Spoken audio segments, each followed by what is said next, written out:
A heartbreaking. That was so crushing to see. Yeah, a heartbreaking The XP match. lane being freezed. Yeah, in minute 1 to 130. Some people are probably thinking we're overreacting. No, you saw the result of it. You saw what happened right after that and how Nath became, as OSX put it, the one-man army. Oh, they need to bow this one out. A heartbreaking match for TNC.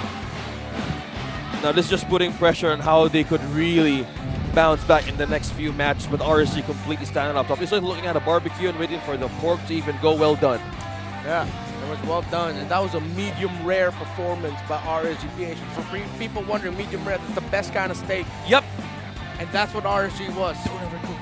Really great steak. That game is brought to you by the official sponsor of MPL Season 12, Infinix Mobile. Bring you an ultra-fast gameplay with the Infinix Note series.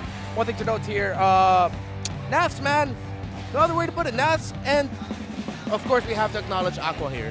Him helping out the call there, and him also setting the tone of the aggression and the Netherrealm is perfect. Yeah, TPs, you know when Nats and Aqua are like, we go, bro. It's now like we go complete this. It's like a slow takedown from the base and just taking down everybody. It's just there's no other way to put it. And as Remmer's looking for a way, like, how will this have a miracle Hail Mary play? And it was just too hard for TNC to just even go from the back. And they were really trying. They're really trying to initiate some points, but even they need to answer mostly on the defense. And they were pushed to be more defensive in the base. And it's so hard to see, to look at even how they would even manage to go and rise back up on that game. Again, you have to point out like the main points where it went wrong, right? Like they picked up a Kufra without seeing the matchup. Like they know that there exists a hero in the current meta that counters almost all setters, like the Francos, the Chos, the Kufras.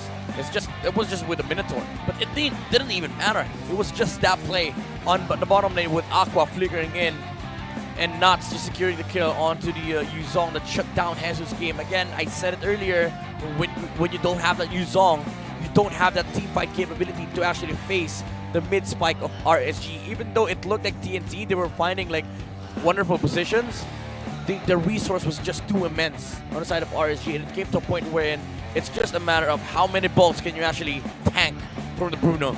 Yeah, because even though they were able to take down that Bruno early on, like the first kill in the gold lane was actually by Innocent onto Eman. At that point, because of what happened on the opposite side of the map, that just felt more like a consolation prize. It got offset, right? Yeah, it got offset. It's like balanced right away. And then you saw there by the time, because of how the minion waves were being handled, how the lane was getting pressured, even though Hesu already had the Black Dragon form and he was getting there, and this was the turtle right after they got the kill onto Eman, it was a bit too late because, again, how Naths handled that XP lane was just one-sided.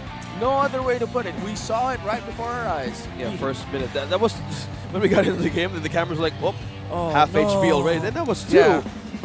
Dude, I've never seen an XP lane been frozen for the first 5 minutes. Even when they swapped, Nuts was freezing XP. Yeah, that only happens when I'm playing like with you and I'm the XP laner. No, that's not I true. get frozen That's not true. a lot. No need to sugarcoat. I get frozen a lot. He's All just right. being completely honest, man. All right. I'm being honest. And I also feel what King Kong felt. Yeah. Like when my XP gets frozen, tanks show up in my jungle. I don't get my levels. Enemy jungler takes turtle. What do? Yeah, can't get the purples. The purple dance never goes your way. No, it was Double stolen. dance. Yeah, multiple times. Purple's out multiple times. Despite the orange being secured, it's not the right thing to even be out of, especially in that game. Yeah, gotta watch out for that Terizla, folks. It's the reason why he's one of the most feared XP laners. If you know how to use him right, if you know his strengths. And it's interesting to see because Yuzong, actually one of the more stronger XP laners in terms of how he was buffed recently. And theoretically it should work, but at that point it was just, again, one of the best XP laners in the world in Nats, just showing how good he is. That was not how that XP lane was supposed to go. Even with the support showing up there, Yuzong and the Terizla lane is a wash. Yeah, No, like if you both are great XP laners, nothing is happening on that lane. Yeah, it was that's a really hard thing to see. We're looking for a way to bounce back, but it's just RSG rising for this occasion. Yeah, now RSG PH is with Mara Aquino onto stage, so let's hear what they have to say about this series. All right, everybody, give a round of applause to RSG Philippines. Congratulations. Bakit may ano ka, Irad? Bakit nasa iyo ang blazer ni Coach Panda? Nilalamig daw ako, sabi ni Coach Panda may heat tech na nga ako tsaka hoodie. Pero akala ko kasi, dahil ang galing mo talaga, MVP nung ating game number 1.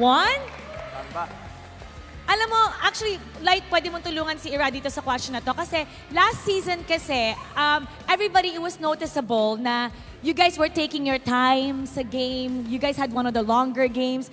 Ngayon naman, this season, also when you came in, ang bilis nyo tapusin ng laban. You guys hold the fastest record for the game, which is about 9 minutes, 57 seconds. Kanina, Game 1 is 11:31.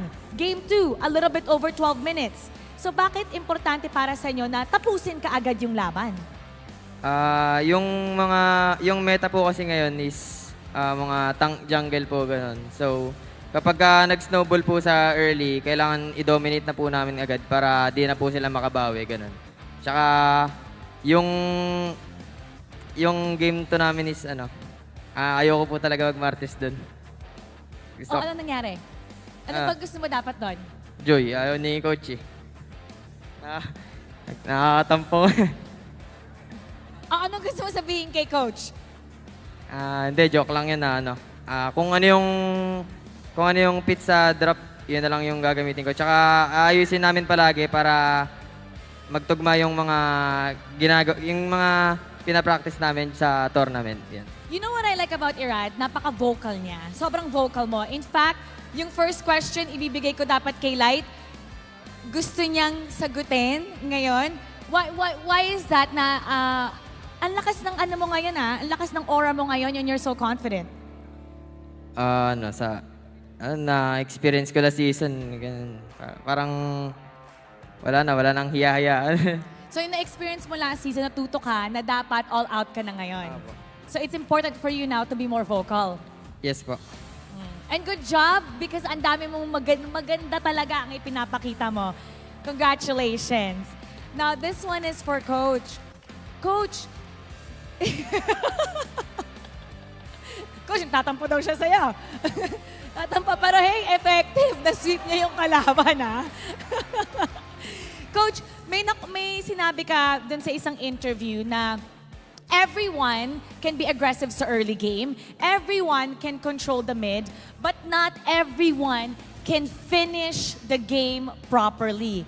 In fact, right now, nasa tie kayo. At number 2, may 3-way tie tayo ngayon with Bren, with Onyx, and RSG. Coach, what do you think is your edge dun sa upper half natin? Is it because you can close the game early? What is it? Sa week 1 tsaka week 2, we really had a bad games a lot because number 1 factor is that the players were trying to readjust how to play in the stage again. Number 2, their communication, their execution, and lalo yung mga synergy nila was kind of kulang. And also, Irad was kind of nervous din sa stage. Pero coming to week 3, the players are finally able to find the voice and then yung mga execution. The proper edge I think that we have over the other teams is siguro mga hero po that we can also play assassin. Tapos our execution will be better the more weeks we go. Again, regular season is a preparation for playoffs.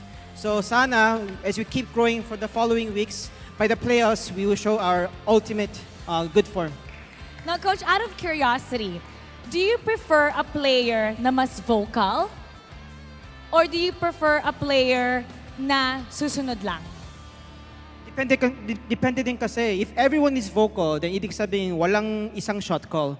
Sabi ko to my players that a good shot call is not by making the tamang decision. A good shot call is, for example, if someone says, let's go, then everyone says, let's go, even though they know it's a suicide mission. A bad shot call is kahit maganda yung decision, then hiwala yung mga communication. Yan yung bad shot call. So right now, we're still trying to find the balance, and I'm really happy about their performance today because maganda yung shot call today. And you are finding that balance as the days go by. We could see RSG improving more and more. Now it's time to announce the match MVP. Let me hear some names.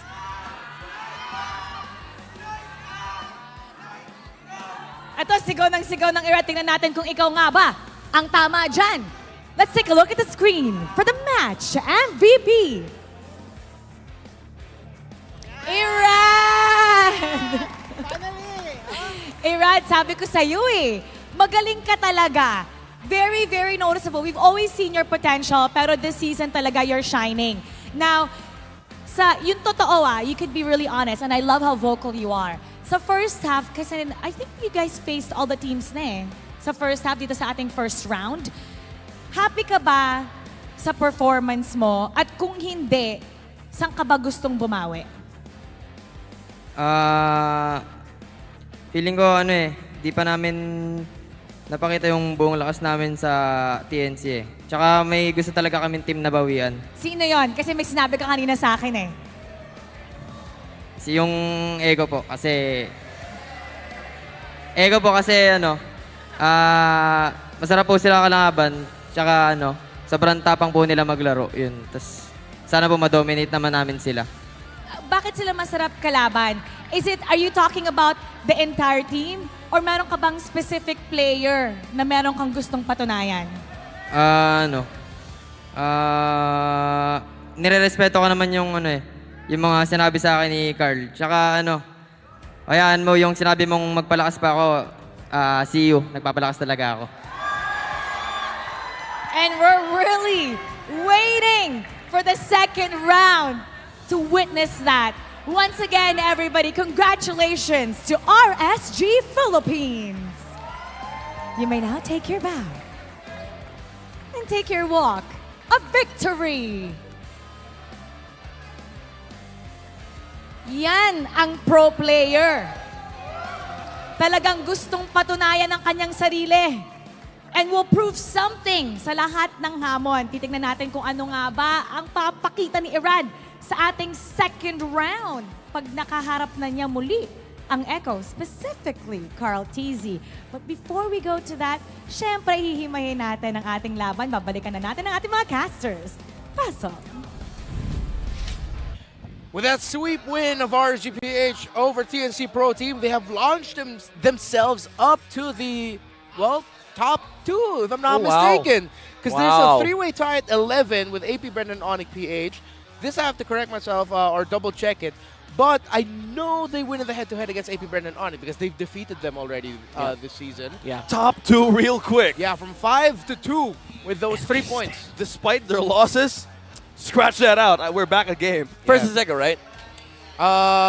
Sorry, rather? First is Echo. First is Echo, yeah. Okay. At 18 points. There's still a lot more to talk about there other than the things we've mentioned during game number 2. So, Midnight, say something smart and explain to us game number 2. Well, freezing lanes. Say something smart. That is freezing lanes for RSG. Again, the fact of the matter is this game was based on that XP lane wherein Nats and Ako was able to get that kill onto TNC's side lanes, which was really crucial and what propelled RSG to have this incredible momentum in the mid-game.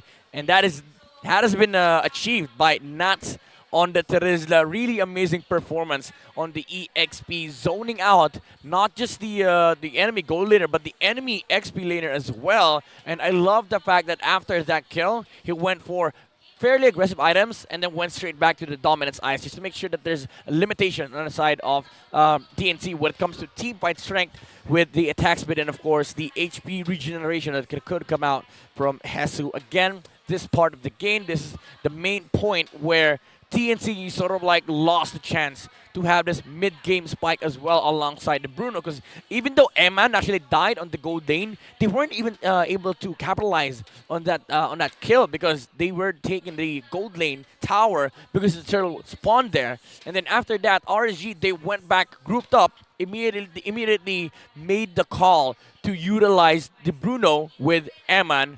And again, Nuts just being a Giga Chad on this skirmish from TNT, which by the way they initiated, but RSG went back because Nuts went full on Nuts Entertainment right there, and then zoned out the enemy team, the entire team, mind you. And after that, no objectives were taken away from RSG as TNC, King Kong specifically, couldn't contest the Lord away from Irad because of the pressure that RSG has been able to provide on the jungle, meaning there is a glaring gap between the XP of both Irad and King Kong, as RSG were always one step ahead when it comes to levels, gold, resources, positioning, you call it. Of course, the kicks coming out from the Bruno, it really hurts. It's not a song, it's the kick from the Bruno. It really hurts. Eman was dealing so much damage to a point where even if the Yuzong shows up with physical defense item, he dies in 3 to 4 shots. That's how scary the momentum and the snowball effect was from RSG. And again, keep in mind, this was allowed because of the fact that Nuts was able to establish this for RSG. And now we talk about the MVP of this series, the jungling pattern of Irad on the Mardis. Didn't let go of the control on the bottom side of the map. It was really just him making sure that there is always pressure against TNC, making sure that whenever TNC is grouping up to fight, they get the vision, they get the jump, they get the initiation, and Nuts can always just look for the split push on the opposite side of the map, and Eman will just be taking towers. If you look at where they stop, it's in front of the base of TNC, because that's where RSG grouped up earlier and they collapsed on, while Eman was taking 2 towers behind the enemy lines. Now TNC, they were only able to get 1 kill, but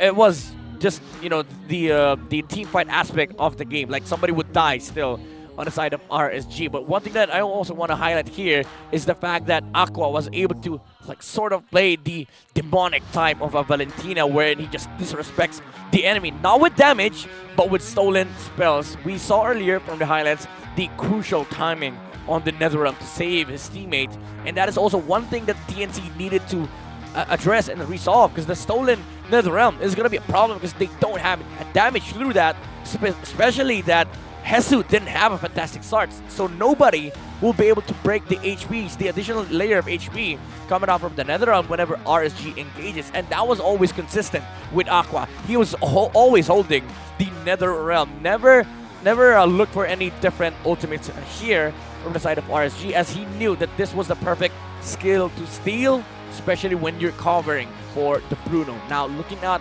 the stats here, Eman, again, having been able to farm the entire game, 794 GPM, and the damage to turret 50k on the side of RSG. This is just too much to deal with for TNC. Again, this is just how RSG's lineup is supposed to play. The composition is allowed to do this. They group up, they look for fights, they initiate, they re-engage with the Netherrealm, and then the Minotaur factor. He was just limiting the tank presence from TNC, and that is why Eman was just allowed to freely farm, take towers, deal damage to enemy heroes, and end up taking the base of TNC. That was the main story of this game. The XP to the momentum in the mid game, to the saves, to the draft composition, into the balls of fury coming out from Bruno, I'm sorry, that ended up sweeping TNC. Hell of an analysis there, Midnight. I don't know who Bureau is. It could be the Bureau of Damage. Thank I you. like it. Thanks. We're Thanks. gonna use Thank that. you. The Thank you. Bureau of Damage. Damage. The BOD. BOD. Thank you for the save. I My God, I like love it. you, OSX. I love him too. You know what? I love Let you too. us look forward to how TNC Pro Team are gonna change their fortunes at the second half of the season.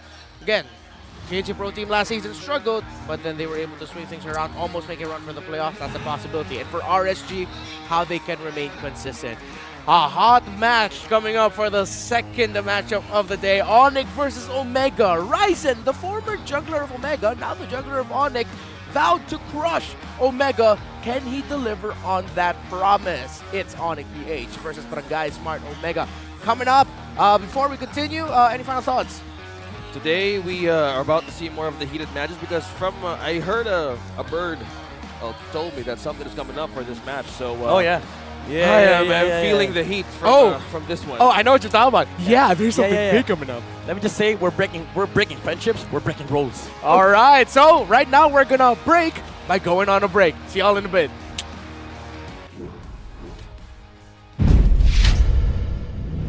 The 12th season of MPL Philippines is brought to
Huwag na natin patagalin pa to. Let's throw it over sa ating mga casters.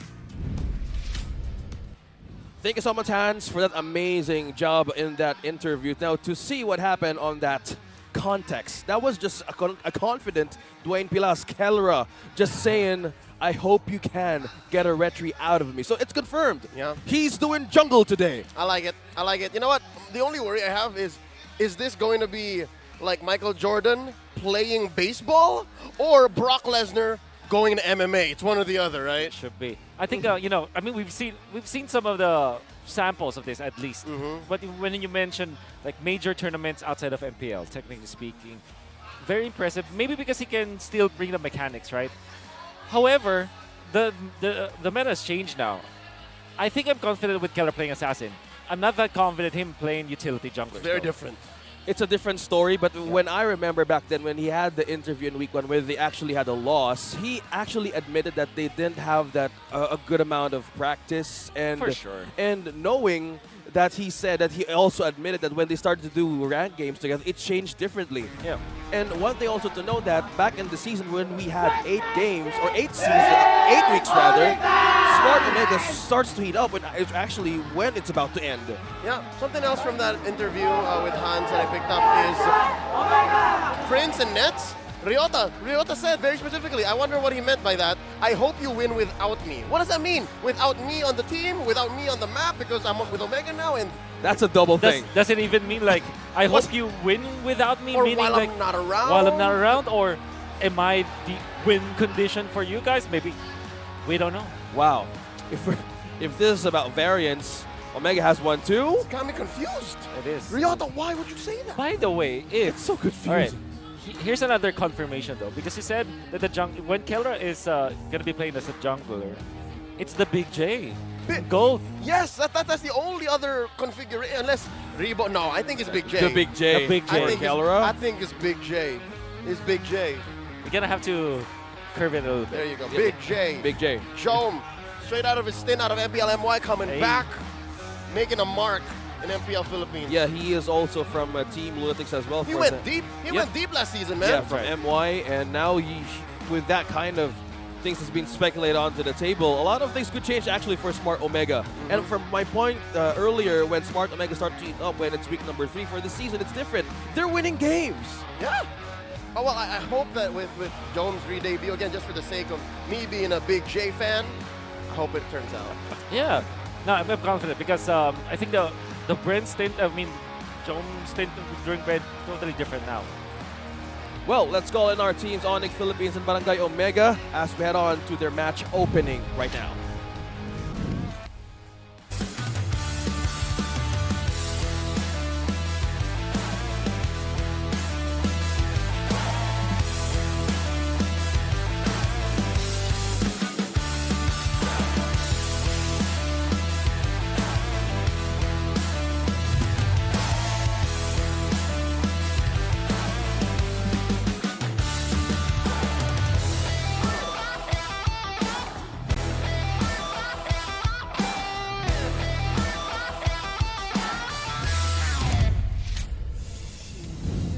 They have been cleaning house with 3 teams swept. You haven't seen them shuffle this hard since Coach Yeb. It's ONIC Philippines!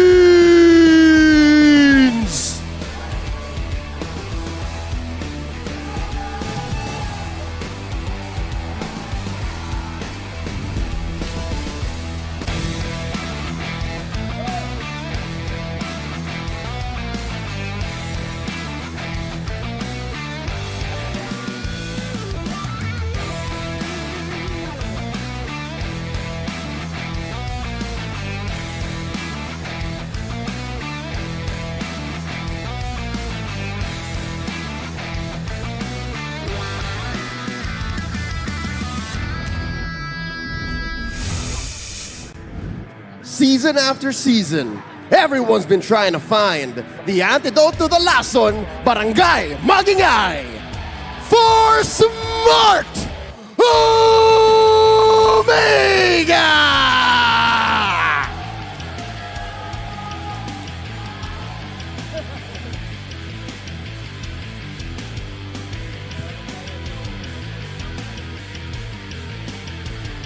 and their coaches. Coach Bam, celebrating his birthday, and Coach Stronger. Sonics and Barangay clash in today's second matchup.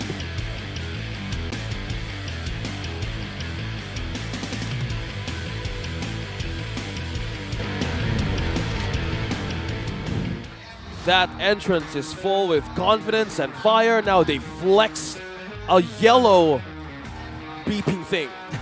Beeping thing? Yeah, I think it's beeping or some blinking thing. And that is just completely ONIC Philippines. That was a good intro, by the way. And the shuffle now is with this kind of thing. How are they doing with this kind of lineup? I actually like this, given that the chef is here. Again, he got a favorite of mine in Omega. Well, I'm happy to see the chef come back. Numbers-wise, they're not that successful. And for this one, this will be the first time. And I just want to say, my goodness, jump so tall. Yeah, call him Big J. confirming. Big J is definitely a He's Big J. definitely that guy. So he's now the gold laner and Keller's the jungle debut. How will the Index takes this analysis, Wolf? I wonder. Maybe we will see later on. But at least for me, we know for sure that Kelra should be acclimated to the utility jungler role because for sure, Assassins might be his strongest suit. But when it comes to playing like the utility junglers, how can he match up against Ryzen, who's far more quote-unquote experienced in that specific meta game, you know? It's hard to think about because, again, look at the stats, right? I think, given the rise of Omega, taking down big names in the league like AP Bren just recently, the numbers aren't as reliable. That's why, again, I stand by my own judgment and my own prejudice. Chef Rapidot's going to show up today. That's what I feel, right? And looking at the team head-to-head, something is... What's up with this? Why can't Omega get turtles? I hope I can answer that quickly, right? Maybe because Andoryu is not that experienced compared to other junglers, to their opponents. And dare I say, though, we have so many good junglers, dude, here in the Philippines. And you yourselves always talk about this in the English broadcast. Something about the Philippines junglers eating lord dance and turtle dances for breakfast, you know? Yeah, I agree about Andoryu. Personally, I find it that he still has this jitters in his play style. That's the lord dance. Yeah, and in fact, that since we're talking about the intensity and play style of Omega, you want that aggressive start. You want that aggressive, whatever it is, gamble that they can do in some parts of the game. But with this, it's with the switch of Kellera, things could actually be different. Yeah, Francis, Sam, given that maybe mechanics is one thing Kellera has over Ryzen, maybe he can also be more aggressive, given that he's different. Well, let's see how this match goes. Kaisam, it's your turn to break down the keys to victory right now. Thank you, FJ and Daniel. This is the keys to victory brought to us by Infinix. Infinix Note Series, ultra fast gameplay. And for ONIC, what they need to do is watch out for the split. Now, why is this the case? Have Omega, have they been splitting, actually? Well, if you look at their previous games, it looks so weird for Omega to still go for the Ryota split push kind of play. I'm not saying that it's not effective, but, you know, stat-wise, it does not show the results. However, ONIC should still watch out for that because ONIC plays fast.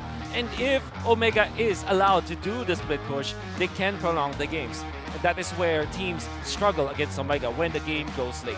Now for both teams, for Smart Omega, study and outplay ONIC and Lord dances. This is even more applicable now that Kellera is actually playing as the jungler for Omega, and what they need to do, or what they should have done before this matchup, is they should have studied how ONIC plays the Lord dance, because my oh my, the dance moves, the steps that they're following for ONIC Philippines, they have been crisp.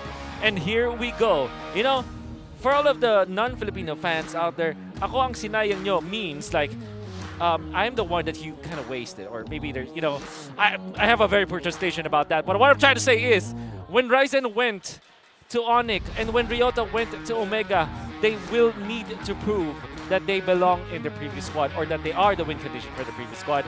That is at least my poor translation of that. Maybe FJ as well as Dan has a different translation for that kind of statement. Well, to add to that translation, I think I'm the one you've forgotten. Maybe you could do better? I'd say I'm the one you let go. I'm the one you let go. Yeah, and That's a good one, Christopher.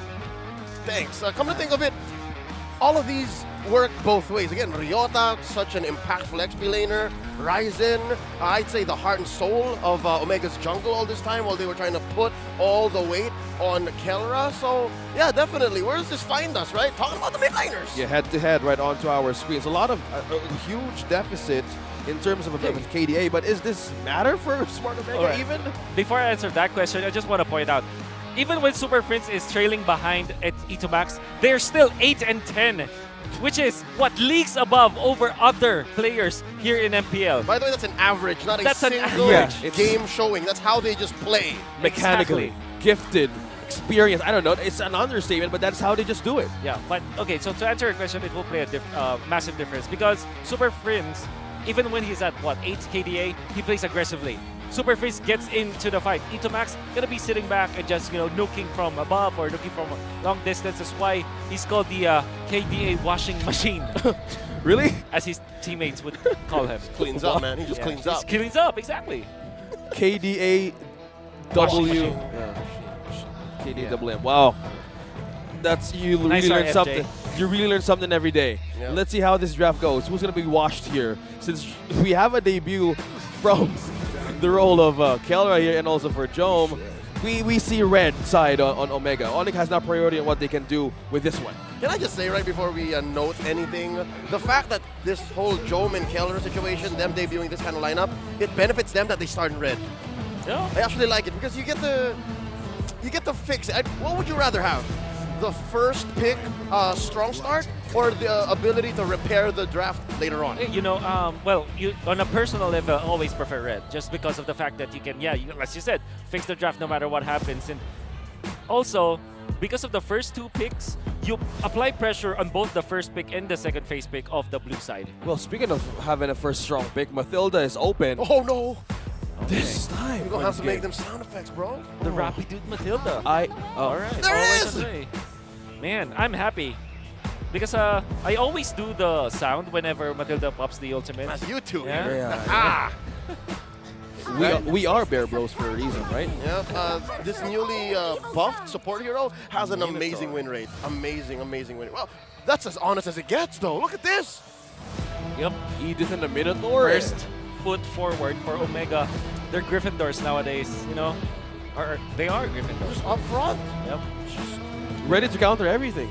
And despite the landing of the Because- Mathilda, You know what too much CC. what flabbergasted us here is that they picked up the Edith. And typically you pick up the Edith first base because you kinda wanna flex it. And that's the essence of the second of being in the red side anyways, right? Then they pick up Minotaur. Now you confirm both the Ryota and the Chakno hero. Yeah. I mean, it's basically Coach Stronger saying how much frontline you want. Yes. Yes. Right here, right now. Okay. No Lilia yet for the side of ONIC, although they, or Valentina even. Okay, so that means that Omega can actually take the Eve, maybe?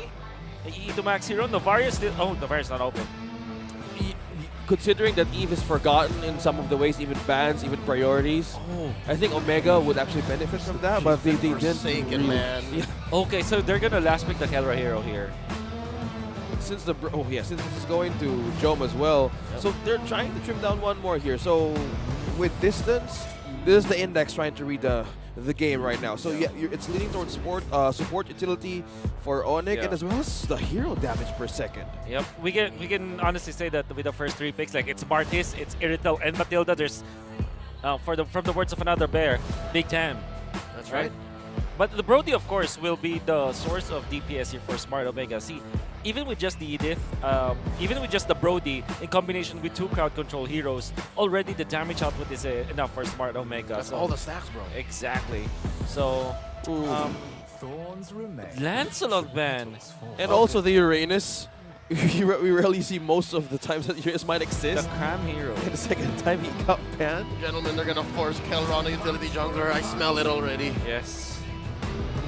Will he be comfortable though, knowing Kelra? I wouldn't know the answer to that, unfortunately. Because I know Kelra as a, he takes over the game as a gold laner. As a jungler, he wants to go for assassins. What else is out there? Martis is out. Martis is halfway. I don't know if Kelra plays something like a Guinevere or something. What about a Bane, though?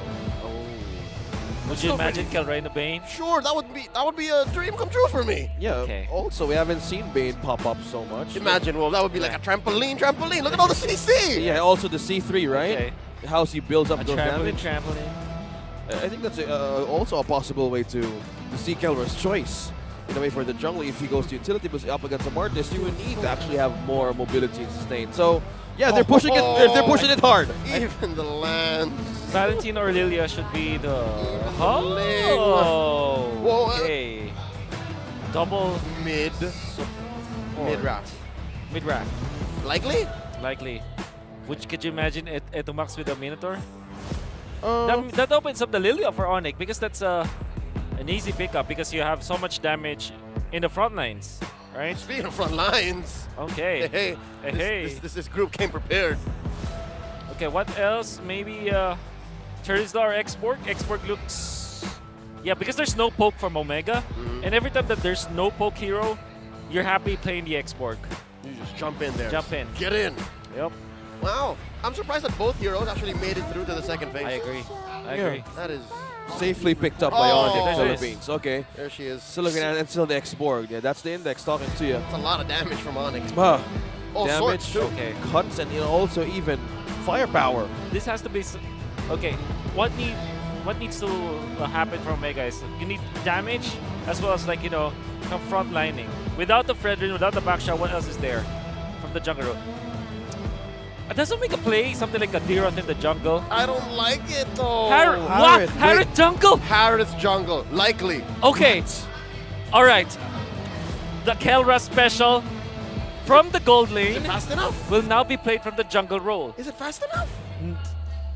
Can't they keep up with that? But just looking at sustain and early to mid, they have answers. But for ONIC Philippines, they're covering more of the team fights and bursts from early to mid. Unfortunately, the answer to it is not fast enough. And this is also, if you look at Ling as well as Fanny, they're both purple dependent. Yes. But you can get by because you can maybe invade or whatsoever. For Harith, you don't really quickly recover from lacking the purple buff. He's actually a very fair and honest hero. And you don't have Purify, you don't have Flicker, you're forced to go for the Retribution. You have the reduced CC passive. You can evade, but it all checks on how you do your micro steps with that. Exactly. I don't know, man. Kelra's instincts are going to get tested. Well, let's see who's going to be tested here in this first game of this series. Is Smart Omega versus ONIC Philippines, the debut of Kelra and Jome. Now we have Ryze on our screens. Who is going to get this match? Let's see how it goes in game number 1. Kelra jungle with the Harith.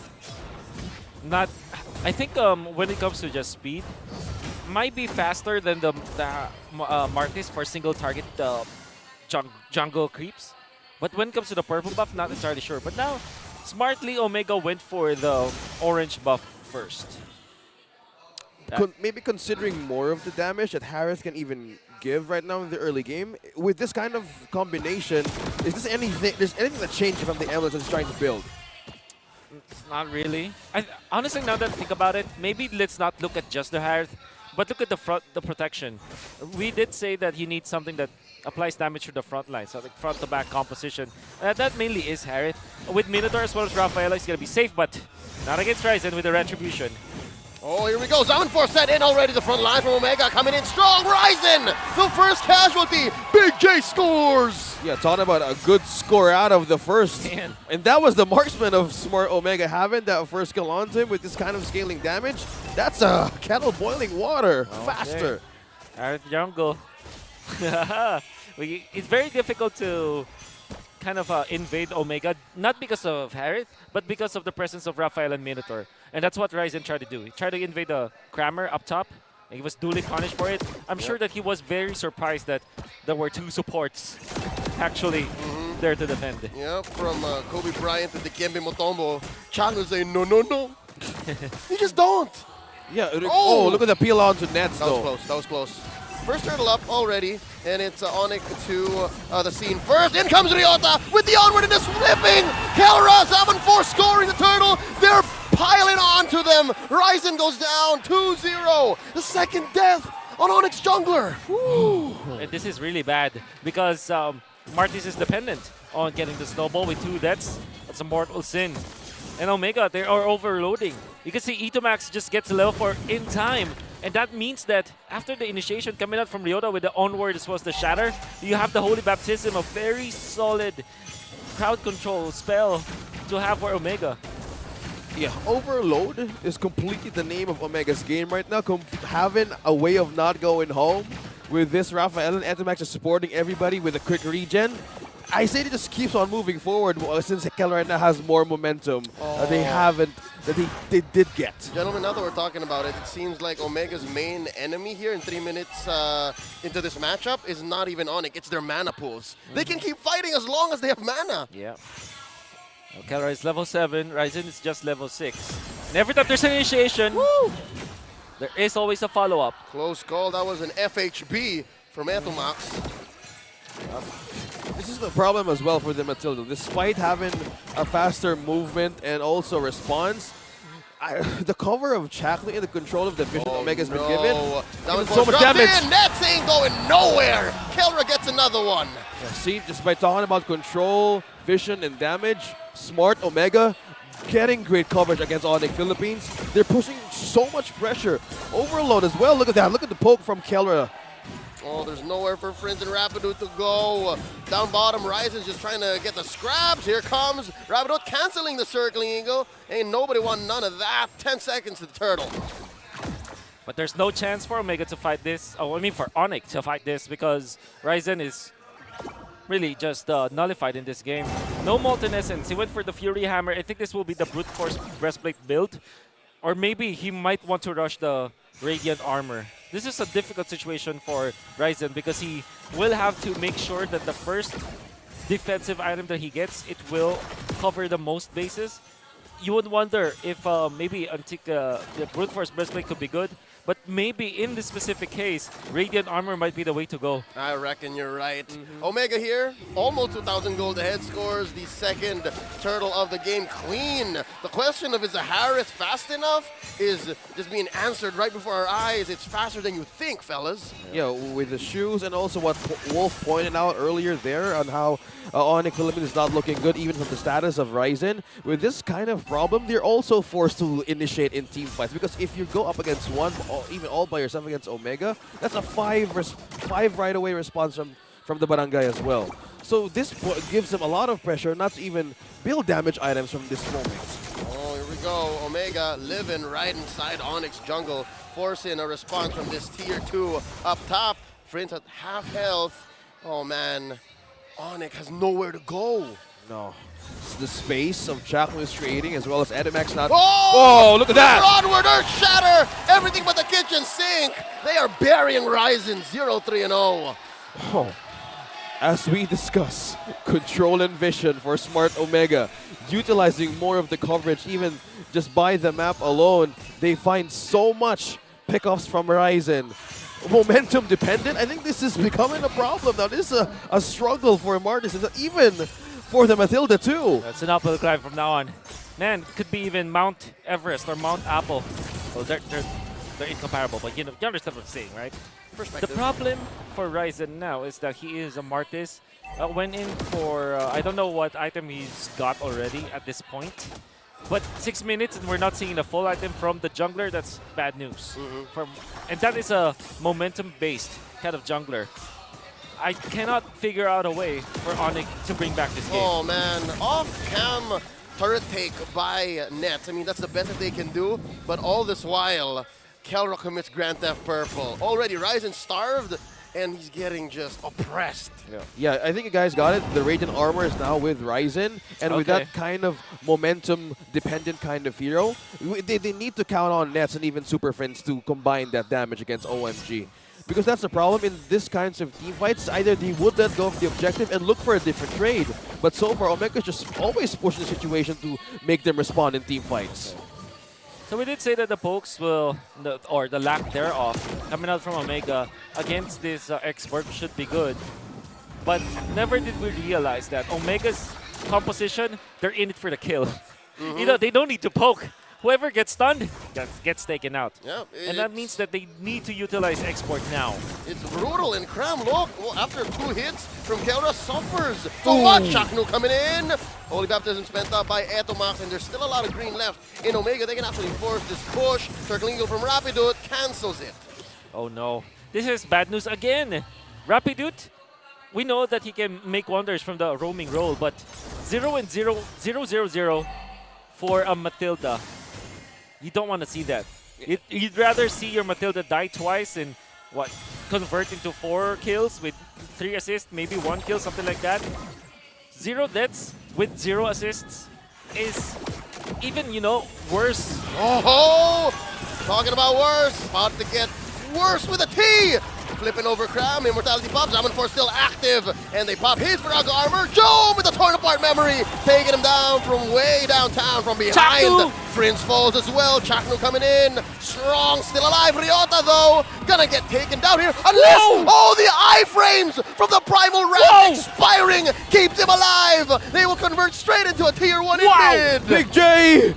Wow, look at that. Onyx Philippines completely disengaged. What an amazing play from the Barangay. And they're still going, man. Rapidut's in trouble. The chef gets stunned, and the chef gets taken out. Another one for Big J. Oh, wow. My goodness. This Omega composition, you don't need utility for Kelra. You just have to be Kelra. Gentlemen, The Kelra jungle. I didn't know Edith had that mechanic in her. I'm pretty sure Ryota didn't even time it on purpose. It just happened. Yeah. It's just an amazing sight to see. It's an iframe, bro. Edith on Atoy R.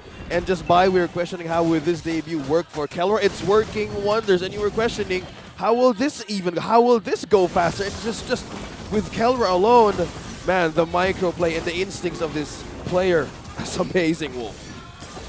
This is going to be a problem because if you look back at the amateur days of Kelra, before he was actually part of Execration, he was already dubbed as one of the Harith masters, you know, together with Marky, his mentor. He learned a lot from that guy, and both of them, they are super duper good with the Harith specifically. The solution and the The savage. solution and the savage, right? And now you're seeing Kelra playing the jungle Harith, which we had some reservations because we have not seen it work. But it does give the necessary damage output, the frontal damage output that we were looking for from Omega. Yep, and it looks like they're going to be pushing the advantage here. Kelra gets some shields up, some healing from his lineup. It's like he doesn't even care. Zaman4's already spent in. They're just waiting for the Lord. And by then, I believe the Zaman4 should be off of cooldown. We're expecting another big fight. Yeah, he has the CDR boot, so it's going to work out fine for Kelra as long as he keeps on getting those smokes in from Onyx Philippines. There's a flip from Ryota. Circling Eagle trying to knock them all up. And the Zaman4's once more off of cooldown. And down goes the inhibitor. There's still some heroes left from Onyx. No one has died quite yet. That's a second turret taken down. 2 lanes penetrated by Omega. Approaching a 10k gold lead, and Onyx left reeling. Wow, the deficit right now and Onyx has up against Smart Omega. Now they're at the mercy of their own base, even for just defense by their own turrets. Oh, look at that pull. Oh, one more time. That's a 4-man knockup from the chef, but ain't no follow-through. And Jome lets off a flaccid, torn apart memory. Oh, this is a struggle now for Onyx because they have 1 turret left. They're on to the last line of defense. How will this go? Well, how will they defend? Oh, Etomas flickers in, looking for a holy baptism. Oh, no one home. Ryzen goes in for the guiding winds, kept alive, but for just how much longer? Oh, here we go. Rapid one more time. Circling Eagle, 3-man knockup, plus an X-Borg. Last insanity. And that's going to go down here. Ryota takes him down. Ryota with the flippy flip, and Ryzen falls as well. 2 for none. The Barangay are in your house. And the base is up next. Zaman4's in. Kelra Jungle. Game 1. Successful debut. And that winning moment is brought to you by our official sponsor, FWD Life Insurance. What an amazing debut for Kelran as well as Jome. What amazing debut for the Harith jungle too. Oh, 4, wow. 0, and 4.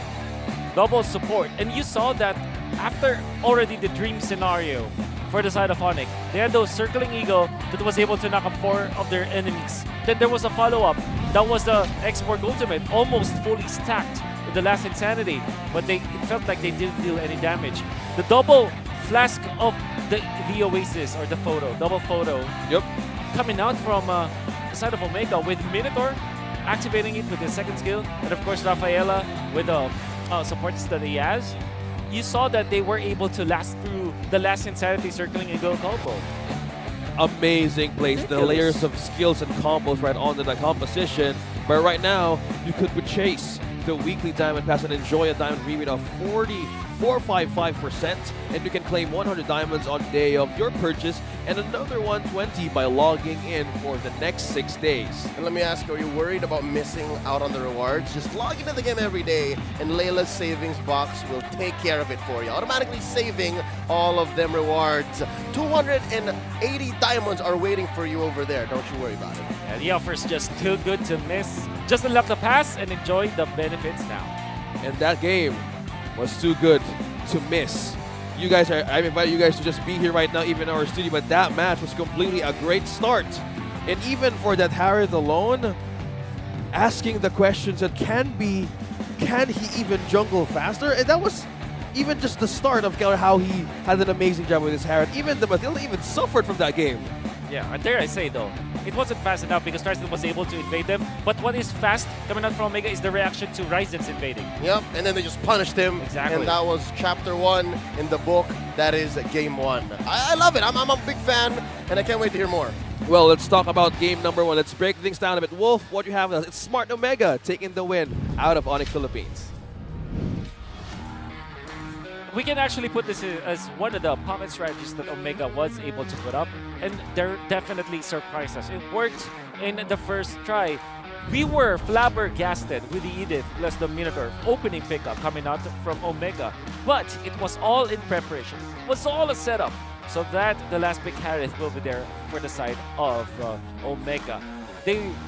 We already predicted that the Lilia and X-Ward should be the top, or at least priority, in the last pick of the side of ONIC Philippines because of the lack of folks coming out from Omega. But then again, when the Harith was picked up, now there is no hero to actually stop Harith. No hard lockdown from the side of ONIC to be able to burst down Harith. And this meant that we can see the Omega really having a field day during the team fights. Let's first look at the first few minutes as Ryzen was being punished. He was actually one creep ahead of the Harith. As we say, it was very fast. But then, we can see Ryota with a very nice find, the suplex combination onto Ryzen. And every time that there is one hero from the ONIC side that gets stunned up, there's always a follow-up. You can see Chaknu with a beautiful use of the ultimate. And this will not be the first time. And Ryota, once again, the 4-man squad of Omega, just making it so that they will own the river of this map. You see another kill that's going to be Cram trying to get away. The sustain coming out from Omega is just way too much. And we did not take for account that the defenses from Omega was actually pretty good because of the Minotaur as well as this one. And Ryota, that was one of the usage or the reactivation of the ultimate when he reacquires the armor or the robot, able to do it. Now, the dream scenario from ONIC, fully stacked last Insanity, gonna be popped early, but it wasn't enough to take on the members of Omega because of the double flask setup. Look at that sustain. Ryota was almost dead, but he was able to land the suplex. And because of that, the heal coming out from Omega was more than enough. 9-0. That was so quick. There's really not much that we can see. Maybe we can say, maybe we can see this composition once again and see if ONIC will be able to counter this. But definitely after game number 1, you're gonna wonder what they should be doing against Omega. First off, I think Rapidut was probably in not the best places in this game. Because there was a clash where Ryzen should be saved by the Guiding Wind up top in his first death. There was also a time where Nets was bullied into the top lane without any help of the Matilda. If you're going to be looking at other parts of the map that don't need the help, maybe that's where Rapidut should not be going as the Matilda, and maybe he needs to be there with Ryzen or with Nets. And that's what Omega actually exploited in this game. They saw the cracks in the armors of ONIC and just grouped up together and did not stop. You can see the double photo or flask of the Oasis coming out from both Chaknu as well as Itomax. I'm not entirely sure how it works, but if you time it correctly, you're gonna have different procs of the shields. It will not stack in the same hero though, so that's one thing. I mean, if it does activate on one hero, there is a cooldown on that hero when the next proc of the Flask of the Oasis will be up once again. So while it is true that theoretically speaking, it's good to have double supports, it still needs a lot of communication, a lot of layering. That is one thing that Omega may have mastered, because you're going to see with how they were able to utilize Chakno as well as Itomax, they knew exactly how to take advantage of the Flask of the Oasis and the support metagame that we have right now.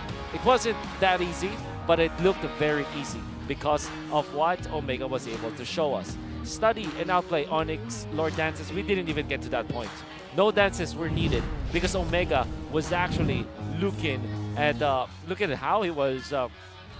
They were speeding up the game, and even that last line with FJ as well as Dan here. Do you already have a translation for that last line? Because I think that Omega may have proven that okay, this is the reason why we did not retain you.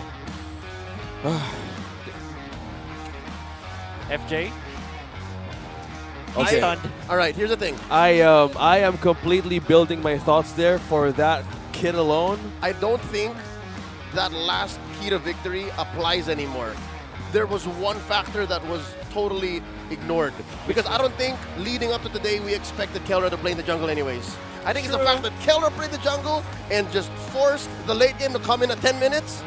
That's what caused all of this. It's all about advanced Omega timers, but now, since we're looking at how that game went, we're asking you guys to show your support for your favorite MPL teams by purchasing their limited edition team notification packs for only 58 diamonds. So going back to that thought, which I was struggling even to answer. That's right. So let's see how this goes. Maybe ONIC Philippines got stunned completely on like how... you did! Yeah, like how will they even answer that kind of reflexes from Barangay Omega, knowing that Keller is like, yeah, we know him as the Harith, but how does he goes in the jungler? Even, again, solely pointing out the fact that Ryzen is the only player there who does the jungle role. There's no switch up. There's no way that they can actually think about something for maybe a double-edged sword for the next draft, but I think it's just a good amount of reason, even priority, since they're on the blue side. Now in hindsight, Omega's draft in game 1 is a ranked game nightmare. Like if I somehow face off against that and it just happens, like, all right,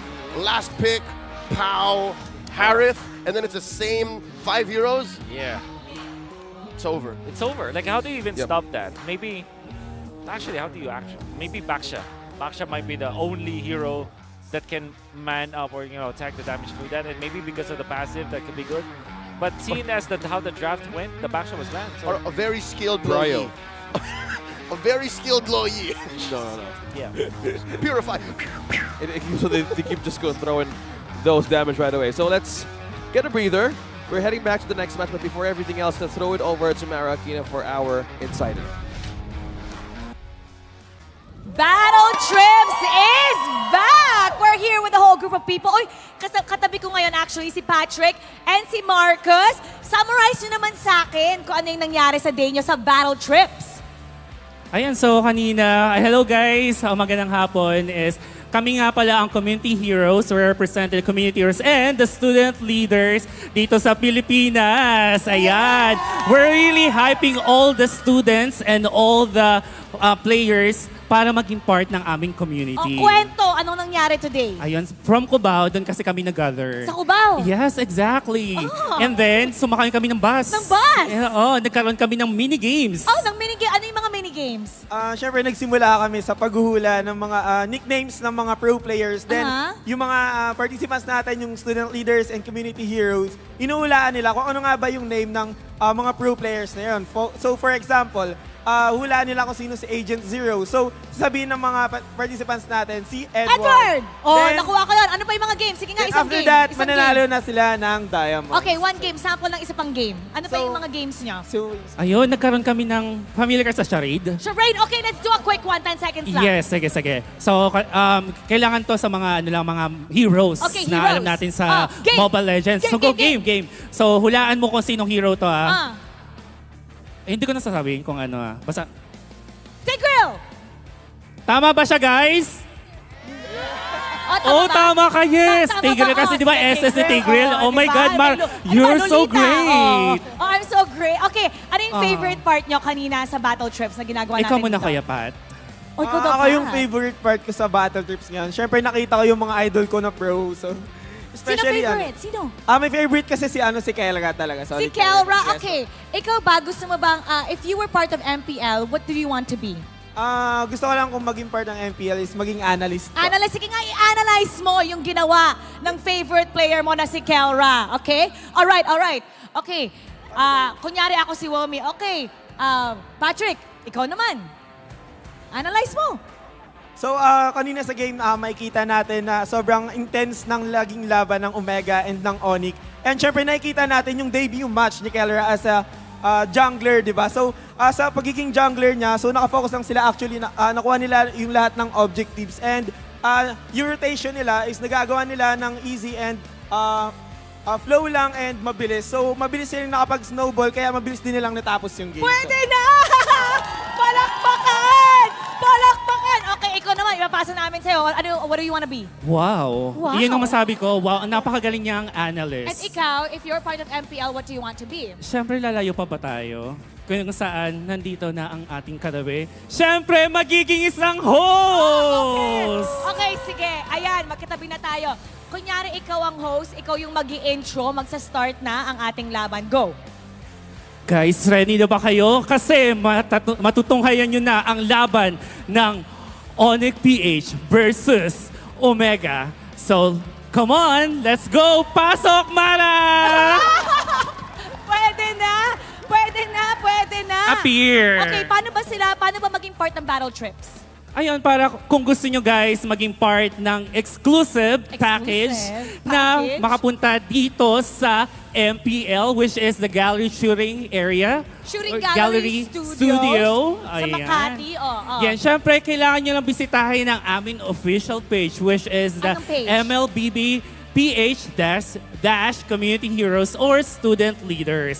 And then right now, we are actually inviting lahat ng mga taga-Batanggenyo na mag-join. And currently, we are asking them to answer kung sino itong pro player na to na bumalik dito sa MPL. Sino ang pro So player yun na ang bumalik sa questions MPL? natin, yun ang trivia natin for this week. Oh, They just have sumali to na. answer it. Oh, tapos ano ulit yung page? That's MLBB-PH dash community heroes or student leaders. Alright, okay. Pupunta na tayo sa ating caster. Sabay natin, ibato natin ha, tayong tatlo. Okay, 3, 2, 1. Casters, pasok! Thank you so much, Marin. That was our insider together with our battle trips. For those of you who want to know and to join the action here in MPL Philippines at the Shooting Gallery Studios, that is the student leaders of MLBB in National Capital Region. And soon you can actually join the action here. And they're calling on the people from Batangas Yep, to join. That's going to be up next on their stops. I actually met a good chunk of them. I think there's about a half a dozen kids that are students of the Technical University of the Philippines, Manila. Are in attendance today. I met them earlier this week when I did a little talk over there. And yeah, they're just so happy to be here. I would be happy if I was just, I'm happy here every day working. Yeah. I remember like 2 years ago when I was still in college, I always dreamt of like being part of an MLB team. Here we are. 2 years ago.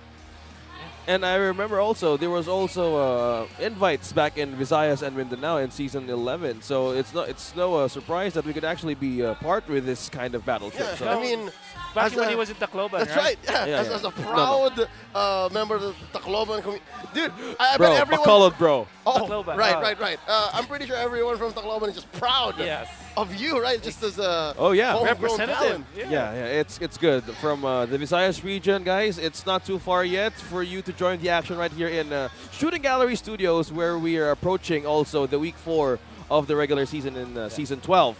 So going back on the action, this time around, ONIC Philippines and Smart. Oh my God, you're taking a peek at them. I'm trying to see if they switched up because you know, like, what if they just pull out the Kelra jungle situation for one game for a statement?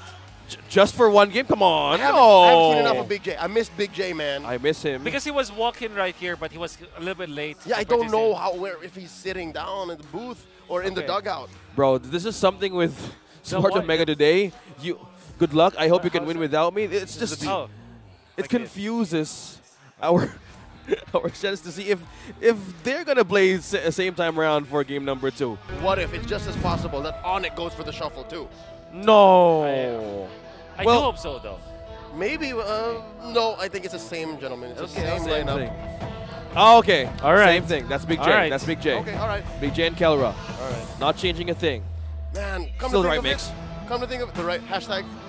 The right mix. The right mix. All right, come to think of it, dude. Right mix, hit or miss. 5 minutes ain't enough for a reset. We were just talking about it. We just talked to the Battleship people, and now they have to play game 2. With this short amount of reset, I think they need more time. So speaking of which, respecting No Minotaur. the Minotaur and as well as the Mathilda, even though they used it in game number 1, but they're on the red side. Since we guys talking about whose favor that you're gonna have a good wait. draft. Lancelot is open, and there's no Kaja. So I think you go Lancelot if you're ONIC, right? Yeah, so the benefit of having it being red side, so the priority on the Valentina first for Smart Omega, still a safe approach, but I think that's a good point for the Lancelot to be prioritized of ONIC Philippines. What else do you pick up with it? With the Valentina being there for Omega, you might want to go for Edith, actually. So this might be Edith plus the Lancelot. Oh, that's right. Here we go. Deny everything. Okay. Lancelot. Catch everything. Go ahead. Shatter. Earth Shatter. Most of the times that you want to do team fights. That was the previous draft. We're looking Bless the Index once again. And we're looking at a comparison on how the approach of ONIC Philippines was. So, okay, there you have it. What a smart algorithm. Index. Wow. Did you say bless the index? I've been saying it yesterday. I think, you know, this is a gift. Because I believe that the gentleman from the rightmost part of this desk and left when on the POV of the audience, he's gonna be investing in the algorithm. Right. So he's gonna call it the OS index eventually. As a multi-million peso investor. Just big money things. Yeah, big money things. Making I don't know business. if that's a good name to put it. I am still considering that I would not include It's my up to name. you, man. With the amount of money you're putting into it, based on what Practically I heard, yours. No, it's still. major owner. I'm still gonna put it to Wolf though. But they're still the same way. It's still the same Oh, answer no. and Brody. Okay. But they took the Martis though. Martis? Okay. On Kelra. Here's what I'm worried about. Omega is defaulting to what's basically good. Yeah. I'm wondering if that's enough. Yeah. Knowing them, yeah, that is a factor too. Because, I mean, like, the pocket strategy worked. And now that in the normal setting, will it be enough against Onyx? You know, I would say more experienced approach on this metagame. It's the Bruno. I honestly thought that the Irithel will be picked up by Onyx, but they picked up Bruno instead, which is the right amount of damage going up against the Martis. So the Martis will not be able to frontline as much. Like, the suplex coming out from the Edith might be enough. And when it comes to hero damage, however, this is Martis, Valentina, and Brody. That's a lot of damage in the early stages. That's so good. Yep. Also looking at the balance of sustain and early to mid. But one thing also ONIC Philippines is capitalizing on is the isolation that they can do against Smart Omega, because in the early game, in game number 1, that was the struggle of ONIC Philippines even for Ryzen. That's right. ISO is important because you need to pick off people, and with the Edith, that could be their way of doing it. And of course, the Lancelot can also play that way, like on an isolation kind of play. Export can be the man, which is weird because ONIC, we know that ONIC can play that game, that one actually. Oh, is that the winningest caster? That's right. No, yeah. That's indeed the multi-time award winner, Manjin Faldas. Yeah. Wow, that's how he looks before? Long hair. Long hair. He had long hair? Something tells me that's I didn't know. pretty old photo. XP laners are still out there. Unless the Edith goes into the XP lane, we don't know for sure if Cram is feeling it. But yeah, we haven't seen the Terizla come through. Yeah, a good band though with the Export as well as the Grok. Since Brody is a much of a damage and a problem in the front lines, so they're keeping their tracks clean. I think you want to go Lilia again for Onyx, seeing as Super Prince actually played it so well. And or maybe a Gord actually. still is good, honestly. Gord or Lilia should be the choice here for Onyx. And I say that because they want to keep the flexibility of this Edith intact. You want to last pick the Rapidude hero or maybe the Cram hero so that your first pick Edith will be put to good use. Yep. Keep Omega thinking. Keep him honest. Yep. Since they're playing the safe route, though, that's a good way to put it. So with this, as we're looking at mostly of the Gord. Wow. The Gord. Yeah, it's the good answers right there for ONIC Philippines. Since you can't reach the Brody, yeah. Either you force him to go in front of you, or you just go ahead and flicker with the Mystic Gush. Paquito's still open. Uh-oh. Oh, this is a massive Do it. slip up from Onyx actually. But Paquito is gonna be good, right? Give it to Ryota. Yup. And then you just wait for Chaknu. So it's Chaknu and Ryota we're looking to fill in here. So since Scoofer is banned, Franco's still open. Franco, that's a good hero with the Brody. Maybe I will not be surprised if something like a Benedetta will be picked up instead of the Paquito, but the Paquito is such a good hero anyways. Yeah, you burst down the Gord. You Yeah. find the, There it is. Bruno. And Akai. Okay. That's a Romakai. XP late? No, wait. That's XP. right. That's right. No, Yeah, that's Romakai. Romakai, all good. All good. You want to Yeah. split up Onyx is what you want to do. That's right. Romakai. I don't know if Cram wants to bring back the past and pick up something like an Esmeralda because there's a lot of shields coming out from Omega. You completely be drained. Yep. Yuzhong is still good though, but that means that it's going to be the Rapidude Edith, which we don't know if he's used to. Or how about the Rapidude Egg? The Diggy? Did he play it before actually? Diggy looks good. Yeah, Diggy. Rapidude's played maybe one or two. The Diggy is a good answer in as his well. career. So since a lot of seasons, a lot of shields, top three options. Let's see how this goes. Florin! Ooh. Okay, not being considered. From for weeks now, she shows a global heal as well. Not the best win rate. Yeah. And the way they changed her kit, I wouldn't say it's an all-in buff. Like some things really definitely got shot down there. Oh man, I hate to say it, but this might be a 2-0. You feel it?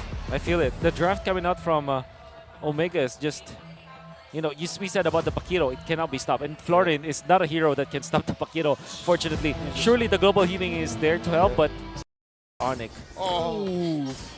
That's a flicker burned out. Look at this. Now both of them in the gold lane. The roamer and the gold laner had less than half health. Oh, they have to go back. But that means, I think we may have the answer. It's going to be up to Ryzen. He is going to be the one to kind of pick up the slack here for Onyx and make the plays. Yeah, also good way of just taking that trap point from up top from Keller because there's no way that they could just take down a Cram right away and just level 3. So with this kind of way of doing this, trying to gain control early start of Omega, I think this is a good way to just slowly pressure Onyx Philippines. But it looks like Onyx not going to take this lying down. They've done their ways to actually cut through, and this is trippy, man. What's Ryota doing there? Look at the positioning, even just by Ryota on that bush. He's the battle just trips. waiting. Yeah, he's doing a battle trip. He went on a battle trip, man. He's just by himself, but he can do it. He has full stacks ready. He's just waiting. He's looking for super fins. What a great cover. Look at this. Yep, he can do it. He's communicating, and he finds Ryzen. Puts in the full combo, gets out of there, and I kind of guess disperses Onyx while the rest of Omega go for the turtle. And right now he's playing near their base, inside their base. Whoa. They're trying to dash through. Scored the turtle already is Omega. Yeah, that's right. Oh, no way. Oh, Ryota. He can't get out of this. There you go. First blood drawn. Completely diverted the attention of Onyx Philippines. Okay, for Omega, was that worth it though? Honestly, it wasn't. Well, Looks good, but he missed a lot of minions up top. Let's see where else they go with this. Kelra looking to commit. Grant that purple. Does he do it? He indeed does. Oh, wait. Yeah, no, he does. Ryzen doesn't have the orange. It's the orange, no. yeah. Grant that orange. I got baited. You said purple. Yeah, and no, I me thought too. it was purple. I was talking about Ryzen. He does have the purple. Yeah. So we both got confused. You know what? I have to admit, I got confused as soon as Ryota started doing Exactly. I know. Exactly. that. Nobody does that. Nobody does that. And I think that they've lost a lot of gold up there, but of course, Omega still managed to get the W afterwards. They now have some sort of equalization when it comes to EXP for Ryota, and at the same time, they took away an orange buff, which is super duper good in the early stages. Yeah, especially that you're a Martis, and it is in the hands of Kelra. So by just being a 2-level XP ahead now, just 1. So this is a great start for the Martis compared to game number 1 in the hands of ONIC Philippines. So there's a lot of coverage, even just by the positioning and how Ryota plays around ONIC. They're just forcing them to actually make the team fights happen right away, because they know at this point there's still no damage yet present. Yeah, I guess that's worth it in the sense that you can't put a price on a message sent. You know what I mean? Like, if you're able to get in your opponent's head just like that, then you're already winning. Now, Chaknu, look at this. With Etomax and Kelra going in deep, trying to go for Rapido, forcing out a flicker, still survives. So, no, here we go. Heavy spin on the nets. He goes with the Purify and survives. Etomax in trouble, gets stunned. Bad execution on him, and he goes down. Ryzen gets the kill. Mystic Gush did not connect to anybody, but Ryota looking for a way to take Cram as well. But Etomax with the fall. Okay, completely ONIC Philippines getting a good amount of response there from Smart Omega. Chakno and Job combining here. Unfortunately, no heavy spin for the turtle tick, and there's the entire army from ONIC going into the turtle. Yep. Should be theirs. Clean take here by Ryzen with the help of, well, literally, as you said, everybody, as they score the second turtle of the game. All this while, the general, the leader of the Atoy army, goes ahead and chunks away at the gold shield up top. Yeah, still not missing a wave. Probably building more of the items as well as the lanes and coverage and EXP. This is the factor of ONIC Philippines has, because this is they can respond right away, and with a blessing of Rapido's heal, I think the item build's completely doing a benefit right now for ONIC Philippines in this game. And we can see that the Quantum Charge Paquito is played so differently from a typical like burst to kind of Paquito. Quantum Charge Paquito owns the map. Real estate is king for this Paquito, and so far that is what we see from Ryota. Dare I say though, when they did try for the split pushing Paquito by Ryota, and they weren't the only teams that tried it, both occasions that lost. So when you are playing the Paquito, you want to be active, but at the same time you want to have a lot of impact. Yep. Okay, used the ultimate too early at Max, using the Primal Wrath right against Cram. Probably saw an opening, but that was a safe distance from ONIC to even maintain. They felt there was 3 coming in from that bush. Yep, down bottom though, it's Chaknu versus Nets and Rapidot. And the shoe's on the other foot this time around. It's Omega who's getting scrambled. Omega can't make any confident plays. Forcing out a heavy spin from Chaknu.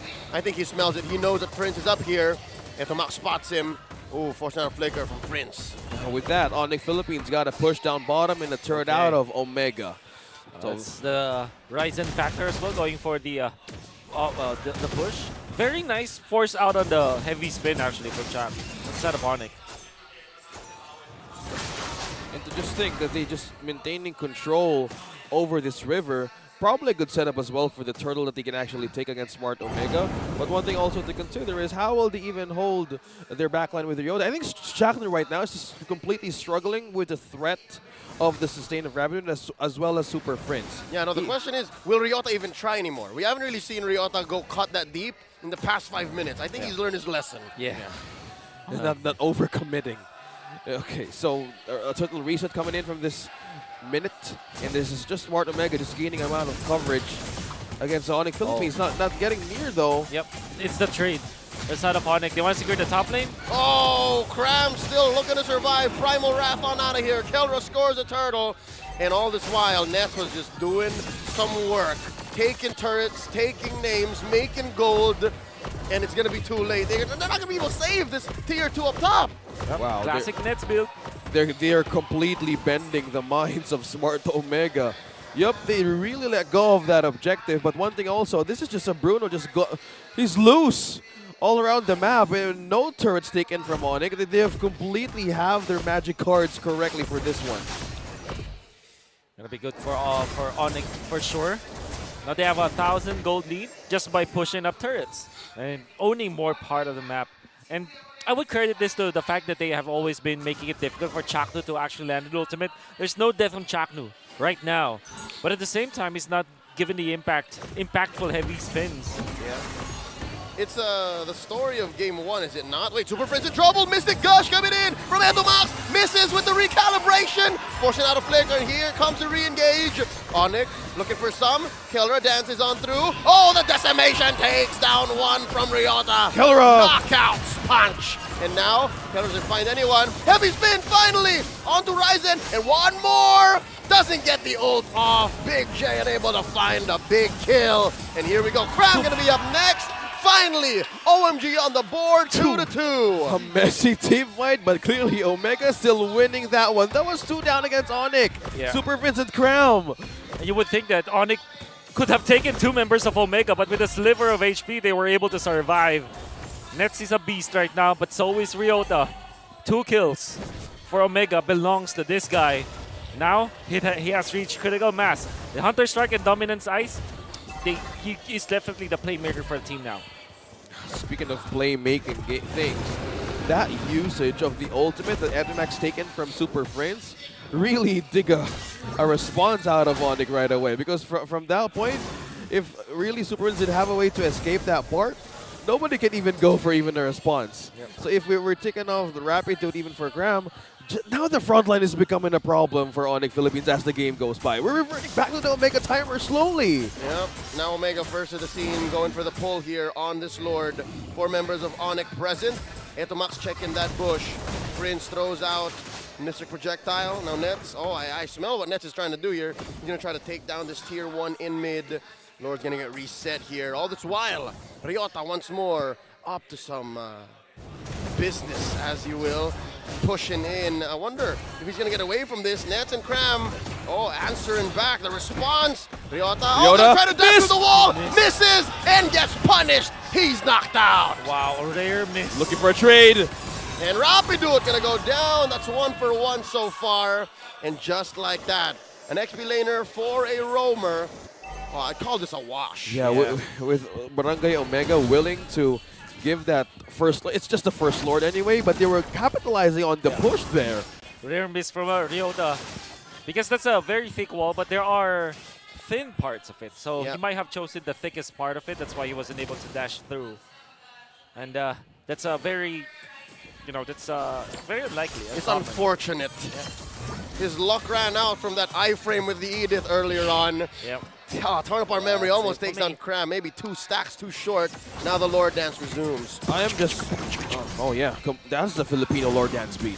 That is a true sound. It's one of the many songs of their people. Okay, looking for a way. Lord here down to a 5th of his health. Heavy spin coming through. Kelra scores 1. Big for the Barangay. This time around, Onyx gonna force the advantage here. Super Rich with an ult already spent. Cram as well. And the gush from Entomax. Ryzen takes down Entomax alongside that tier 1 in mid. Onyx forcing themselves through. They're gonna get out, he gets out. That's gonna be the Lord for the side of Omega. But Onyx, I like that decision that they did. They went in for the push, knowing that Omega already expended their crucial ultimates. They were able to get the purple even, as Ryzen is very active with the Thunder Belt now. Yeah, and also to think that Entomax and even Chakna was respecting the Purify out of Nets. The target was Ryzen all along, so they know that from this point, they can't actually be in par with the damage and defense. This is just completely buy time for Omega. This is just benefiting from what they lost in the few minutes. Super Frizz is crazy. Ryzen gets caught out. Is there enough damage? Jome looking for it. No! Thorn Rose able to save him, and now Jome's about to get punished. Phantom Execution in. Kelra in the middle of 4. 5 members of Onyx. He's about to go down. Run, Kelra, run! Nets takes him down. Well done, coming out from Onyx. And my goodness, Ryzen, what a beast. Able to dodge the torn apart memory with his third Thorn Rose, and while he was invulnerable, there was the heal coming up from Rapidude as well. Yeah. Mechanical Ryzen. He's so elusive. Oh, bro, amazing. I was just even thinking, was that even a frame drop or something? But that was just completely like Ryzen, like, oh, I'm safe. No, contrary to what happened to Ryota in game 1, that was all according to plan. All according to Keikaku. Now Onyx now just bouncing back. It's accurate. Yeah, That works. as Francis here would say. Anyways, I also wanna say that with the Thunderbelt picked up on Ryzen, he's ever since he went for the Thunderbelt, his mood shifted to a very aggressive note, where he's trying to always make the play.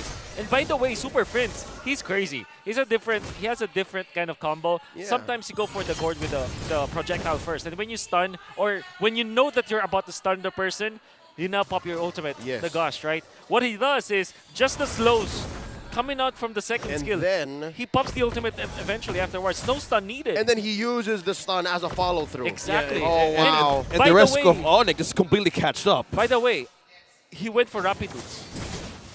All right, so he Rapid can boots weave. scored. He can weave in and out of combat. That's right. Oh, I love it. You know what? Super Friends and Ryzen think the same way. That's how Ryzen plays the Lancelot. Phantom Execution in. Yep. Completely just having a lot of distance and Man. coverage, man. Oh, Super They're in Friends. sync. Yeah, in sync. They're drift compatible. Right. Like from that movie Pacific Rim. Oh yeah, of course. You can't have the wrong cerebral, pairing with that. So that is a good way of saying that the synergy is Onyx is so up right now that they can't miss a beat. And with this kind of consistency they're doing up against Barangay Omega, they're giving them a hard time. Even by Ryota's trying to split push around the map right now, they're getting more coverage as well. The Omega. 1,000 gold lead for Onyx, which is obviously not that much. It's a tight gold lead. A tight gold lead, but the fact of the matter is, there is a lot more turrets for Onyx to work with, especially the middle turret. I think it's very crucial. Now they have an easier access to defending mid. Look at that fast burst! That was so blitzed him. fast. They just Ultra blitzed him. fast. Not even a response with the conceal, and here we go. Cram's gonna be the first target. There's a big knockup, heavy spin dispersing all the members of Onyx. Chaknu goes down first, Nets gets a kill, and with that, Omega says we back out of here, man. Delta split, not a good fight. Ryota's still alive, sprinting on out of here. Chase it! Alrighty then. Alright, cool. Onyx is happy with what they got. They will let Ryota go. I am kind of feeling the struggle of Omega right now, and Nets didn't pop that Purify. He was just completely free from any catch. Oh no, Onyx smells blood in the water, man. They're like sharks. They want to finish. They want to finish quick. They do take down the bottom lane inhibitor. That's one penetration up. Top and mid is going to be next. Oh, that big lord still marching through. I just gotta say the discipline of Nets just by holding just his own micro capability and not using any resources completely he's changing the minds of Omega to what even go for Here first. we go. Chakna with a heavy spin, unable to move them. Onyx is an unstoppable force and an immovable object. They still have the Lord. Kelra goes down. I can smell it, folks. We're going to Game 3 because it's Onyx time. And that winning moment is brought to you by our official sponsor, FWD Life Insurance. The Hedgehogs has the right timers on their clocks. An amazing recovery and comeback has just happened. Okay. There are two things that we have answered in this game number 2. First is, is the Rapidude Florin gonna be enough? And there say it was. It was honestly because of Ryzen. I think he's my personal MVP as well as Super Prince. Yep. The class S demon in the Super Prince. But the second question that we have answered is, what happens now if Kelra plays a normal hero? I hate to say it, but the Martis is quite absent in this game. Yeah, it was not like the Kelra playstyle attitude thing, right? And we're kind of missing that because we've seen in how the Harith went in game number 1. I think it doesn't really fit. And to think, Wolf, we were the ones who were doubting Onyx output in game 2, right? And it's not like it's the first time we were wrong. Yeah. So with that said, we just gotta maybe let the chef cook, man. Yeah, let the chef cook. No, the Florida, because this is the first time we saw him play Florida. That's why we had a lot of doubts. Yeah. But I mean, he made it work. But honestly, it's not just that. There were so many close calls for this, and you can see a lot of outplays that they took for Ryzen. But you see the idea between Super Prince and as well as Ryzen. Play fast. Play furious. They're drift compatible, man. Completely have nitrous oxide in him. They're what? Nitro. Nos. Oh, no. Like when you're piloting a Jaeger, you need 2 pilots, man. Oh, right. I was think thinking it's about. about his sports cars. Yeah, that I was we talking don't about the have car. access Yeah, to. because What color is your Bugatti? no, it's red. Fell right into it. So with that kind of speed that ONIC took out from Smart Omega, that was just completely the Bruin having a great time. If I can recall correctly, it didn't even reach to second presses or third. With that Purified, that was just the struggle of the tech. What's up, Wolf? What do you mean, what's up? You think we're just going to let it slide? Yeah, Like sure. you- Okay. You have a Say red you have a Bugatti. red Bugatti? Okay, no, that's not true. It's just a car collectibles. FW Life Insurance is the official insurer of MPL Philippines Season 12 and the Epic Adventure of Life. FWD is your expert wingman. Celebrate your victories and celebrate living with FWD. And going back to that, yeah, I collect those 16.9 cars that you put it on your shelves. That's how I collect things. They only give it to owners. No. It We comes with have it. No. We have. comes with the model. There's a hobby shop for They that. hand you the fob and the model car. No. It's sold in No. it's not sold in hobby shops. My rich uncle's friend said that. No, that's not true. That's not true. How do you know it's not true? How do you know it's not true? No, that's not true. There's a lot of cases you can Oh, actually because they get didn't that give scale. him one when he bought one. Yeah. No. Whatever they say. Let's talk about the game. No, let's not go back to the game. Let's break things down a bit. Wolf, we're heading into game number 3. Break things down a bit. It's ONIC time for game number 2. Ryzen and Super Fritz arrive very quickly in this game. As quick as Francis Cantero arrives in the building with his red Bugatti. That's how fast. Again, BGC to Makati, nothing for Francis Cantero because he's fast with his red Bugatti. But kidding aside, we saw that the playstyle coming out from ONIC is dependent on them winning the team fights, or at least winning the micro team fights. So I'm not talking about like the big 5v5s, but all of these small skirmishes that ONIC were able to get. And even our MVP right now, we're seeing Cram output the damage with his ultimate, the Primal Wrath. But you have to take note, ONIC was relatively quiet in the early stages. Had it not been for their second turtle, you can finally feel that maybe, okay, Omega's draft might have a better teeth or better fangs in the game. However, when it went to the team fight, when you saw that there's a lot of fight between Omega and ONIC, ONIC finally found the speed that they should be playing around with. Early stages though, it was Omega trying to go for the split push play once again. And when we were talking about Kenra being absent in this game, it's not mainly because of his fault, but mainly because they weren't able to get any kills. And one thing that we have proven, at least now, is that if they do play continuously this split pushing kind of Paquito, it just won't work.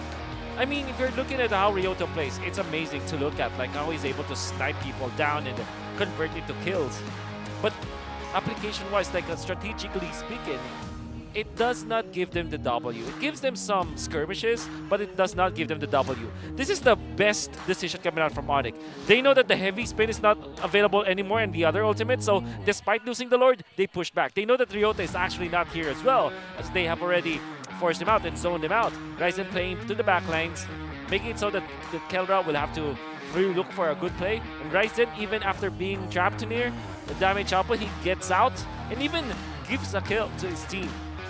Now Cram with a wonderful play, locking down Kelra, and Kelra did not have the crowd control immunity that he needs against Edith because of that surprise play coming out from Cam. So big time is coming out from Cam. That's probably why he was the MVP of this game. But all of these things combined together, you can feel that ONIC Philippines have a straight up plan every time there's a Lord dance. And we were talking about the keys to victory, right? Study how the side of ONIC decides to go for the Lord dances. And we can see the jungling parent coming out from Ryzen. Pretty quiet in the mid game, 3 minutes to 8 minutes. He's just defending. He's making sure that he's stacking up on farm. He's not overly aggressive in the first 8 minutes of the game. He actually focused on just maintaining his net worth, his gold, and it might not matter if he gets the turtle or not, as long as he gets into the critical mass. And what is that critical mass? That's the third item, or the fourth item in fact, for Ryzen. After he gets the Thunder Belt, that is when it's time to go. That's the green signal for the side of ONIC to actually fight against Omega.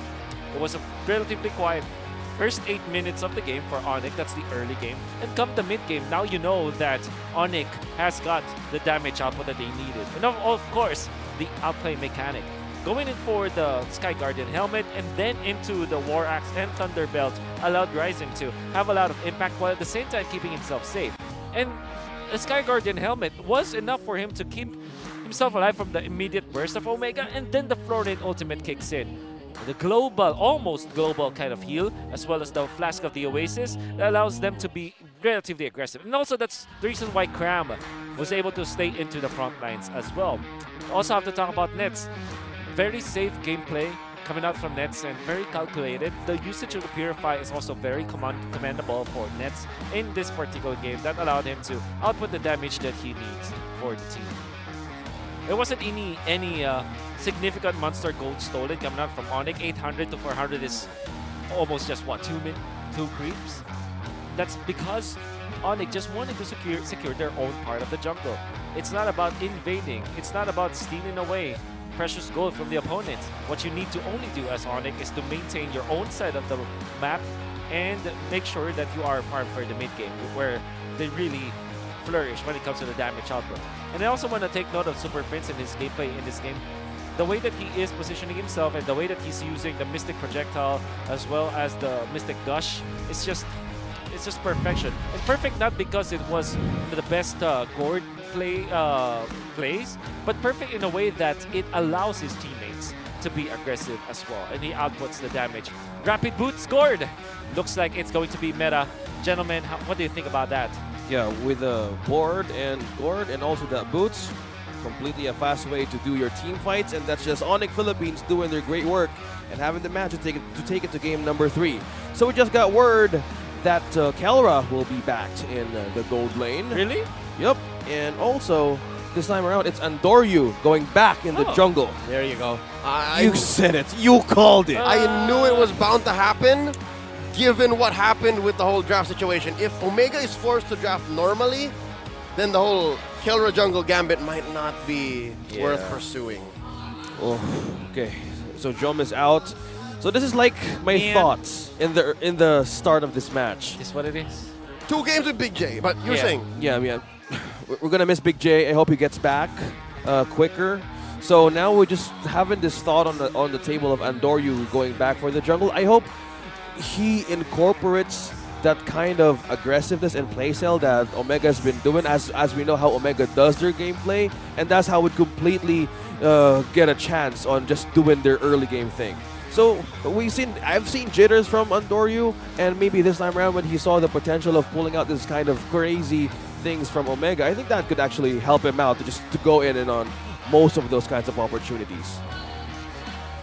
I mean, if I'm gonna be, I'm just surprised. And I always say that this is like shifting players from one player to a sub player. That's normal. But shifting one sub and then shifting one player to another role in one series, that's insane. Yeah, it's hard. It's mental acrobatics. It's morale juggling. Yeah. It's again, I'm actually confused now. Yeah. But here's the thing. Already, I think Omega has done what so many other teams haven't done in quite a while. Yeah. They've broken Onyx sweep streak. Yeah. They were winning. That's true. That's true. Like, okay, for Kelra, this is not as easy as driving a Bugatti into a Mustang the next day. It's Would not you know? like that. Is it the same? Is it hard? Is it difficult? It is difficult. Depending on how you would adjust your speed. But it's not that difficult. Depends on the road that you might take. Same road. Let's just say it's the same road, like BGC to Shooting Gallery Studios. I don't think you could get that quicker. Yeah, but the How difference. long does it usually take? No, I don't. I don't drive a Bugatti. Oh, because why would you drive a Bugatti here in Makati, right? Makes sense. I mean, certain parts of Makati maybe, but I mean on the road here. Or you don't drive it yourself?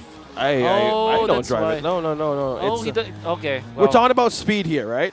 No, we're talking about like the feel of the Switching. the switching, like the Ah. switching your cars, like being on the driver's seat, right? Does it feel different, like driving on a Mustang and driving on a Bugatti? Is it different? I think if you just want to drive city, the Mustang is much smoother. See? He knows. You would know. He would know. So with that said, I'm surprised that ONIC is actually sticking to their guns. And if my opinion is worth anything, I think they're doing the right thing.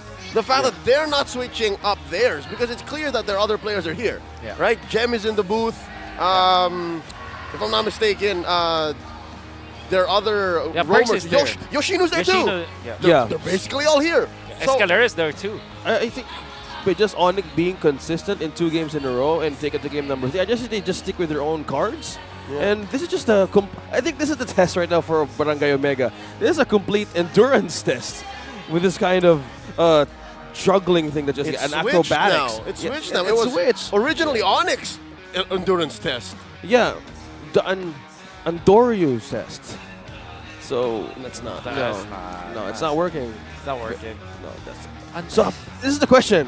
Despite how that tried. joke went so off, well, this is just the question of how Andoryu would actually develop a good way of bouncing back for this game. That's a question right there. Who is it worse for? Who's having a difficult time here? Kelra with the whole switch up, or Andoryu suddenly like, I didn't expect to play today, but okay. I think at least for a rookie, right? I'm sure that Andoryu is always itching to play.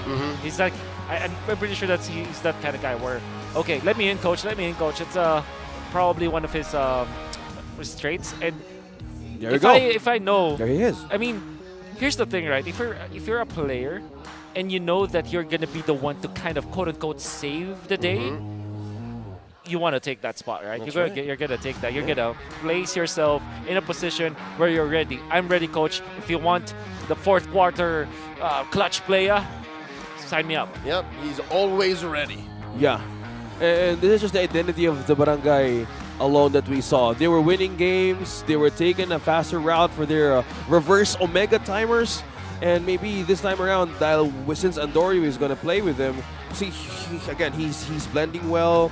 And with this kinds of attitude and play style, he just needs to keep up. And when it does kick in, it's just going to do wonders for the Barangay.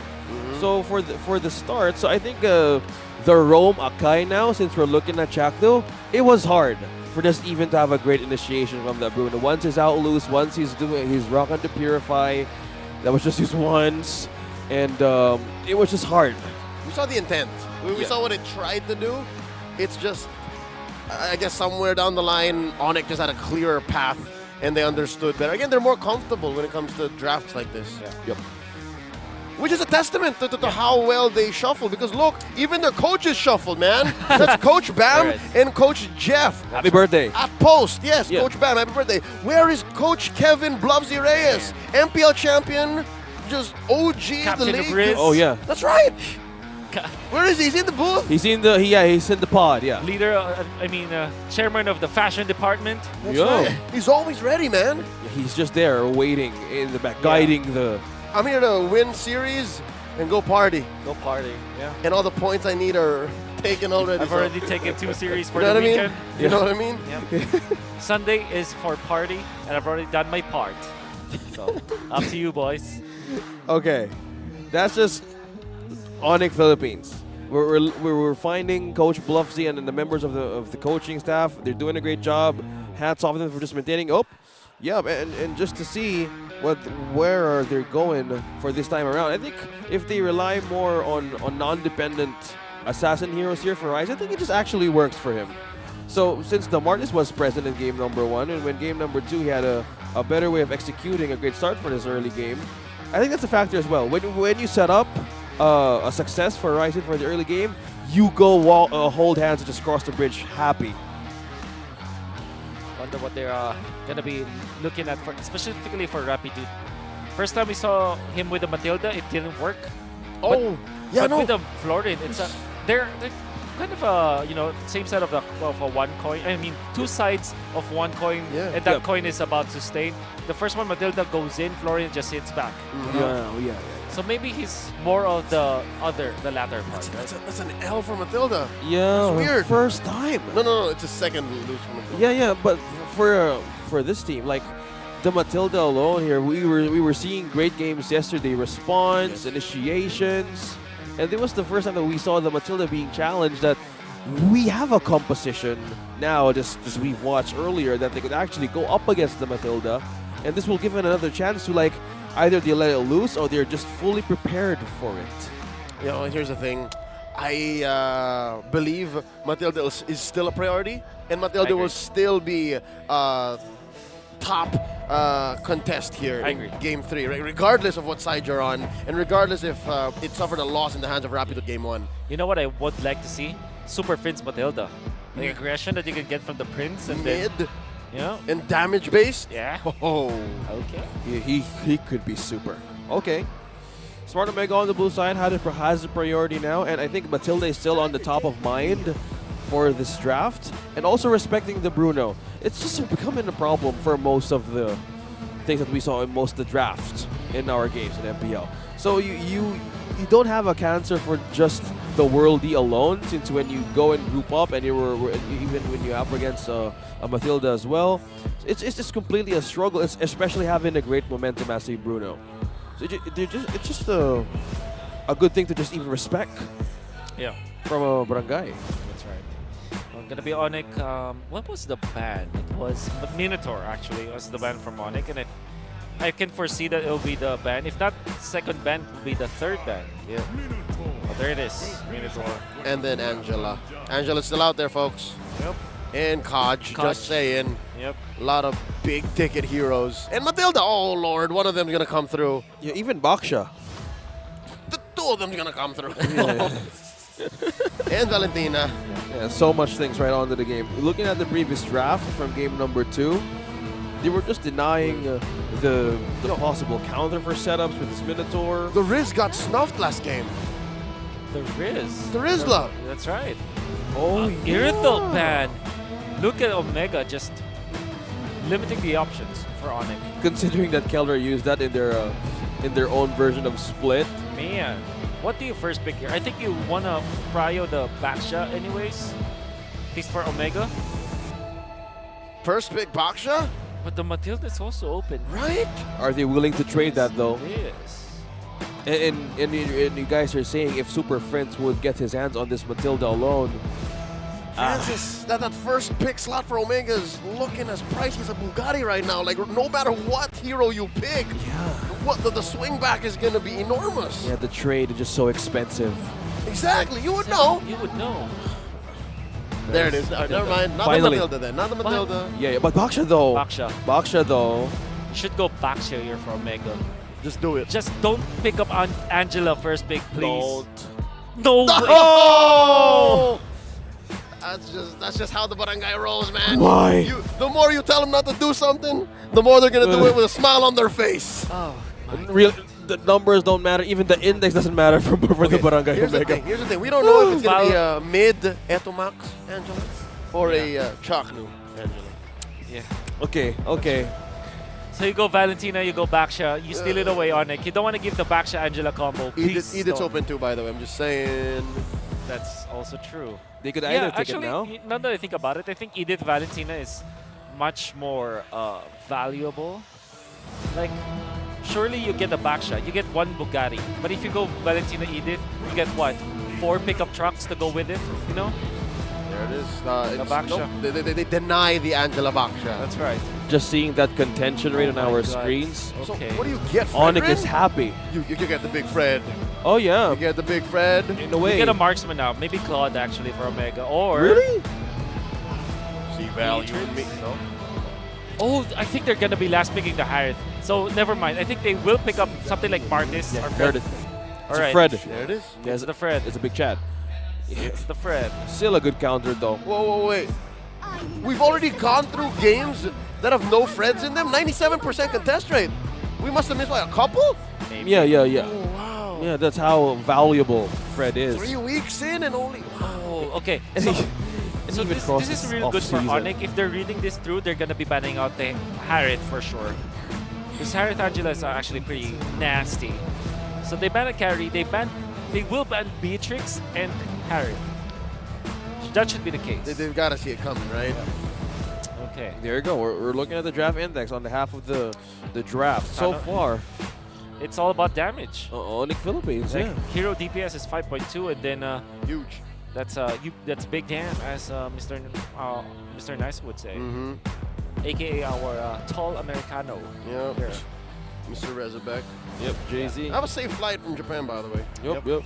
If ever, Will thank you for will the you be pasalubong. Yeah. Will you be there in the airport, Francis, to receive him with your No. Bugatti? Did you send someone? No, I Send won't someone be to pick there. him up? No, somebody might pick him up, but not me. No. Okay. No. Not Maybe you your driver. personally. There it is. Alright, right? Yeah, with the ex-Borg out of the picture right now for ONIC Philippines, they would need to have a great initiator for this one, since there's no way of pressuring down or draining down HPs. Sir, wake out up, of please. Sir, the game's about to start. The match, sir. Quiet. Okay. Okay. We're safe. Okay. When the game starts, you can't be sleeping like that. You can do it, sir. Quiet. Oh, man. Come on, man. And you feel the whole studio just waiting for him to just open his eyes. I appreciate the guy, man. I'm pretty sure that he went from a arduous task of like working. That's right. Maybe every graveyard shift, you know. And he's here. And he's here with us. So Thank you, sir. This big props to this the is guy. impressive. Again, heroes like Terizla, heroes like Novaria now are just making it through the second phase. Yep. And also the Arid, you guys were mentioning that this could be an option though for the last pick for Kelra. That's right. Respecting the hell out of his medals on Novaria. So Vision mostly will rely if this Angela would go in position 5. This might be the Riz factor for Onyx. Oh, Yeah, is with that- the Uranus man, it's the Riz. Then you're gonna definitely need it. Will they priority it though for Onyx? Terizla or Glue should be the pick now for Onyx, I would say. If I'm not mistaken, we are in the presence of a former ONIC manager, Carlo Giron. Oh, did we? I missed it. Yeah, he was on camera. Right there. Wow, okay. Wow. It's a Hello, stacked Carlo. crowd. Stacked crowd indeed. Yo. Let's go battle trips. I don't think he came with the battle trips. Yeah, they completely give a good amount of crowd today. It's just Series 2. It's Onyx time. You know, Onyx time. Okay. Wait, what? Really? Oh yeah, we have one more match tonight. Yeah. Oh man, I got so emotionally invested in this one. And you think it's just the last match of the day? Yeah, Oh! Rapid Cho. Okay, isolation. Okay. Oh, I wanna check on the damage department of Barangay Omega right now. They have no choice but maybe pick up the... Okay, so they go Yuzhong. Okay. Beatrix is the only option. One. I don't know how reliable their damage is right now. TBH, man, TBH. Even by the passive, it's a quite of a challenge. But if Kello can pull that off by just moving quickly, What if Onyx just picks up the Phobius? Hey, Phobius got buffed, by Yeah. the way. Yes. this will be a good throwback. It's a small buff, but again, anything to help the hero make a mark once more. then yes. I hope they pick up the Phobius because it's something that is unbothered by Edith. Because of the shields, you can really just, literally just brawl against the hero. But they can just go back to something simple like Rizla, not to be confused about Mara's dog, and the Paquito.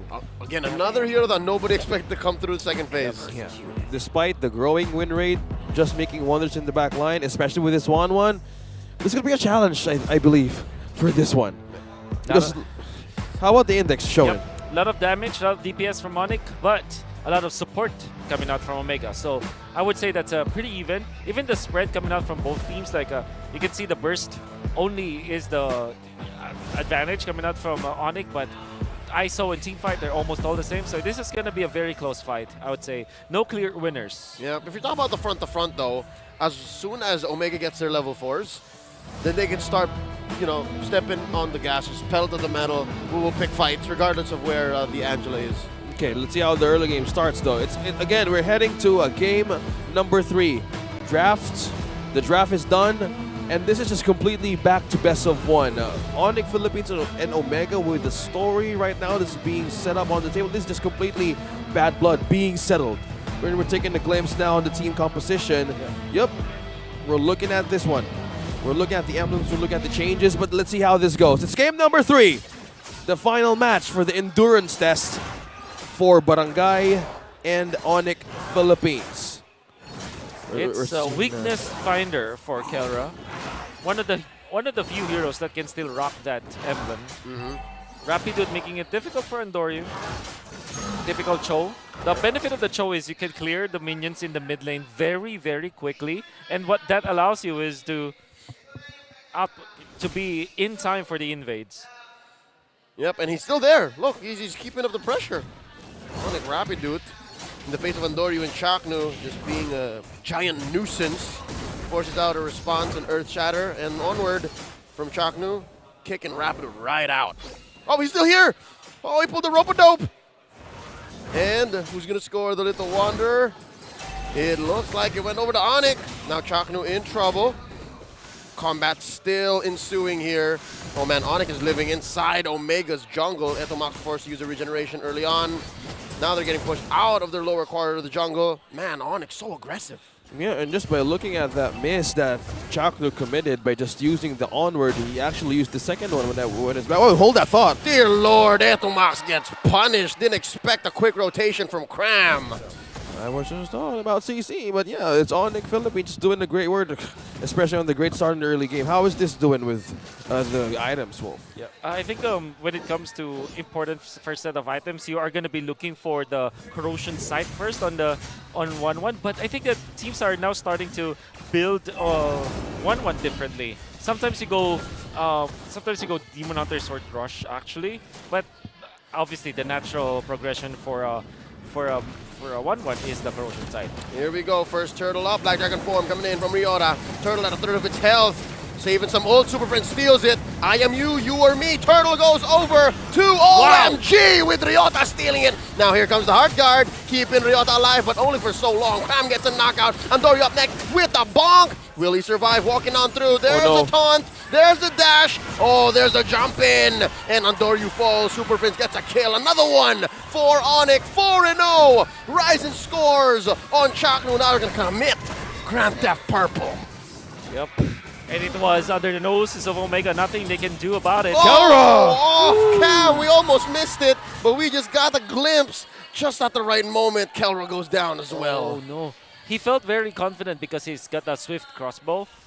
But Nets was already farming up so much. Now Nets has the corrosion side. And of course, Super Prince, very crucial. 3-0-2 for the Valentina. 5 kills in 3 minutes.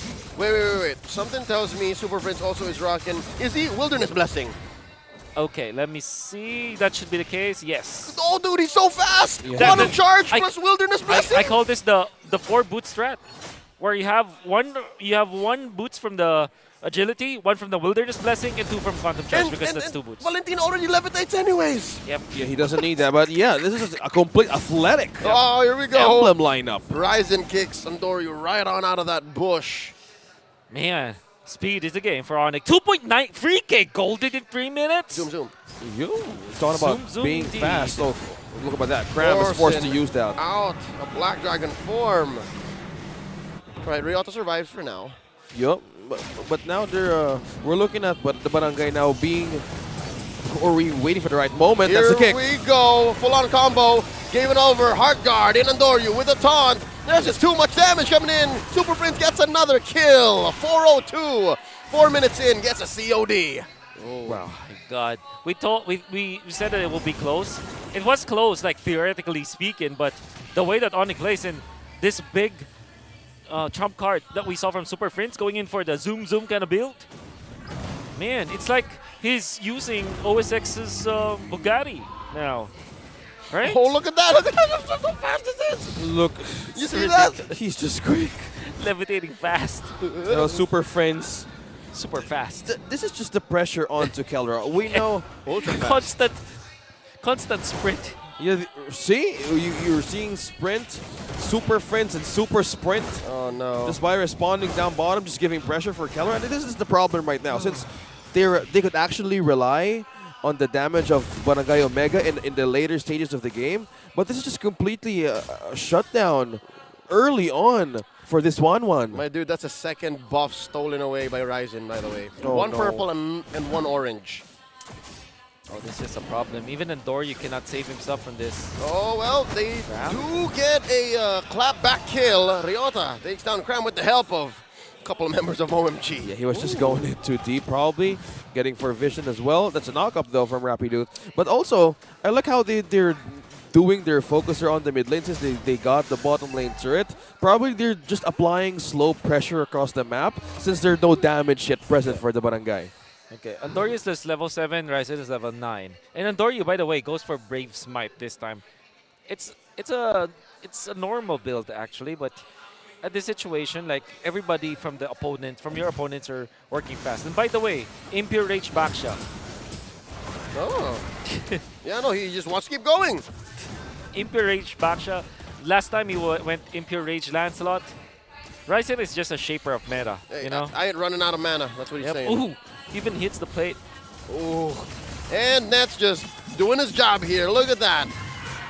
You could hold your breath and the turret would be gone. Is this a slow burn right now from the defenses of Omega? I don't even think it's slow. It's just a burn. It's a burn. Yeah. Oh, here we go. Another fight up top. They're going to try to give one over to Cram. Goodness. That's a stolen Oh Art Guard. my goodness. Super Friends keeping Cram alive. Oh, wow. Are you kidding me? If Super Frizz is not the MVP of the series, if Onyx wins, I'm gonna lose it, you know? He's just so impactful. 100% kill participation as well at 7 minutes. Homie got drift compatibility with all 4 members, other 4 members of Completely ONIC. Here we fast. go. Look at that. Turtle up. Ryzen still scores it despite Ryota having a Black Dragon form and a Heart Guard in. Now Nets, gonna be in trouble here. Is he Taking down though? Ryota first. The firepower, the item difference. Andoryu goes down. It's a 3v2 this time around. 3v5, 2v5. This is so hard for Omega to come back from as Ryzen goes ahead and recalls right in front of their tier 1 in mid. Now the purple in trouble. Kelra looking to take to the skies. Can he do it? Omega alive for now. Oh, wow. With just the amount of burst from Onyx Philippines Yes, tournament man. on the lead. By just having the Angela here in Omega, they know they get 2 out of 1 kill. Nets with the Purify says, call the ambulance, but not for me. It's definitely for Ryota, and even through the hard card as well as the ultimate from the Yuzhong, the firepower coming out from Nets, timing it with the Petrify, or at least the Dragonate form coming out from the Dragon form of Ryota. The extra control wasn't there just because of the Purify, and he immediately went in for the damage. Enough lifesteal as well. To the trinity of items that he has, it was more than enough, and now we're going to see a lot of differences between the gold of Onyx. Yes, Dear Lord. speaking of differences as well, 2-level gap. Yeah. That's on level 11. No, between Nets and Kelra, that's almost 3,000 gold between them. Yeah, 1.5 item. Right? That's a lot of money. That's a lot of money. It's like me and Francis, right? The difference between net worth, not close actually, not that Exactly, close. not even. Yeah. It's just Wolf having the invisible network that we don't know. No, Okay. not really. Okay. 20 seconds away from the Lord here. No more turtles. That's how fast Onyx has gone. And the Cram was the only point of death. And Omega, that was the first point that they got when Cram was just going down deep and checking some vision out for the Onyx. So with that point, they just completely having a great. This is just purely momentum from Onyx Philippines. They just completely taking the turrets one by one out of the base. Yep. Okay, let's zoom into Nets. I mean, why not, right? The man of the hour, very, very quickly. Even the attack speed is just crazy right now. Didn't even have to look for anything else. I think his emblem set is Quantum Charge and Swift. So he went for Swift. It's the first tier of the custom emblem. Late game carry, no problem. I'm activated in less than 10 minutes. How do you recover Omega? It's so difficult. You need Keldra activated. That's why I feel that the 1-1 is not enough in this meta game that we have right now. Yeah. It's too weak. We saw it on the first time the 1-1 was showed, but just the nerf. I think they did her like a difficult time to even farm up in her own lane. Yeah, they nerfed her again. Yeah. So it's like you need to, well, from what I understand, the 1-1 needs to be proactive to make that damage work in early game. She needs to keep moving. She needs to push the advantage. But here, Keller doesn't even have an advantage as Onyx knocks on through their front end. Well, you can say back doors. Mid and bottom in jeopardy this time around. At least their holy shields get popped, so Onyx still on time. Oh, that's the play. Oh, Rapido with a kick!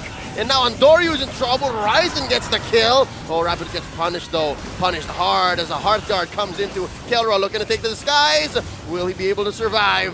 Ryzen jumps under the wall. Ryzen's top baiting. lane inhibitor falls. Now mid, and the Lord as well. Omega still defending. Omega still alive, still breathing. Yeah, that was a great initiation from Rapido, but one thing also, the follow-up from the ultimate combo. Wait. Oh, that was close. Oh, they're on a chase. Ryota trying to draw a line between Onyx and Omega's base. Not gonna work out. One skill one coming out from Super Prince, and you take out what, 3 bars of Kelra's health already? Yep. 2 or 3 bars. Scary. What's looking like? So he did not go for anything like a Rapid Boots build. He went for Arcane, and then of course the COD being in there with the Crystal and Lightning Truncheon. Yep. He packs up a punch. That's it. That's all he needs because again, Kelra doesn't have enough money to build anything defensive. Yep. It's all like, we rely on you on the damage now in the later stages of the game, but it's not. It's not possible. And they don't have any sort of Radiant Armor. Because the thing with Radiant Armor is that if you pick it up on your gold lane, in your XP laner or maybe a roamer, it affects and helps your teammates because it nullifies the attacker, right? So there is no holder of Radiant Armor from the side of Omega. That means there's no way to kind of neutralize at least the damage output of Super Prince. And you can see that even with just one skill 1, it was already a lot of damage done onto Kelra. And that's what's so ridiculous. Super Prince is the only magic damage outlet of ONIC.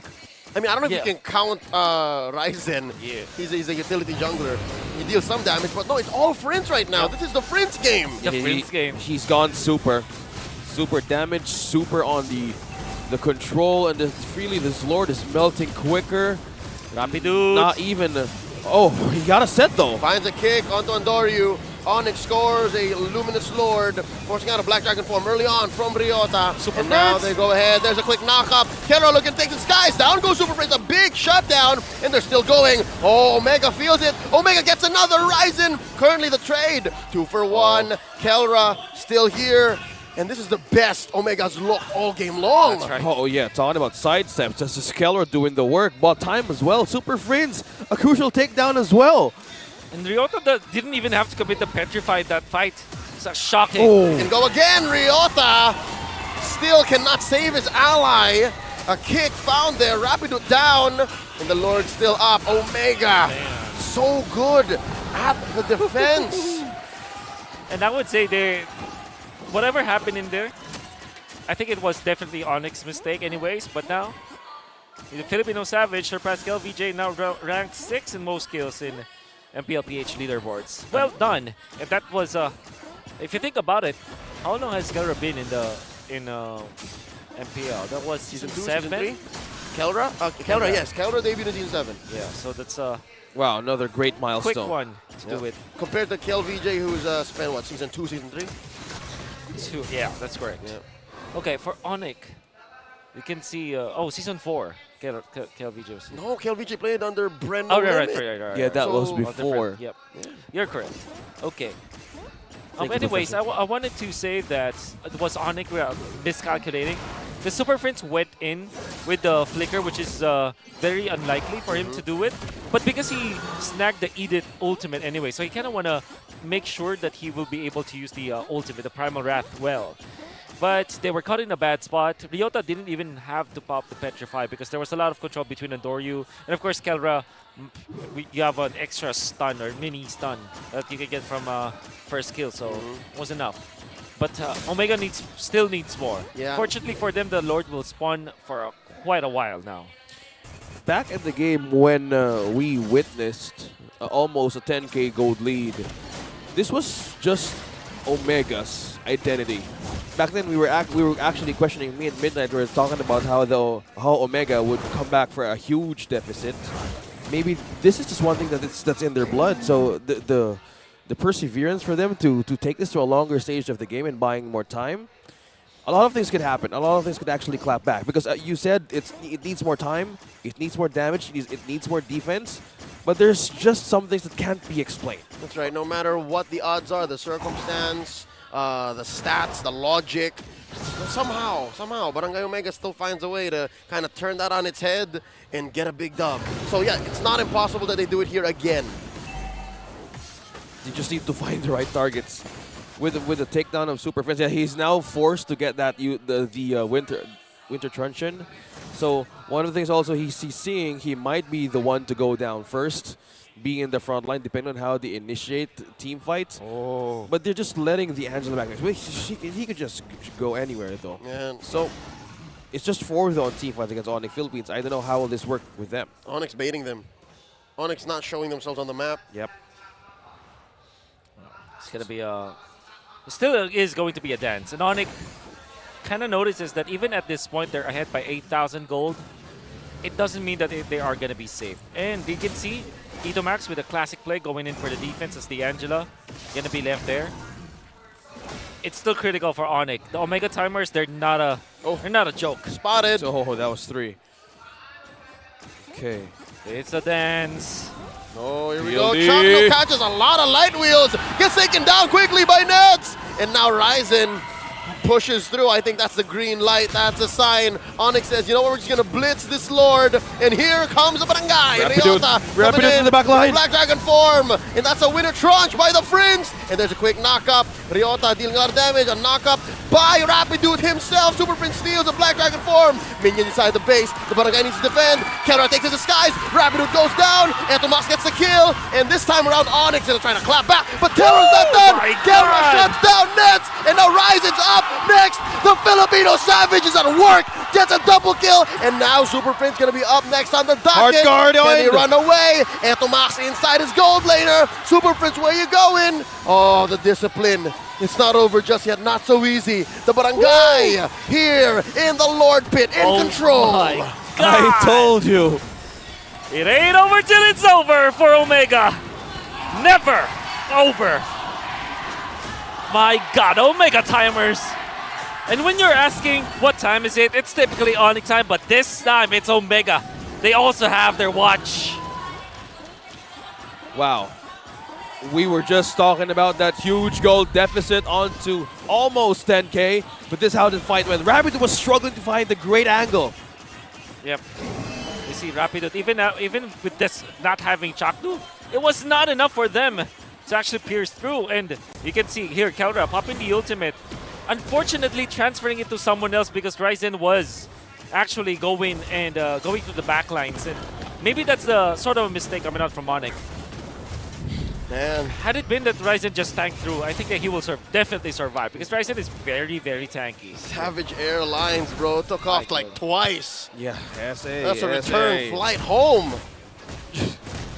If the Matilda is... Wow, I'm just completely... Yeah. What is 1-1? Amazed.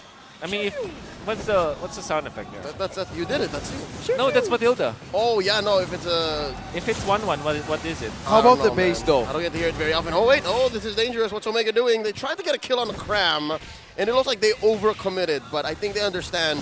They know that it's a calculated risk. The base is not going to go down. Yep. And it just as that, we're looking at 1.2K only. Shrank. It shrank, it did, bro. Quicker. And it happened again. Just Omega things. When the Venom just completely bites you, it just takes a lot of time to actually strike. And this is just completely Omega changing the numbers, stats, whatever. It doesn't work. It's just them alone.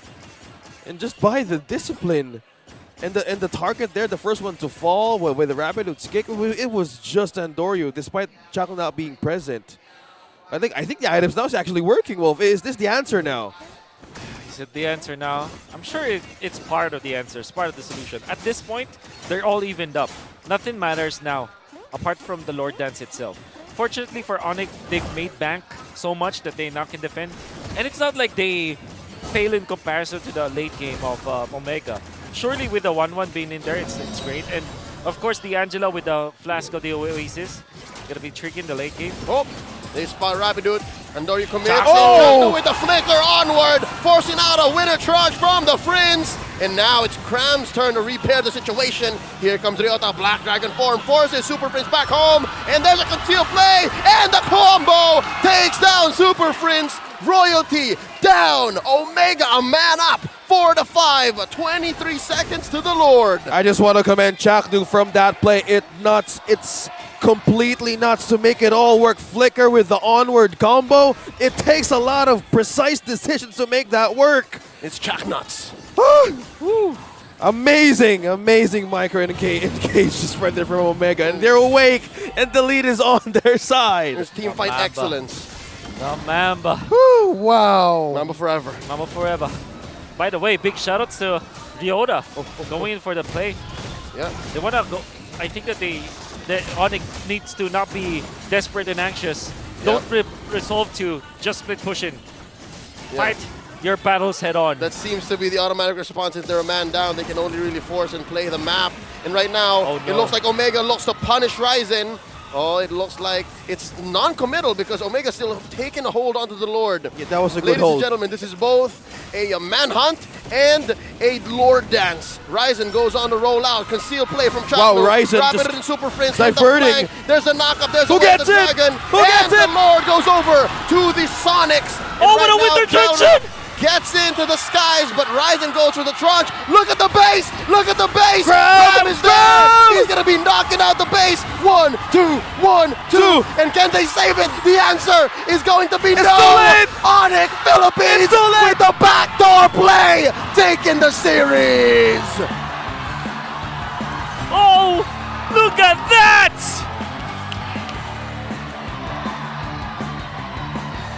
My goodness! Ryzen straight to the opponent's booth. That was his booth. That was his booth. I came from there. This is my house. At some point, that was his booth. Unbelievable. Just by doing that diversion onto Smart Omega, they had it. But how they prioritized that split. Ryzen rejoiced. That's the hug. Despite the contention and the bad blood, that's how they love each other. Brothers. Brothers forever. Brothers forever, of course. Even Ryota. As much as we say that this is bad blood, I'm sure that they're all pretty close. Gentlemen, Wow. people watching at home, this has been one of the most fun and amazing I agree. back and forth series we've ever seen in Season 12. And I could not think of a better way to end it. Like, come on, they're so equally just placed, and then they both team fight so well. Come Yeah. on, it really had to just come down to either a wipeout or somebody getting the backdoor win. Oh my. And just by that small mistake, they rejoice, they greet, they're respected, acknowledge the strength. Coach Bem as well from Omega. That's right. Amazing. Wow. Despite what happened, that was completely the best game of this weekend. And that winning moment is brought to you by our official sponsor, FWD Life Insurance. Happy birthday. That's the birthday buff right there. Yeah, for those of y'all who don't know, Coach Bam was once a member of the Omega family. That's why he's so close to Etomax and to Kelra. Man, what a birthday gift to What Coach a birthday Bam! gift. And what a week for Onyx. They completed the Grand Slam. 3 series, they got all of it. 2-0, 2-0, and 2-1. Yeah, and their win streak continues. How's the standing looking now? The last victory was a 2-1, but still, that's 4 series wins 4 series wins. for the Sonics. Wow, it's Beautiful. My God. The shuffle. And the thing is, well, you know what's very important about this particular win is that it is now them proving that Cram can win games, Rapidude can win games. Right? Yep. So, well worth it. And also, their combination, Coach Jeff and Coach Bam. As drafters, yeah. Yeah. So you were talking about Coach Bluffsy, yeah. Those guys got it covered. Those two guys Wow. in the back of the yellow got it covered. Any combination of the two from the 4 stacked coaching staff of ONIC, I'm pretty sure they can figure it out. That's the Amazing. Onyx magic. They're shuffling the cards. Yo, Yeah. this is amazing, man. We haven't seen him shuffle this hard since Coach Jeff, bro. This This is is even more than Coach Yeah, Jeff. the Coach Jeff voiceover. has at least 3 standard, uh-huh. 2 people, like Maloyski and Kyrie. Yeah, and then they shuffle. this time Variant. around, it's like Forrest Gump, man. It's like a box of chocolates. You never know what you're gonna get. Either the assorted ones or the great mix, whatever it is, it tastes the same. Amazing. Wow. ONIC Philippines. Well, this gives another statement as well. No matter how the match went, this just the Omega timers, man. You still need to respect that. Whatever happens, whatever the stats, whatever it is. Barangay. What is this guy thinking? No, I'm just playing back the last few moments of the game, man. It was beautiful.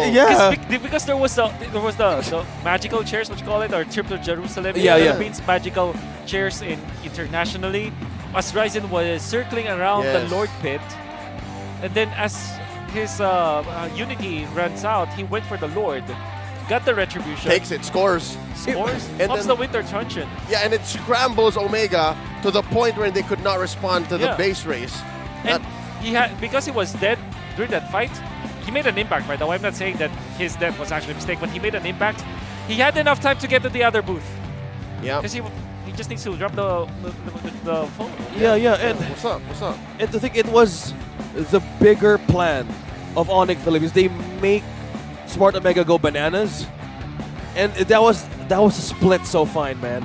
That was completely It's so fine. that was Cram just looking for like, I did this before, I'm gonna do it again. Yeah, you're right. Yeah. Throwing back to Season 9, which I think in recent memory, possibly still one of the best splits that was scored by Cram then with TNC. I don't remember who they were playing against. Was that against Echo? Problem. We need to recall. Wherein it was such a masterfully orchestrated split push. But this one is close. This one is close, man. This one is, oh. But, well, the benefit of this, what makes this one very special is because there was a Lord Dance factor to it. Yes, It wasn't yes. just the split. It was two things together. And we said that they should not be resolving the split. And they did not completely resolve the Yeah. splitting. They still tried to go for the Lord Dance. Yeah, It was the completely ultimate. coordinated. It was the ultimate in non-committal execution. Yeah. They could have won both of them, and they did. They could have lost both of them. Amazing. Congratulations, ONIC Philippines. Now let's throw it over to Mara for their winning interview. It's about Cram time. And everybody, what time is it? And this series, it was definitely Onyx time. Congratulations, Onyx Philippines. Talagang napansin din namin at talagang pinuri ng mga casters ang performance ni Cram. You really stepped up, lalo na sa game number 2, even game number 3. Now, let's talk about ng final moments. Kasi kami rin sigaw ng sigaw. Akala namin it's gonna be another win-yins. Okay?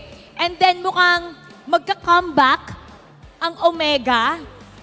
And then nagkaroon kayo ng split push. Kaninong call yung backdoor? Sa akin po talaga. Kasi, Sa'yo talaga? kasi yung nakita kong opportunity nun kasi yung Yuzong parang nag-dragon agad dun sa mid, papunta dun sa may clash sa may Lord. Sabay yung Angela, nakita ko na sumalig. Kumbaga, may nakita rin ako opportunity na yung creeps talaga nasa mid. Kumbaga yung mata ko kumislap.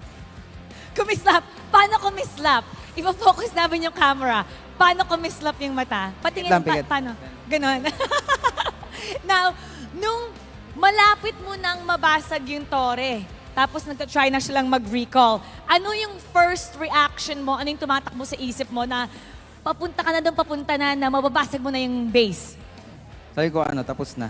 Tapos na. Wag nila pauwiin, ganun. And it worked dahil sa'yo. Congratulations. Palakpakan natin si Cram. Winning moment. Pero yung game 3, you guys had a 12K lead until muntik na mag-comeback yung Omega. Pero pag-usapan natin yung game number 1 kasi talagang na-mind blown din kami, Nets. Mind blown yung game 1. What happened dun sa game 1? It was a 9-0, wala kayong nabasag na tore. Ano sa tingin mo yung nangyari doon? Sa tingin mo ba gigil yun ng Omega? What happened? Nabigla lang din po kami sa drop. Di po namin expect yung drop nila ng game 1. Tingin ko, kaya lang pinasok si Keldra para dun para magarit. Yun. Gin lang. What did you think about that? Hindi ka ba parang, ano yung reaction mo? Kasi for the first time sa MPL career ni Kelra, nag-jungle siya. Very first. Do you think that was supposed to be something na para sa'yo? Siguro po. Pero tingin ko po talaga, pinaktis nila yung yung hero nilang yun. Tingin ko pang lang yun, pang game 1 lang talaga. Pang game 1 lang. Okay, pang game 1 lang. Okay. Now, Alam nyo, by the way, ngayon, kanina may three-way tayo sa second spot. But because of what happened right now, ONIC now has solo second place. Now, a lot of people, especially dahil kay Boss A, dahil ano nga, ang iyong tongue. A lot of people are saying na overconfident daw ang ONIC. Anong masasabi mo sa kanila? Pero kasi ngayon, number 2 na kayo, just right behind Echo. And this seems to be the best of ONIC since this new lineup has come in the MPL. Chamba lang. Ano lang, kailangan lang namin practice, stay humble, ganun. Nasaan si Boss A? Ano sabi hindi what? Hindi bagay. Okay, redo! Rewind! Okay, rewind. Ano ulit? Boss A, anong masasabi mo? Kasi simula nung pumasok kayo dito sa MPL, ito ang best performance nyo ngayong Season 12. Siyempre thankful. Thankful sa yung mga sumusupport sa amin. Ano masasabi mo sa comment na overconfident daw kayo? May Hindi, lang kami, i-continue lang namin yung ginagawa namin. Tsaka sana supportahan niyo pa rin kami. Yan. Pero ikaw, hindi mo kinu-continue yung ginagawa mo. Pag minana na lang ulit. Pag minana na lang ulit. Alright, now it's time to announce the match MVP. Let me hear some names.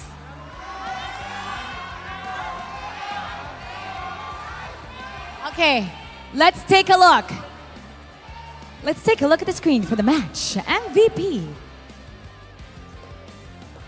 Ryzen! Okay, Ryzen. Actually, alam ko na ikaw yung match MVP. Sinesave ko to.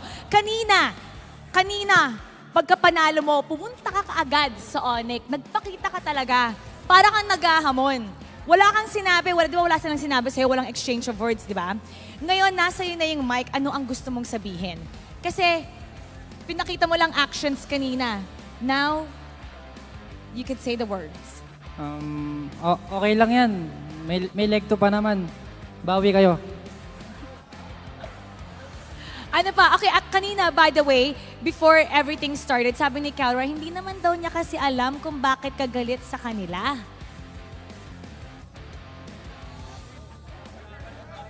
Kaya siguro gusto ko lang talaga sila kalaban. Para malaman nila kung sino sinaing nila.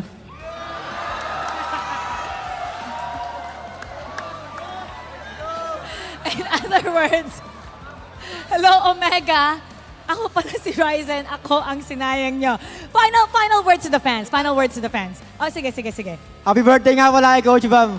Oh, happy birthday! Happy birthday! Once again, everybody give it up for ONIC Philippines!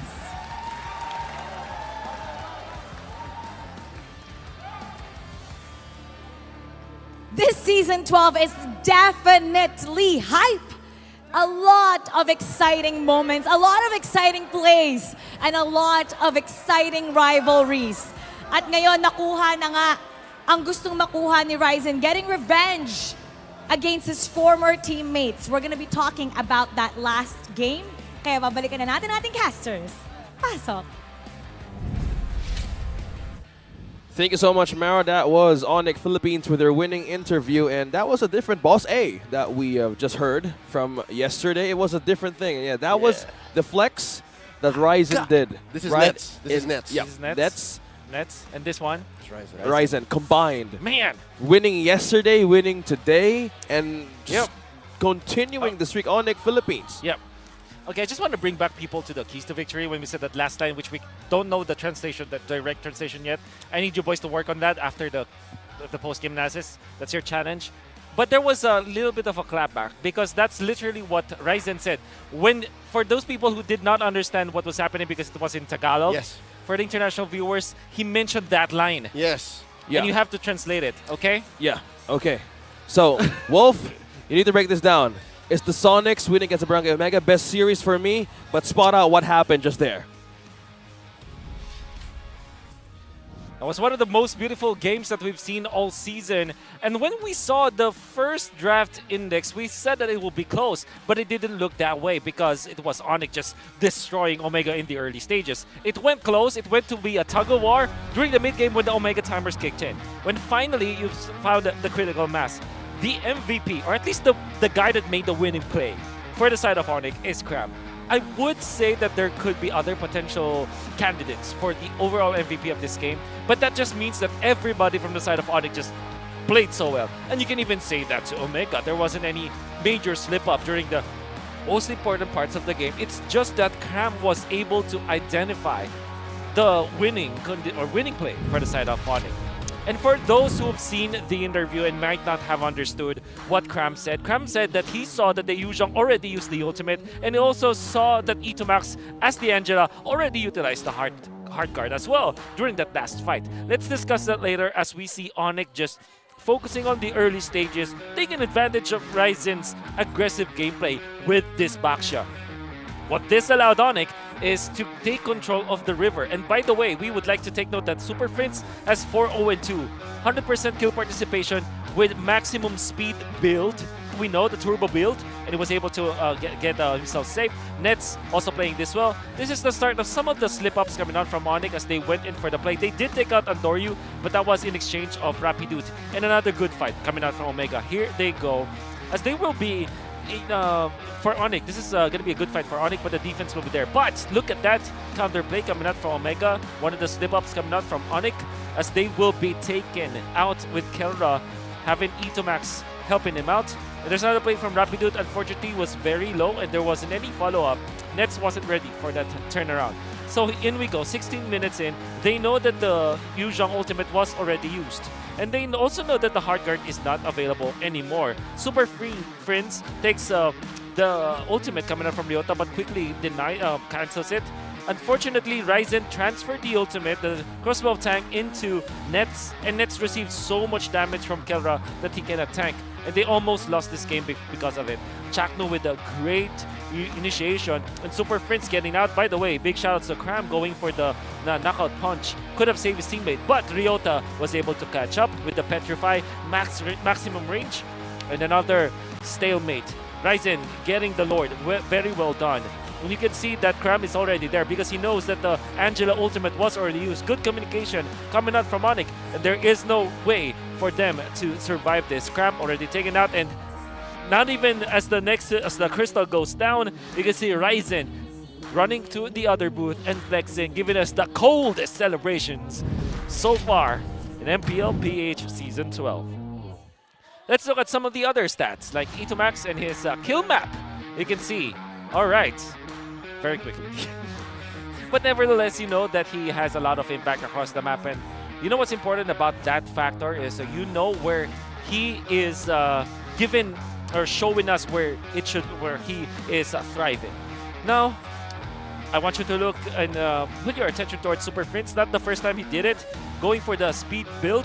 Okay, so I think the pull yourself together is it might be a bug or a visual bug, because I'm pretty sure I looked at the lobby and it was the triple speed build. All right, and apart from that, the fact that Nets managed to control himself and only died once in this game, that was from the hands of Kelra.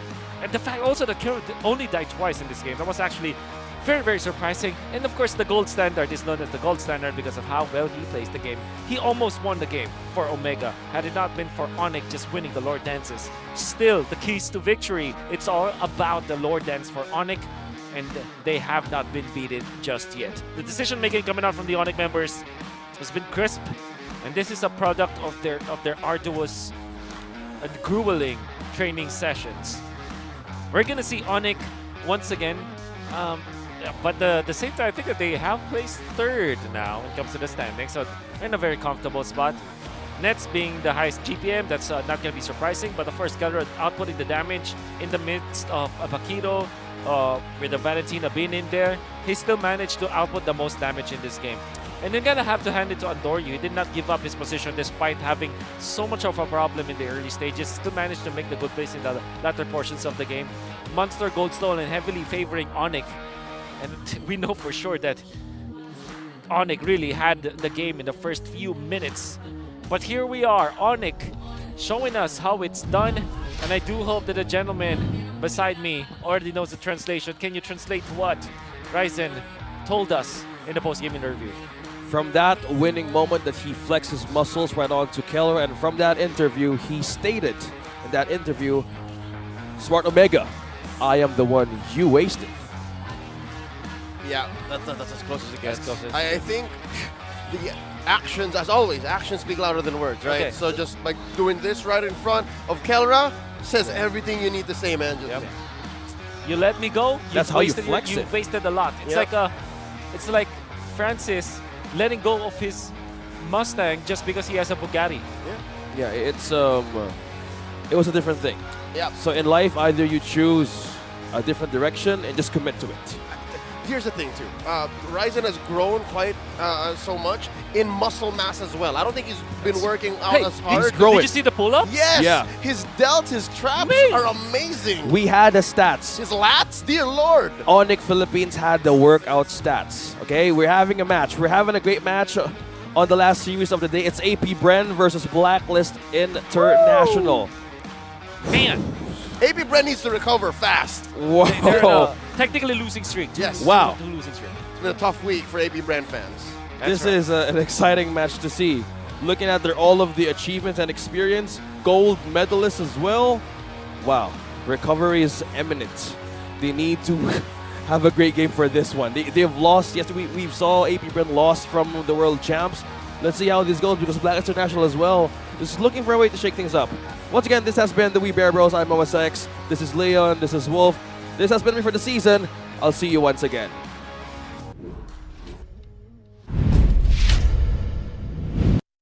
The 12th season of MPL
the air in this packed house in the final day of the halfway point of our regular season. How are Now, as we prep for AP Bren versus Blacklist, I'm reminded of the mechanical excellence and the game IQ on display, lane per lane, roll per roll, between these two teams. I think we know for sure that at least when it comes to what is at stake for both teams, like Blacklist International needs the points for sure, but they just won. And for AP Bren, they're put in a weird spot where they are actually in a losing streak, right? Yeah. Which is weird.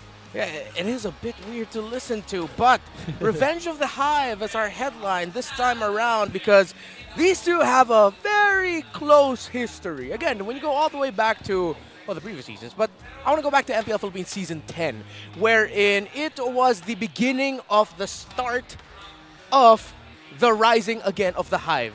Yes, that's exactly what I mean. 10. Okay. Yeah, it was. Because remember, in that lower bracket matchup between Bren Esports then and Blacklist International, it was a very close series. It went all the way to 5. And it really looked like Blacklist were going to get eliminated. But then AP Bren just missed that mark. And of course, we know what happened then. But it's been a wild ride for these two teams since then. Yep, this AP Bren we have now, save for the name, doesn't look very different, to be honest, from about a year and change since then. But their opponents now, the ones that they had to face off in said playoffs, very different. This is a very different Blacklist International.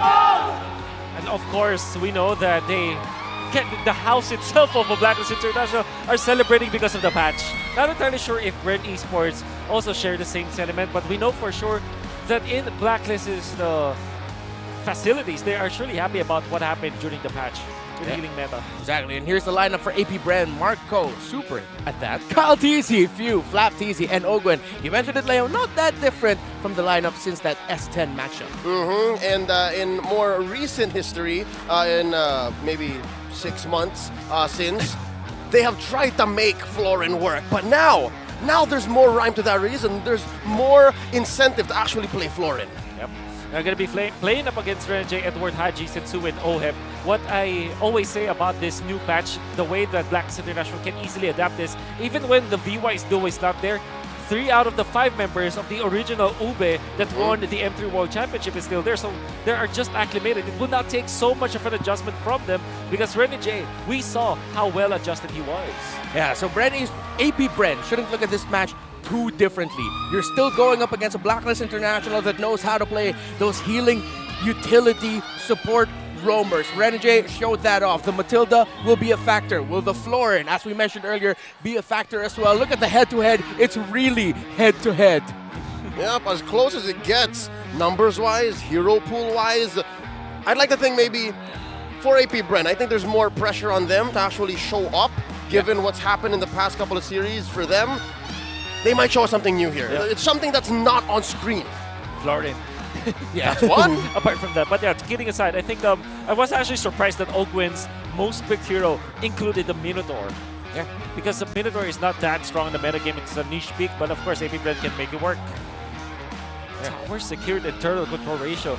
That's 80% tower secured is actually pretty ridiculous. And the fact that they're controlling more than 75% of the turtles that they play in, that means that AP Bren knows how to take these objectives. Yeah, objectives, and it really just shows the different tales that they've had heading into this point of the season where AP Bren went on a roll, but recently it's been a little bit of a struggle. Meanwhile, Blacklist International, it started great, got shaky, but then, hey, they're on the right footing again. So it looks like Blacklist International is going into this with a little bit more comfortable momentum compared to their opponents, but they still really have to consider a lot of eyes were on AP Bren, and rightfully so.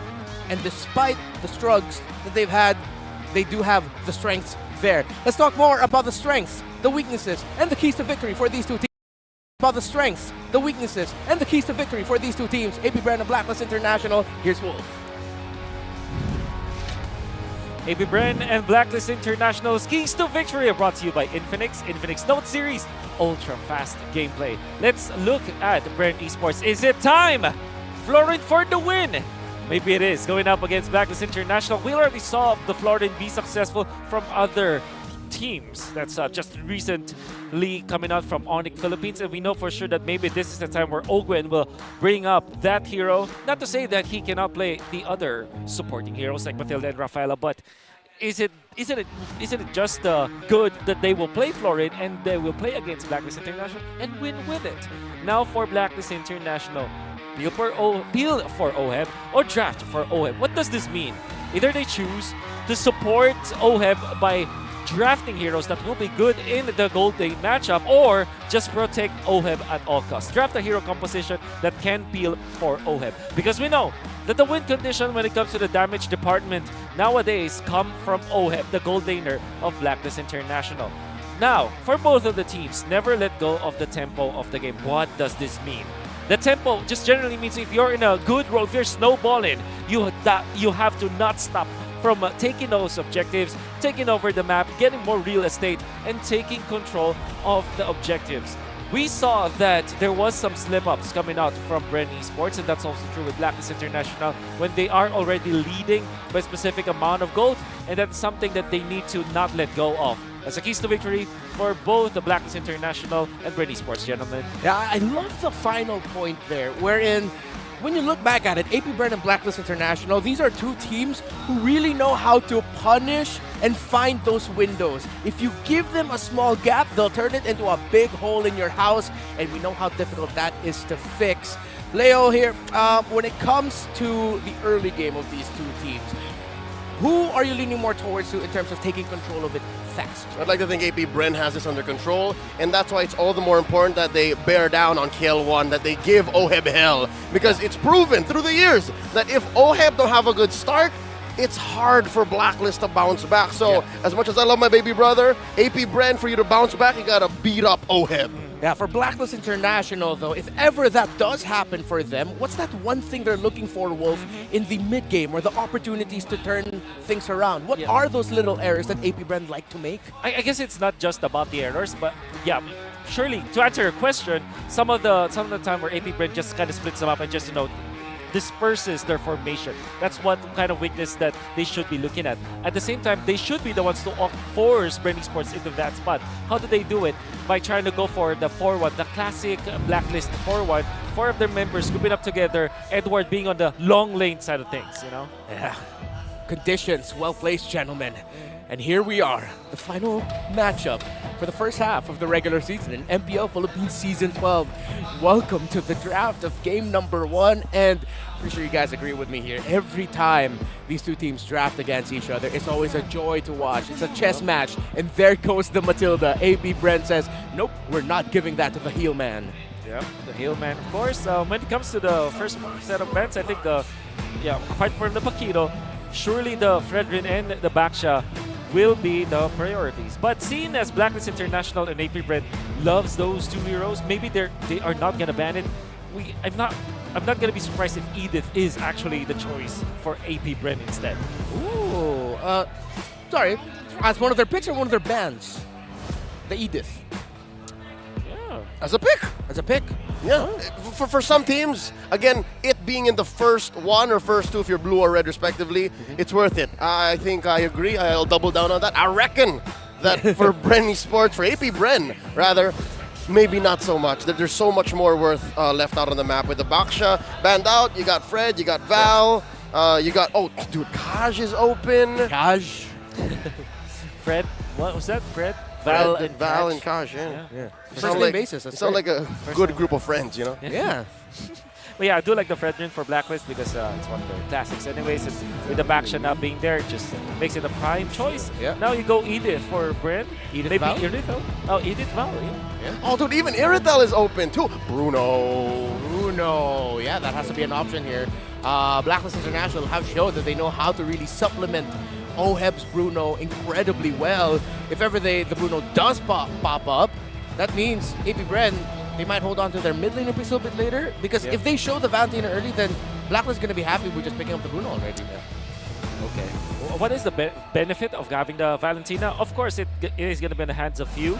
A man of a million moves for side of AP Bren, knowing that he can be effective with his Valentina, that gives a lot of comfort for AP Bren. At the same time, there's no reason not to. Of course, the Novaria is there, but a usual priority, that to me is a surprise. It is very surprising. Leia, I love the reaction that you had there. Yeah, no, again, this just shows that Coach Ducky, Coach Bren, the boys, they're on the same page. Yo, we're going to give OHEB hell. Yeah. Flap TZ, sick 'em. Yeah, it's going to be a formation breaker for sure. So this makes the pick here for Blacklist International, the XP lane, even more important. Who's going to give Yuzhong hell to make sure that AP Bren won't be able to give OHEB hell? No Paquito, so maybe just the Terizla, and then I guess they want to go Brody right now for Blacklist International. Because among all of the other marksmen out there, Brody is probably not that scared of the Yuzhong. But of course, with the Angela and the Irithel, you're going to be A-okay. Yeah, and I feel like that Irithel and actually those first 3 picks, it seems like Blacklist International are taking a little bit of a page from one of their longtime rivals' books. Smart Omega love to pick up the Eerie and Angela combo. That's right. And we don't know where the Angela's going. Yeah, it's still flex. Although, I don't know, man. It would be a true test in how much Haji has grown as a captain. If we say that it might be a mid Angela, you're going to take away a good chunk of that mechanical giftedness he has. Yeah. And then you're going to move it to macro and shot calling. That's true. And there's the Bruno this time. There's Bruno. Big shout outs to our cameraman. What an image. Like, focusing on MTB first, then blurring out and looking at Ducky. Wow. Cinematic. Cinematic. A la Nolan. Is that right, Mr. Wolf? Yeah, that's definitely right. Vision and information, that's the kit now for AP Bren, especially after getting this Navaria. Then you combo it up with a Bruno. That's a lot of the damage that they can output. Single target damage that will really help them burst out the members of Blacklist International.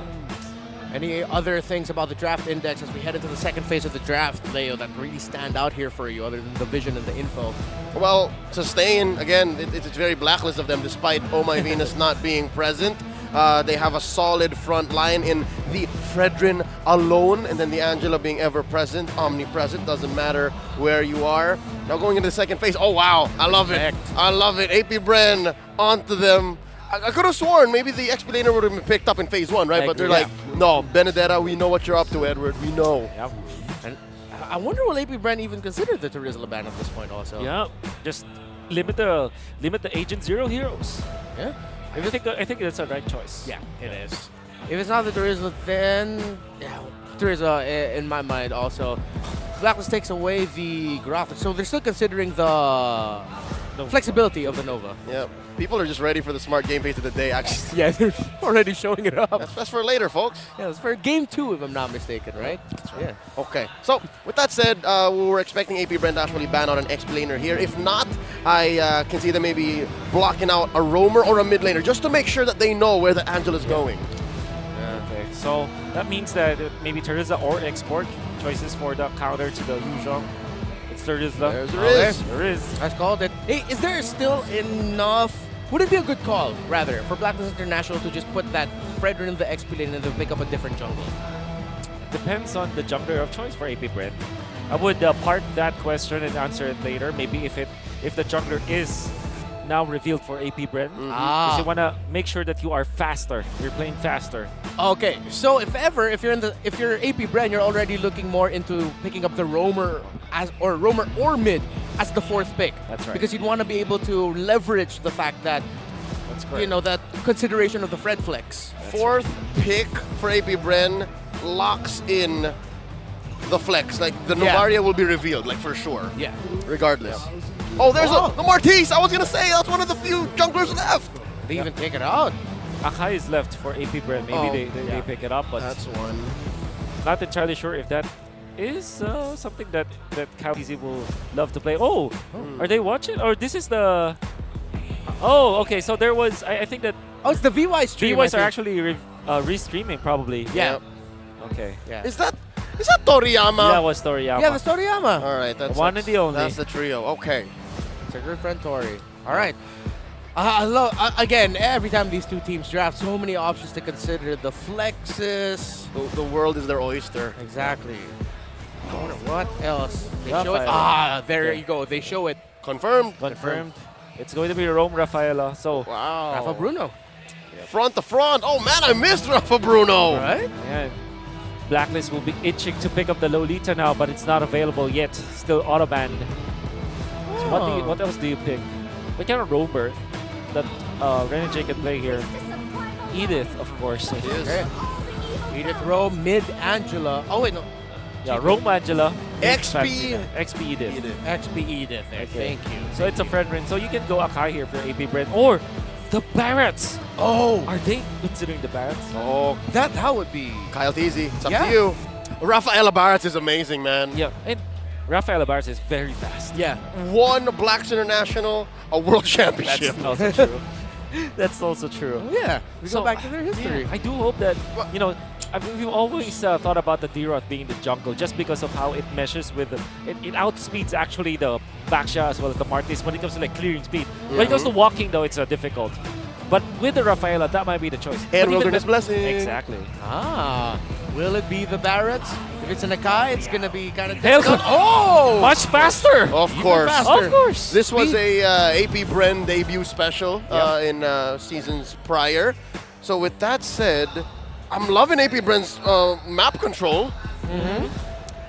And vision and info. Not only do they give info from the Navaria, they take away information. So that's a massive W for AP Bren for sure. One thing that we do know about Blacklist is that they have greater late game. Just because of the presence of their Edith plus D'Angela. Pretty strong. And Edith as well. Skills as the XP laner. So when it comes to boom boom, we get up to speed, we can expect that from AP Bren. Yeah, look at the audience predictions. Blacklist International, 76%.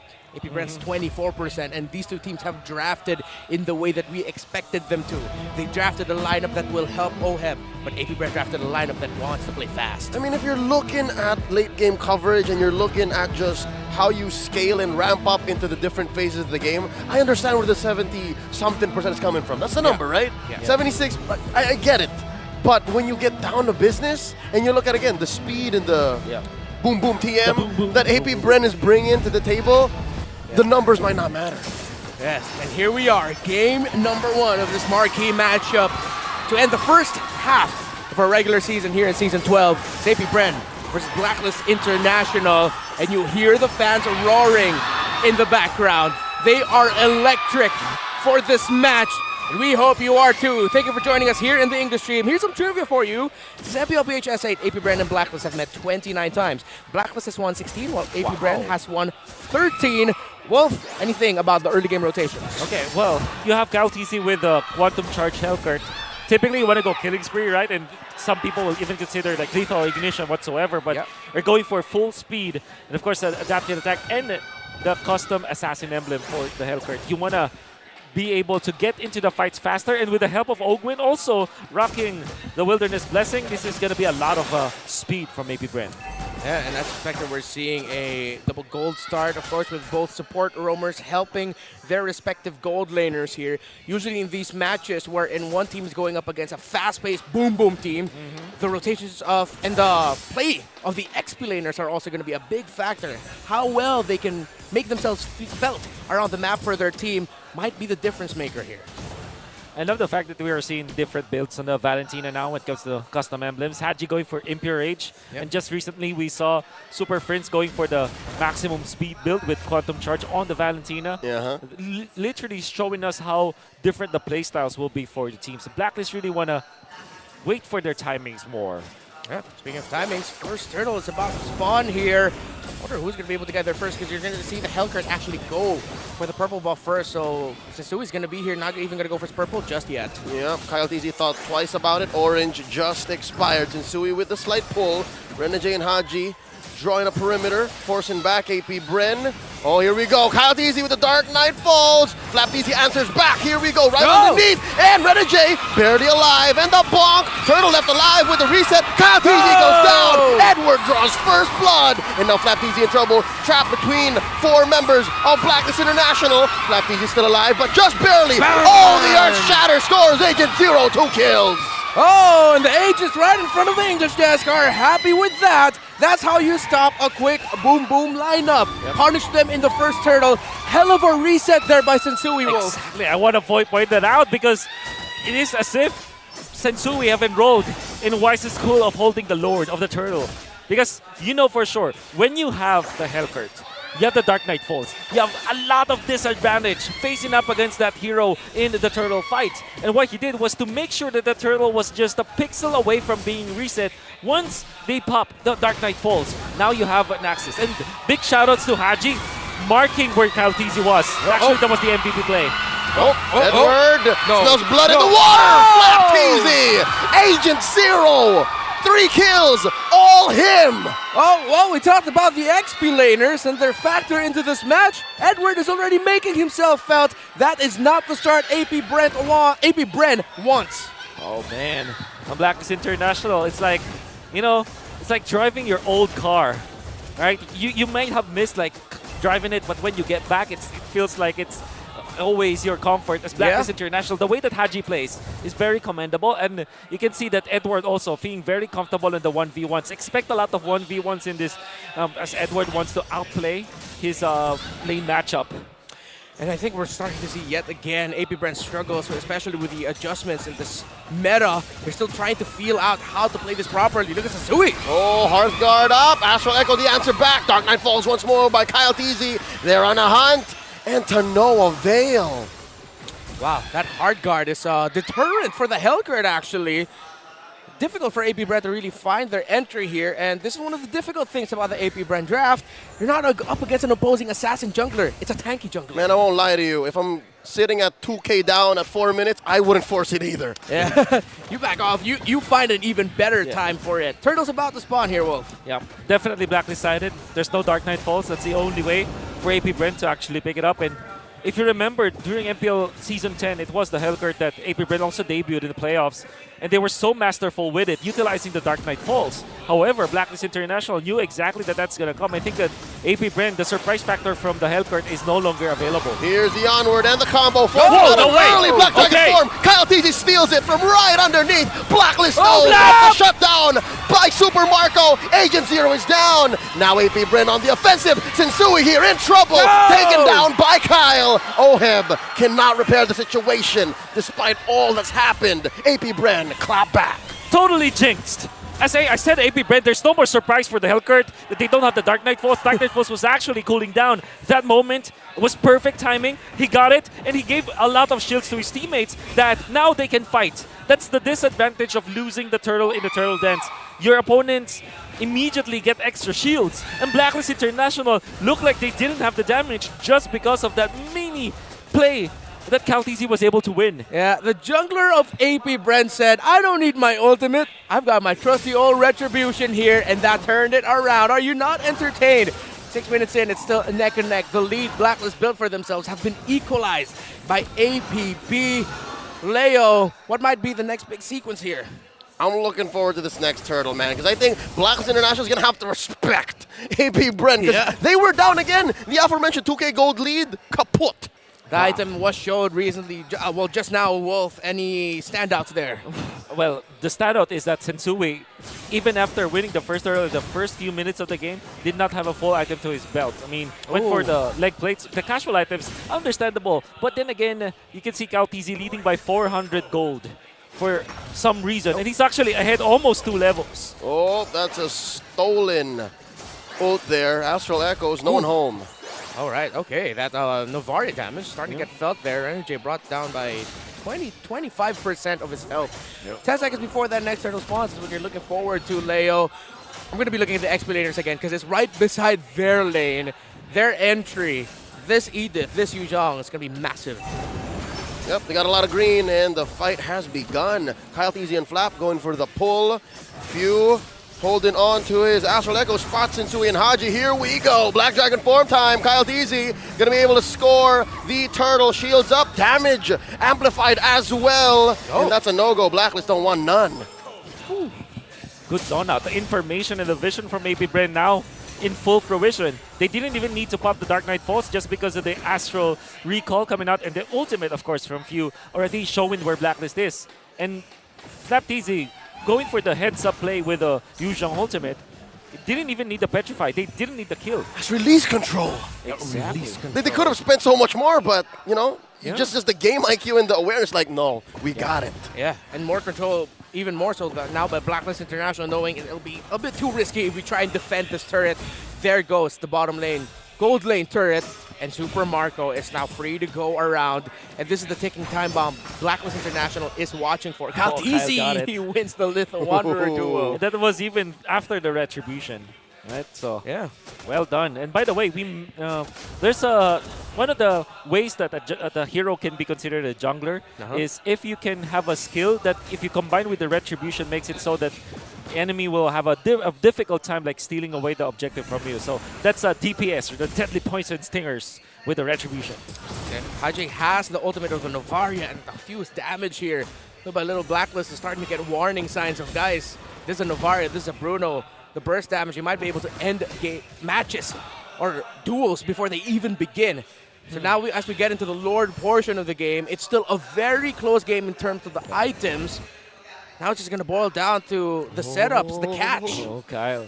Kyle knows. Oh, this Kyle is a precarious bush, and now here we go. Dark Knight falls. Oheb gets a heart guard in him. Renegade very quick on the trigger. Kyle TZ retreats. Ooh, respect. Yeah. Up top though. Edward, Agent Zero 2v1. Ogwin and Super Marco gonna go ahead and pick up a fight, and Edward wins. 2v1. 2v1. Edward wins. He does it again! Agent Zero reminding AP Bren who he is, and that opens up this Lord for Blacklist.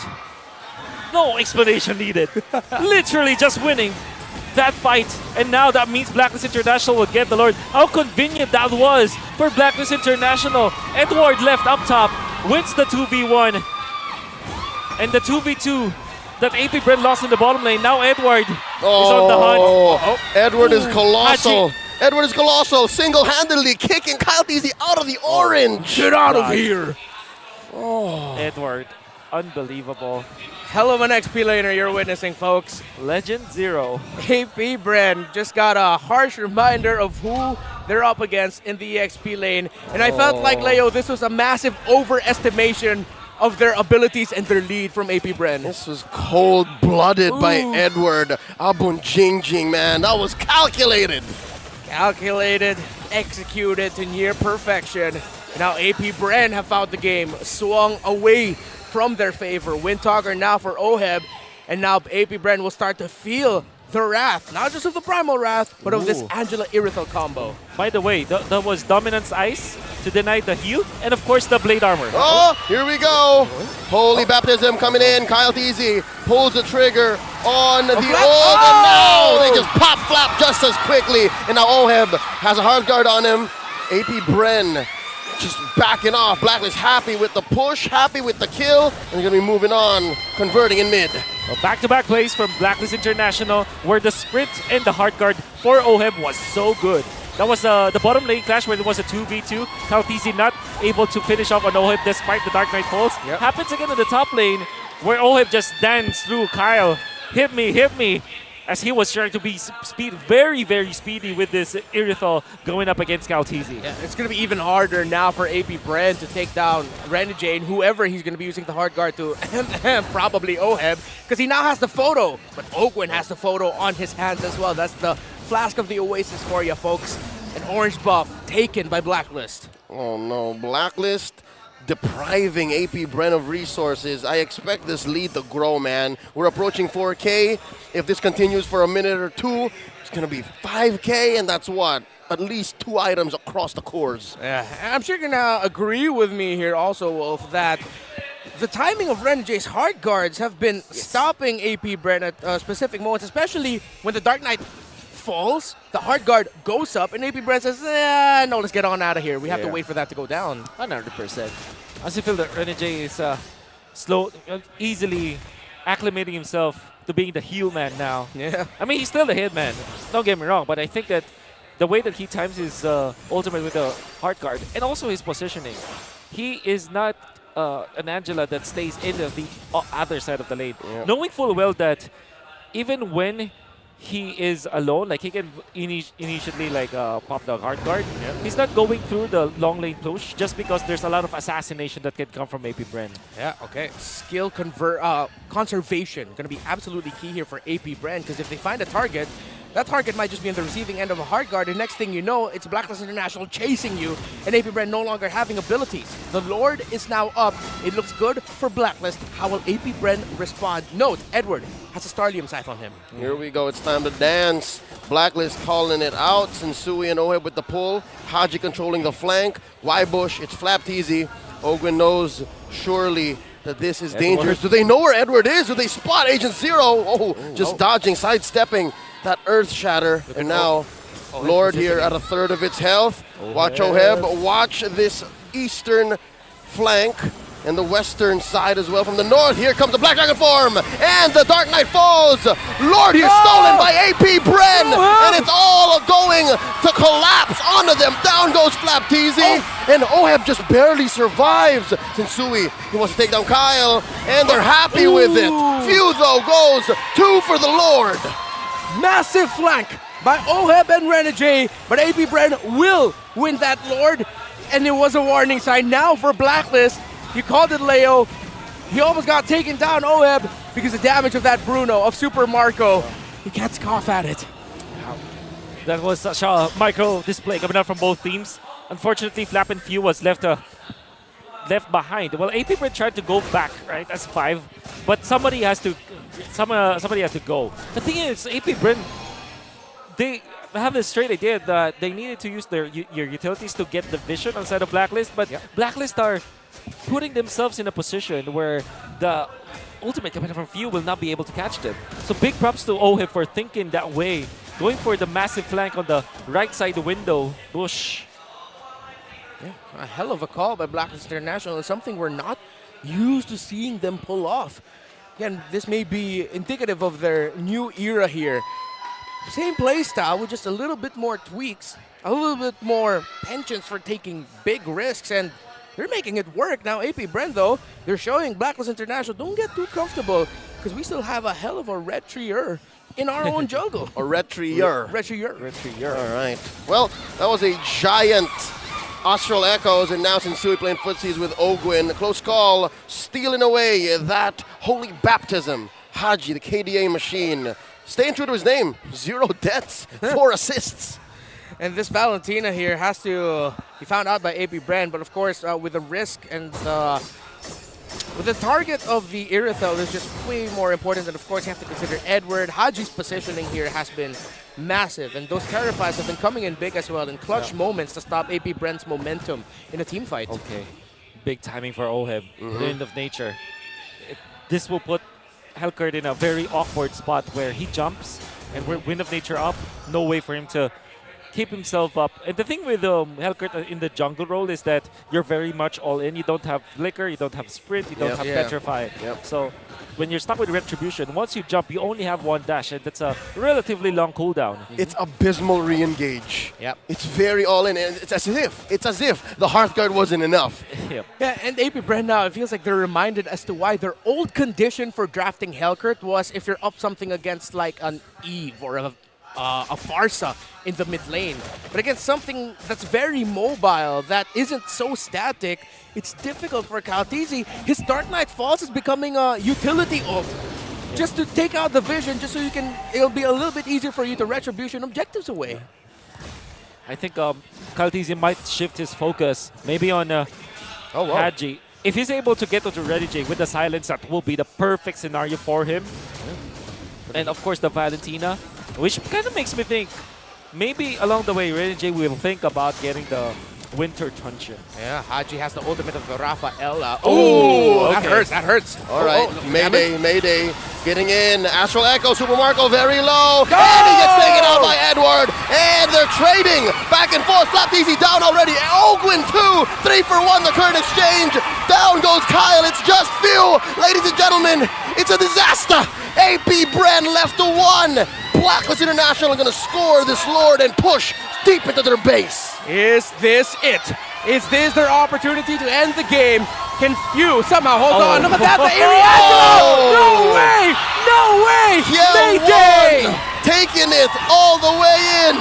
Blacklist International taking game 1. Woo! Shots fired by Blacklist International. Close game, competitive. But man, Irithel, Angela, Edward with a hot start. Blacklist got everything they wanted in that game. That last Lord fight, it was Edward that started it all. Found the opening and did not let go of it. You cannot slip when you're facing up against the MV3. They can smell your mistakes. They can smell your slip-ups. And in just a snap, they were able to find an opening. They got the kills, and it was a disaster, as Leo quoted here. Yeah, disaster indeed. Again, difficult. So difficult for a Helker to play the game he would want to in terms of getting the kills and dealing damage. He ended up becoming a utility junker at that point. Yeah. As much as we want to say that we were happy that the Hellcart was picked up, we recommended something else, like maybe Barats, maybe I don't know, Dirath or whatever. The all-in kind of playstyle from Hellcart, the Gambit from Bren Esports, unfortunately will never work against a double sustain lineup. Don't look at me, I'd always say pick Bane, but look, in hindsight, maybe the Bane would have been good too. I agree. Maybe, but then they'd have to worry about the Valentino taking away the Bane ult. But there's many other ultimates It's as well. better, it's not as all in. Yeah, it's not as all in. Again, Yeah, it is a little bit better. I have to agree with you. There's no point in crying over spilled milk. Blacks International earned this win. AP Bren, they got to go back to the drawing board. The trend continues for AP Bren, gentlemen, where ever since the new patch, seems like they're having a little bit of difficulty tweaking their draft priorities and adjusting to it. It's weird, right? I think did Bren play in last Friday? Did they have a triple header this weekend? Yeah, they've suffered losses, man. Suffered That's all I'm at right now. I'm just. I agree. I mean, it's so weird to say that ever since the patch, they're the ones that did not, adapt. Yeah, and let's see what else Wolf can say about this game number 1. Wolf, say something smart. Well, the smartest guy for sure in that game was Edward.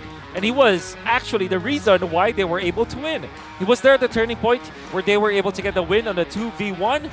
That was Edward outplaying 2 members of Bren Esports. And he was also instrumental to the Lord the Dance win the last fight. And no surprise at all. Look at this item, by the way. Dominant Size into Blade Armor, 2 of the most important items in that the first clash that he won. It was a 2v1 against a supporting Rafaela, and of course the Bruno with critical damage, with lifesteal, with a lot of physical damage. He was able to stand through. That's why he was very tanky at that point. And of course the Blade Armor worked so much during that specific moment. The timing was so perfect for the side of Blacklist International, with Edward taking that and then the turtle. So let's look at the first few turtle fights, as Blacklist International will amass 2,000 gold lead.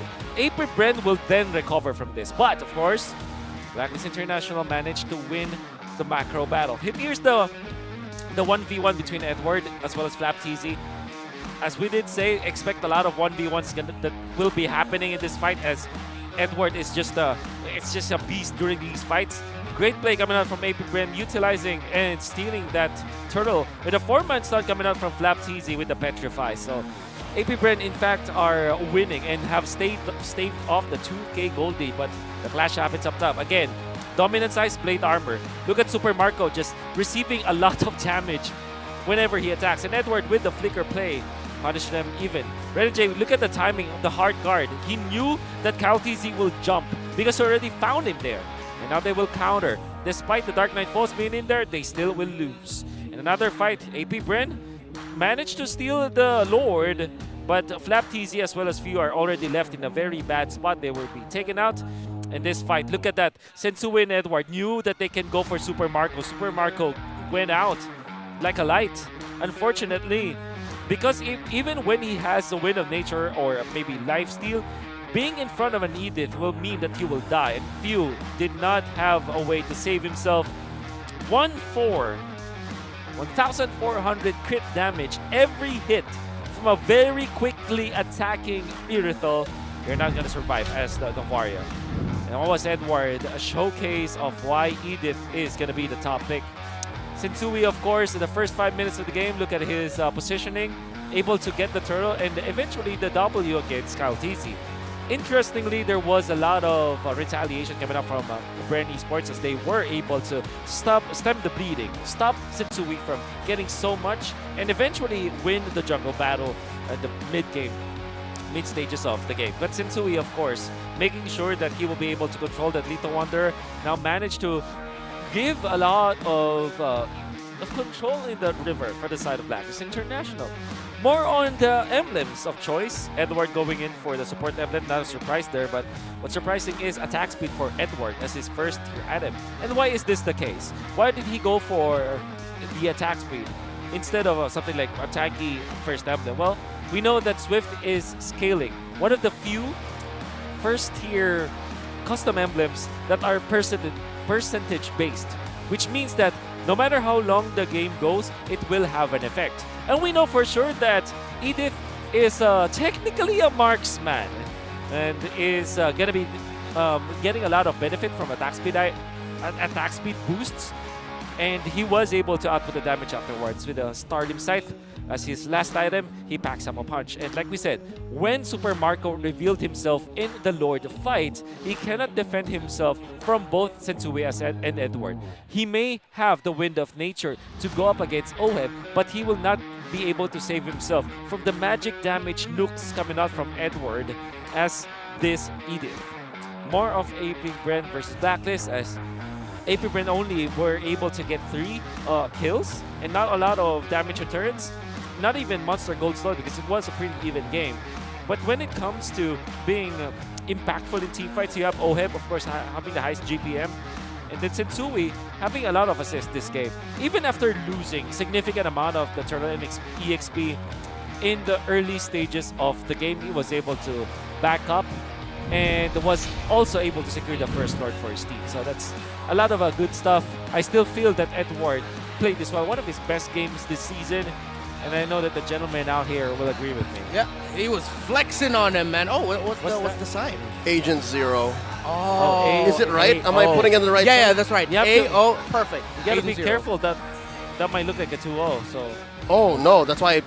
Okay, you gotta be careful. The disclaimer was there. By the way, you can like, follow, and subscribe to the official accounts of Mpl-Ph. That's our development league here in the Philippines. For Facebook, it's fb.com/mdlph.official. And for YouTube, it's at official MDL Philippines. A lot of young, bright talents there. Not just in terms of the casters, but of course, the amazing players and teams as well. Folks, watch out for the weekly giveaway that will be posted on MPL Philippines Facebook page for a chance for you to win your own Smart Bro devices. Mechanics to join the giveaway will be posted after tonight's broadcast, so watch out for that. Yeah, MPL Philippines is the gift that keeps on giving.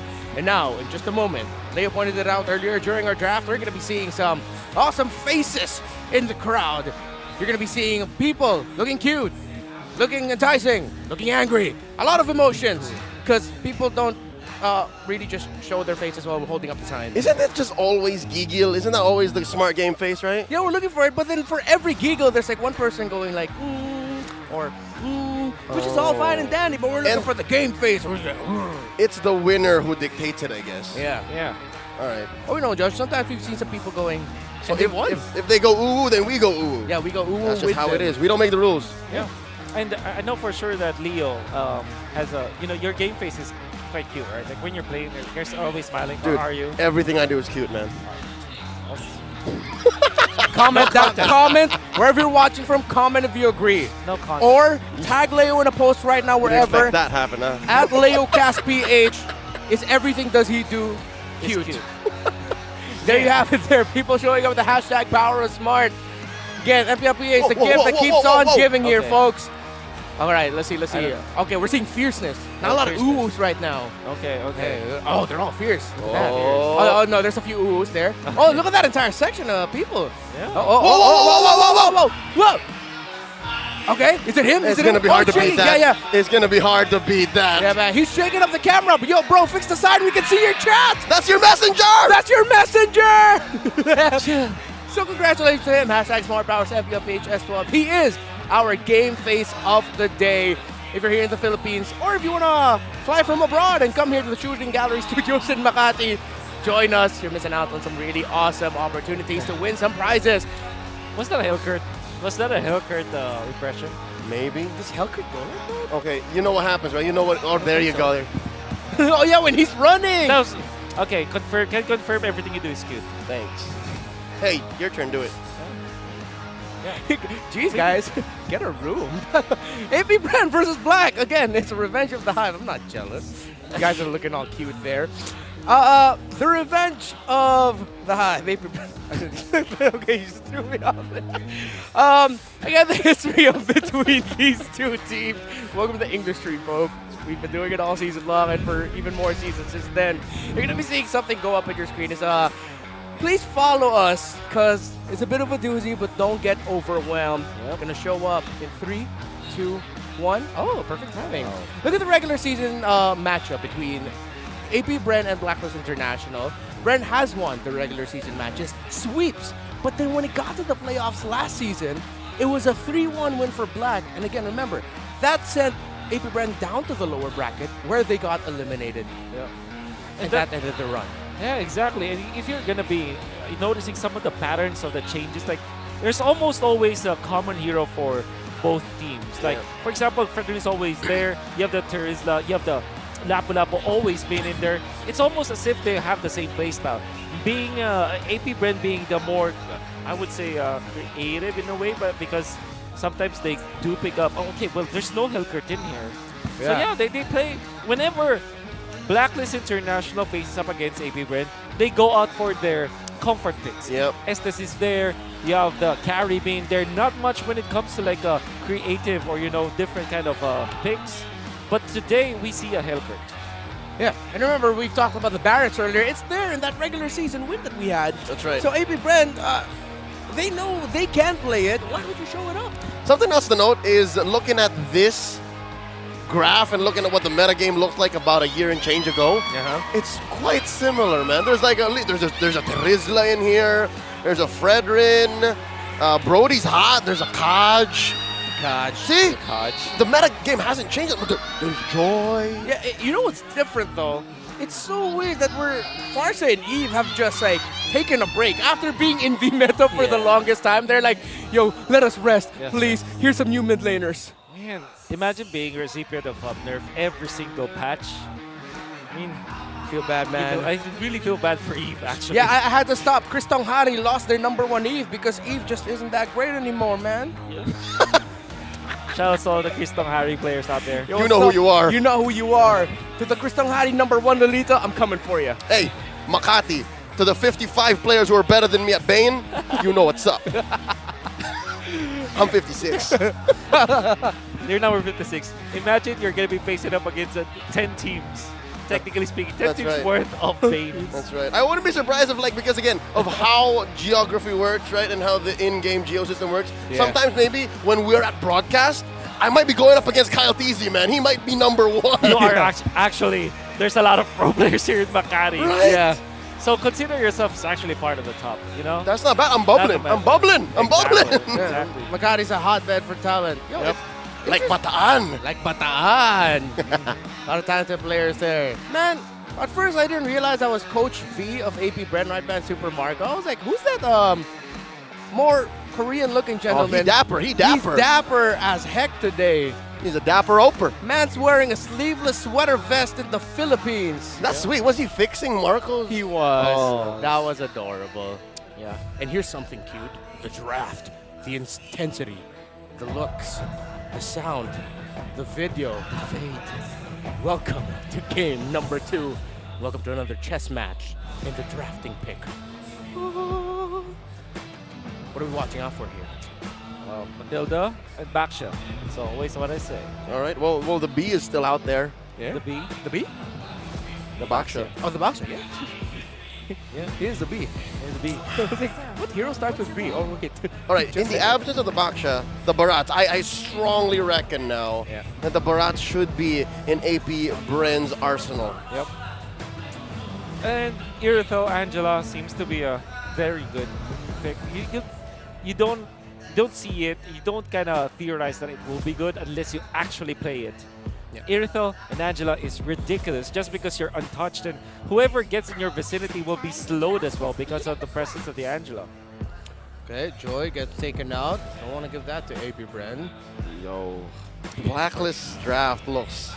This is a splitting image of the M3 season 10 winning just pattern, right? Like we just do what happened in game 1, man. Just do it again. Yeah. Okay, Jello Matilda gets taken out here. Fredrin, maybe? Yeah. Makes the most sense. Yep. Fredrin and Baksha should be the priorities now for Blacklist.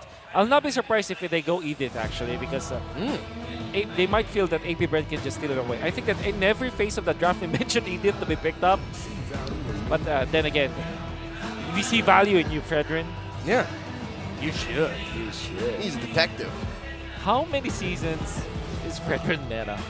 Season 10, right? Since his debut. Yeah. Exactly. Well, it took him maybe a month or two to start breaking out. Yeah. And that includes his whole 2 weeks off. Yeah. And then that's it. That's it. All the way. Yeah, remember in the growing pain era of Fredrin, we were like, oh, we don't think he's going to be that great again. And then suddenly, here he is. I blame He's Weiss never for, going away. I actually blame Weiss for this because he put it in the jungle. It used That's to be right. EXP. Yeah. Yes, I remember the likes of Renzio, who's now playing in MPL Cambodia.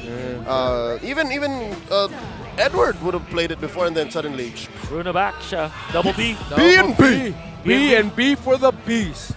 All right, you go Irithel Angela. Oh, no Angela. Okay. Yeah. But I still feel there are Irithel Edith? Rafa Irithel? Oh, Edith actually. Yeah, sure. Right. What if they end up just reeling it back and going a little bit more fundamental pre-patch Kaja for Renege? Oh, it is indeed open. That is true. That is very true. Yeah, Edith, Irithel. Man, this metagame, I just gotta say, this metagame is so frontline heavy. Yeah. You can go Irithel, Fredrin in the opening phase and still have room for a roamer. Yep. Can you believe it? Exactly. That's wild. And there's Brody. Ooh, Brody. So do you go Yuzhong now if you're AP Bren? Or Lapu Lapu actually? I wouldn't mind the Lapu. I miss the laps, bro. Yeah. Yeah, Same. everything you do is cute. It's true. It is true. Not even trying to. That's just what I call him. It is what it is. Can't stop it. Yeah, Lapu Lapu does show up in the graph earlier. That's picked several times on both sides too, mind you. Yep. Yeah, if you're an international viewer in the Philippines, we call Lapu Lapu Lap Laps. It's easier to say. No, So just laps, dude. Or just laps. Just laps, right? Just laps. It's shorter. Yeah, shorter. Yeah, just laps. I wonder if any of these two are thinking about picking up the Lilia. I really want to see a Lilia again, man. Oh, it's still in the bar. Okay. So are we calling Flap Cheeses Lapu Lapu the Flap Laps? Wait, we have called it Flapu Flapu before. Yeah, but it's not cute. Are you trying to be? Yeah, you're just trying to be. Yo, my man just told me I ain't cute in his eyes. Look, okay, fine. Say something smart. Talk about the draft index. I'm gonna cry here. It's still the Vision 4 side of AP Bren, and that's why they pick up the Navaria. Pretty similar when it comes to the other parts, but early to mid definitely is gonna favor Blacklist International. Boy, you can see AP Bren that as Runmar is a little bit frustrated in here.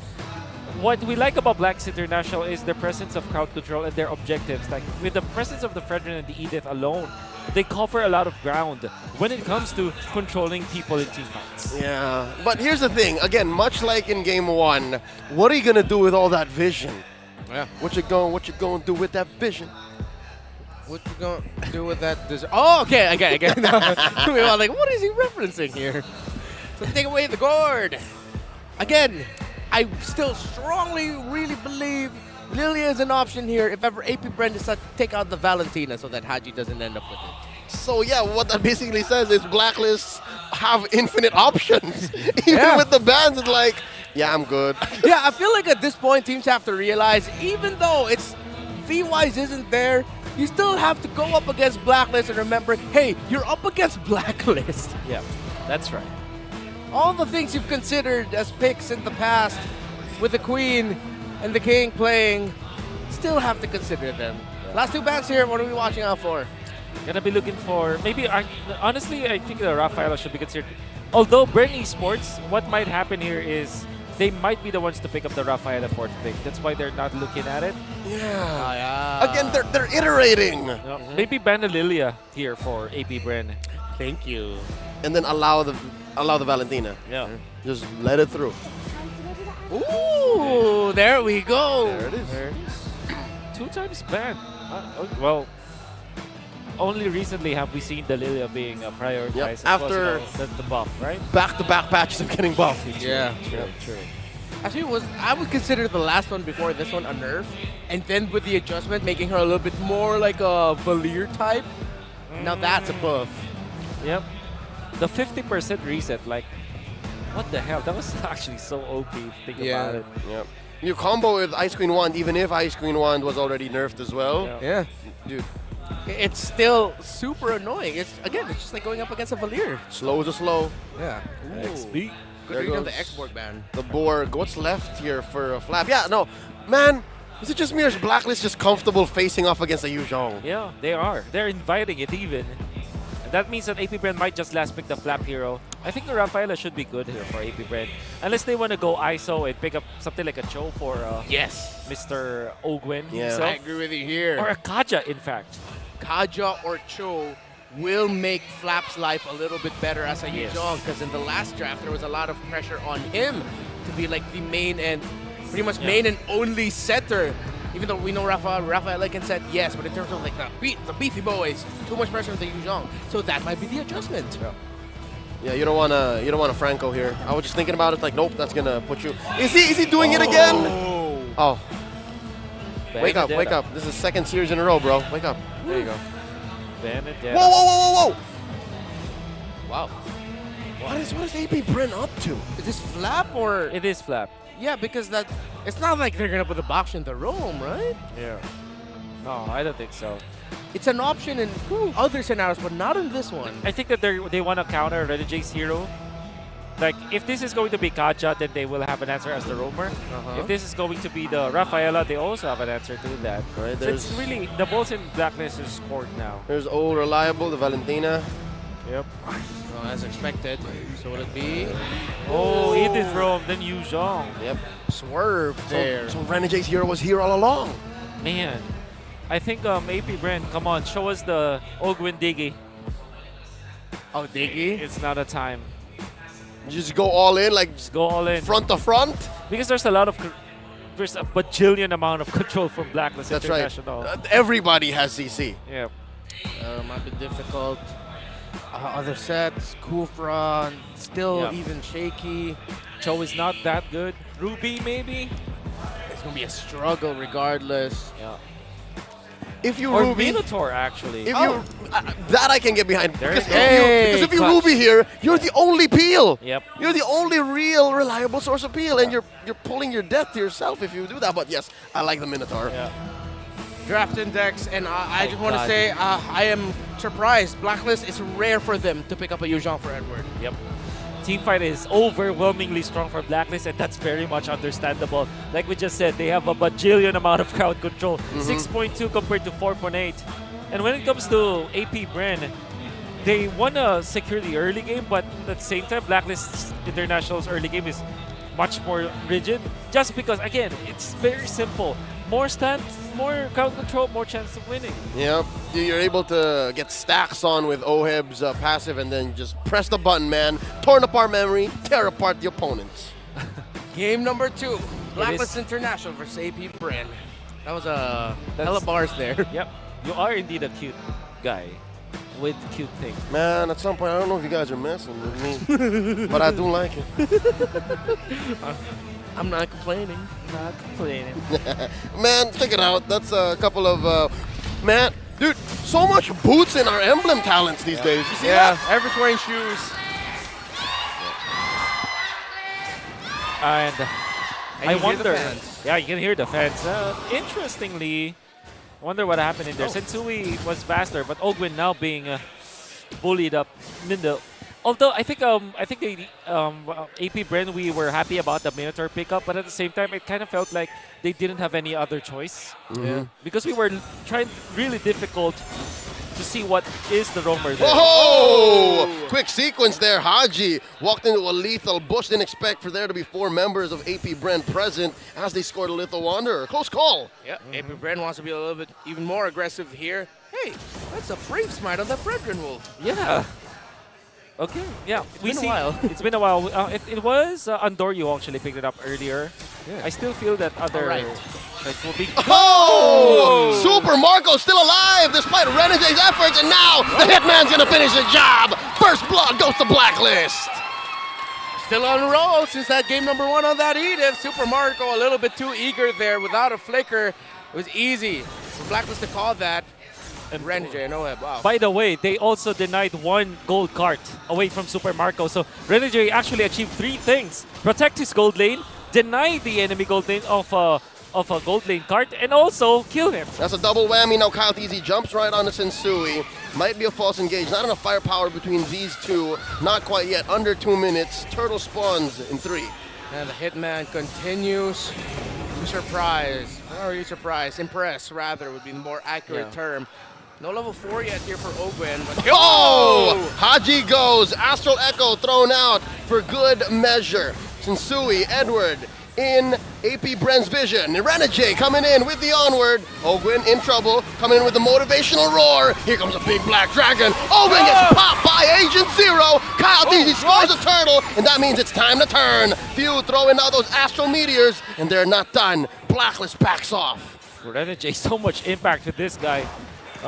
The usage of the suplex is just way too good from this guy.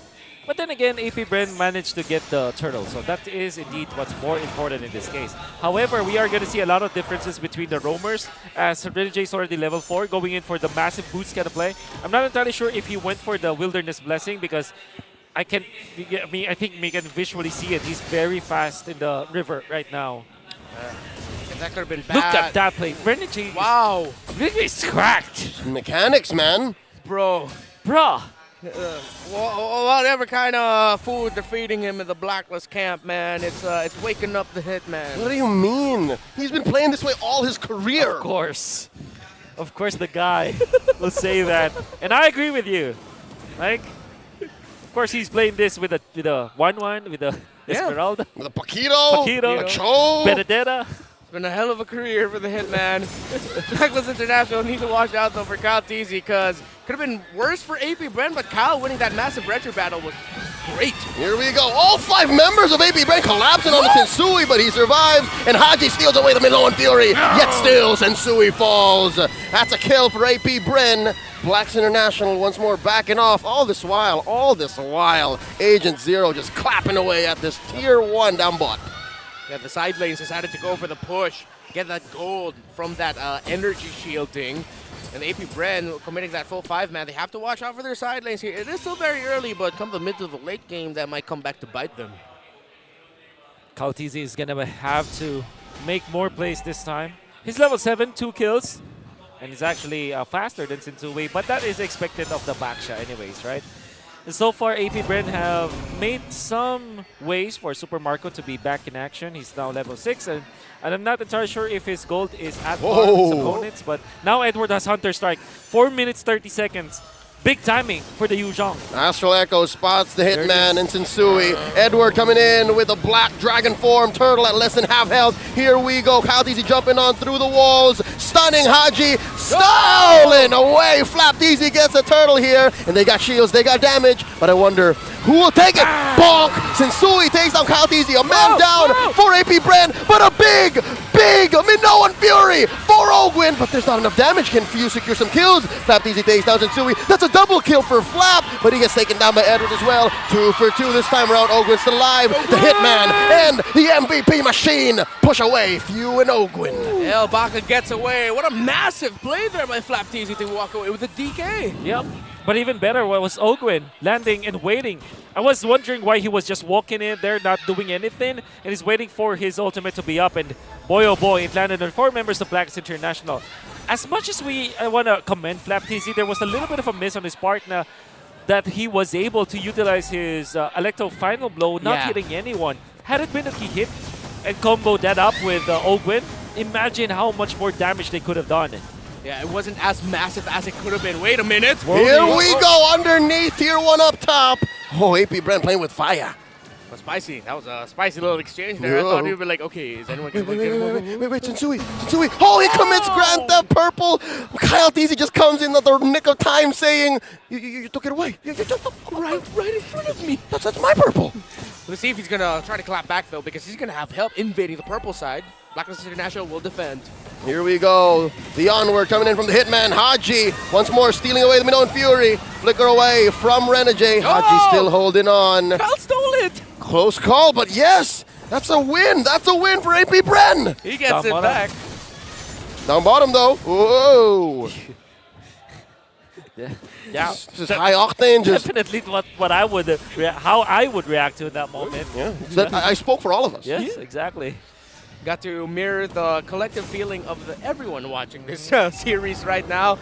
Third turtle of the game up. AP Bren has gotten the first 2 ones of the game. Oh, an immaculate Astral Echo putting the hitman at 1 HP. Here comes Edward one more time. Flap Teasy with the Electo final blow. Sensui steals it away with a big bonk. And Flap Teasy goes. Oheb gets a kill. Sensui very low. There's a jump in by Kyle Teasy. Then balls kicked by Marco. Kyle Teasy very low. Can they get him one more time? The damage from Edward is enough. The Shy Eruption buff is felt here in Shooting Gallery. Oh my goodness, Haji is just a beast. And I say that because he was able to outplay Flap TZ, and he also copied the Minoan Fury. And what he did was a maximum range Minoan Fury to kill off Flap TZ. That's not just a Minotaur. You know, when we have a lot of magic damage because of the Clock of Destiny, you know for sure that Haji, when he uses the Minoan Fury, it's gonna pack up a punch. This is exactly how they managed to take out Flap TZ. And then Oheb gets a kill. Now Blacklist International is ahead by 2,000. There's a reason why we call Haji a machine. And yeah, I pop for that too, Wolf, that outplay onto Flap TZ. Still a very close game. AP Bren need to sharpen things up here in their approaches. Here we go. Kyle TZ finds Oheb very low. There's a knock-up. There's a takedown. Kyle TZ scores 1 on the Filipino sniper. Here comes Edward hunting for heads. Sensui still keeping his guard up. And another Electro final blow by Flap TZ as AP Bren asserts dominance in mid. Okay, damage dealt Flap TZ actually really high here, but in terms of landing an even more impactful Electro final blow, that has to be one of the things I'm looking for from here, from Flap TZ. There we go. A push in mid, balls and turrets and balls. AP Bren picking up the pace. It's not like the 600 gold lead for Blacklist matters because AP Bren, Wolf, this is what we were looking for since game 1, man. The boom boom. The boom boom.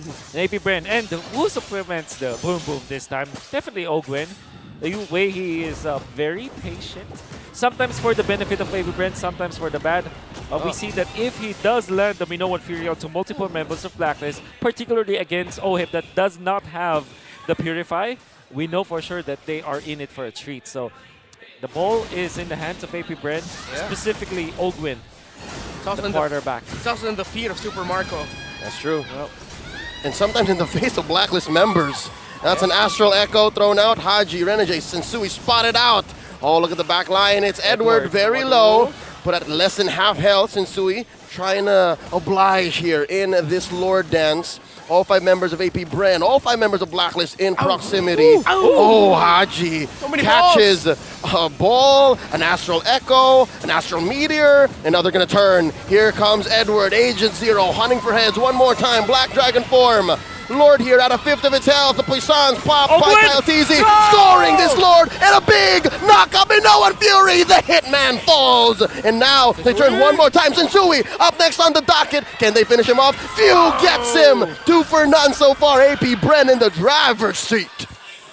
Now the boom boom for AP Bren. You saw how they managed against the Ultimates of Blacklist International. Good pokes onto Haji that forced out the Valentina. And then they put a lot of damage onto Edward. Edward was staying in the bush, punished by AP Bren.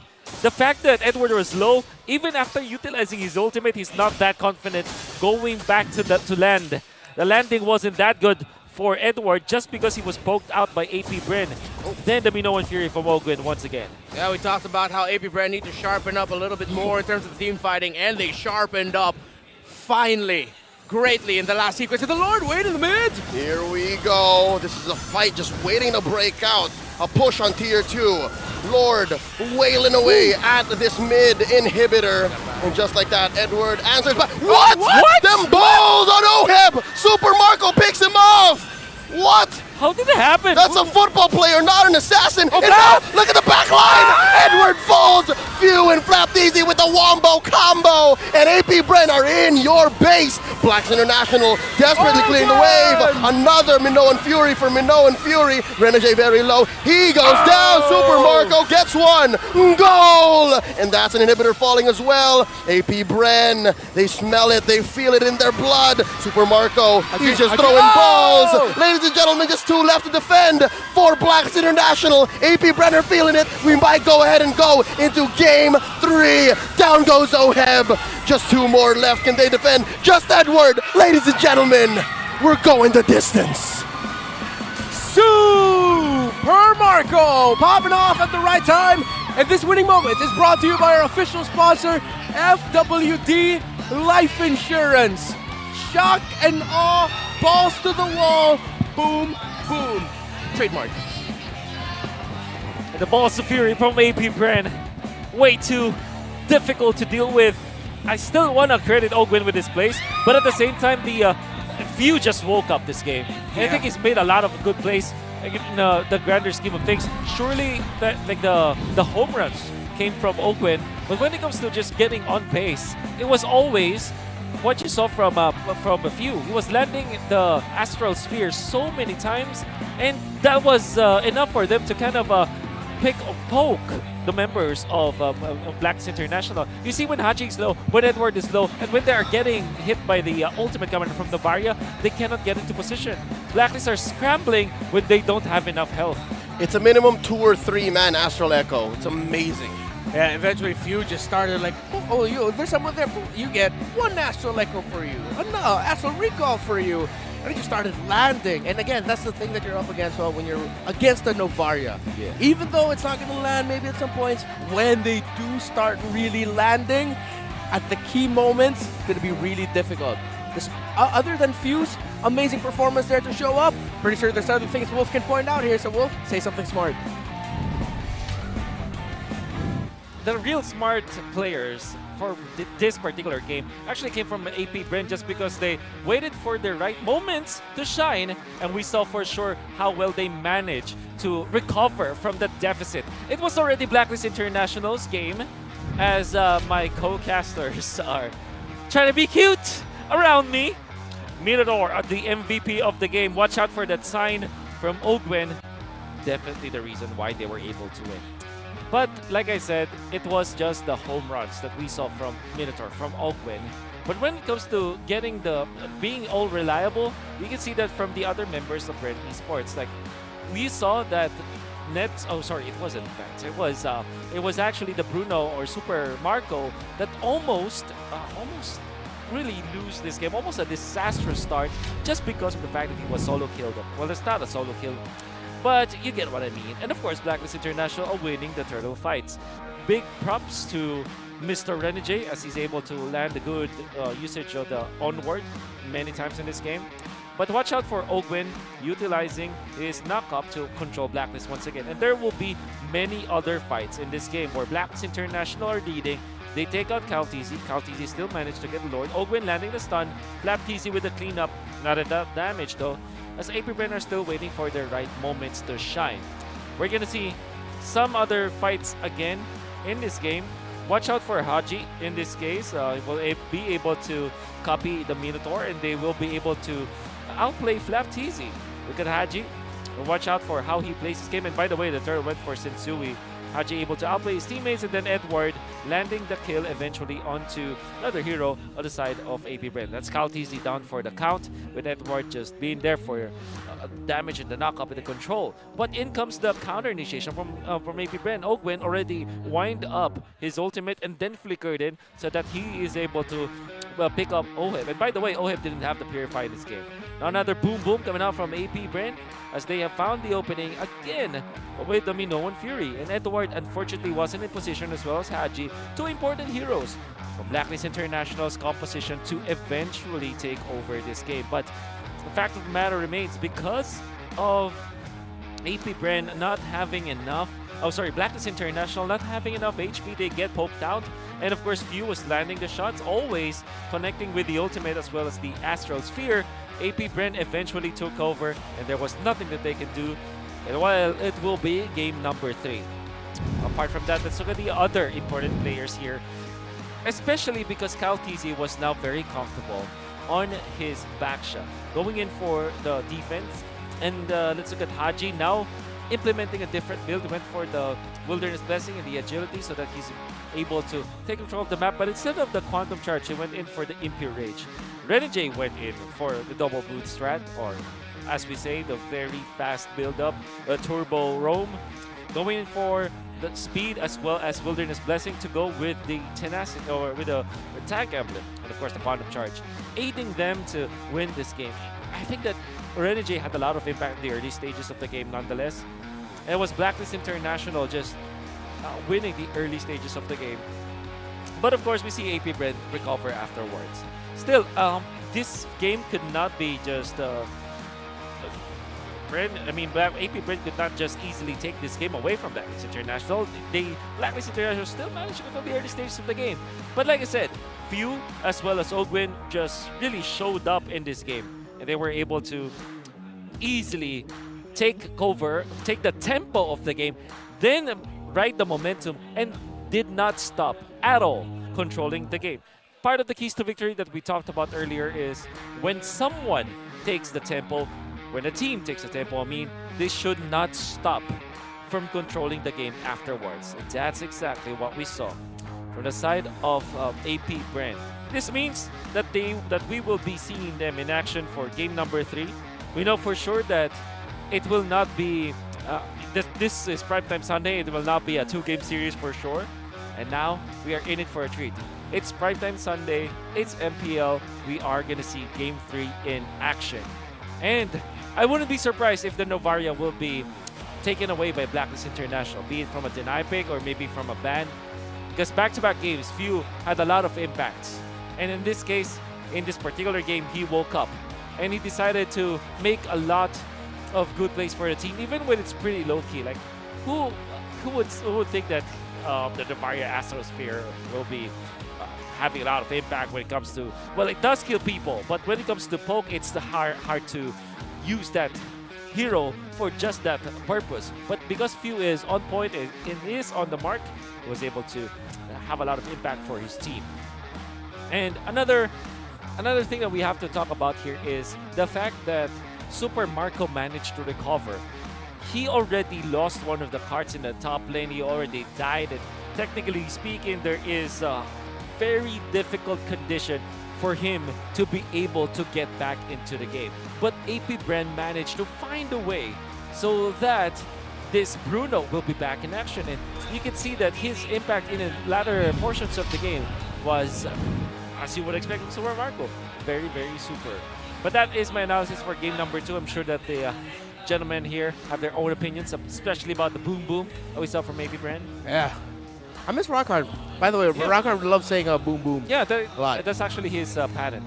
Yeah, the patent. TM. Boom boom. TM. That's why we mentioned the TM earlier. And yeah, man, we mentioned we are expecting a damn good match, and so far, it's a damn fantastic match. There's so much on the line here. Besides the fact that AP Bren, this last game, hedges on if they win a single series all weekend, and a true test of all of the accolades they've gotten throughout their AP Bren / Seabull World Tour. Does it have to come to this? Does it have to come at this cost, right? And for Blacklist, man, it just feels like it's another day in the office, but what does that mean? Well, hundreds of agents here in the shooting gallery making noise or going out feeling like, yo, what was that? In a good way. In a good way. Yeah. It's a packed, it's actually a very packed stadium out here. And honestly, I felt, I was thinking earlier, why am I running out of breath? Why can't I breathe properly? Then I remember there's just a lot of oxygen and CO2 being cycled around here. Yep. There's agents like Yay over here, right there. Agents over here, up there. Yeah, actually, shout out to you guys. Yeah. Oh wow! I didn't realize they actually allowed people up there. Yep. Yeah.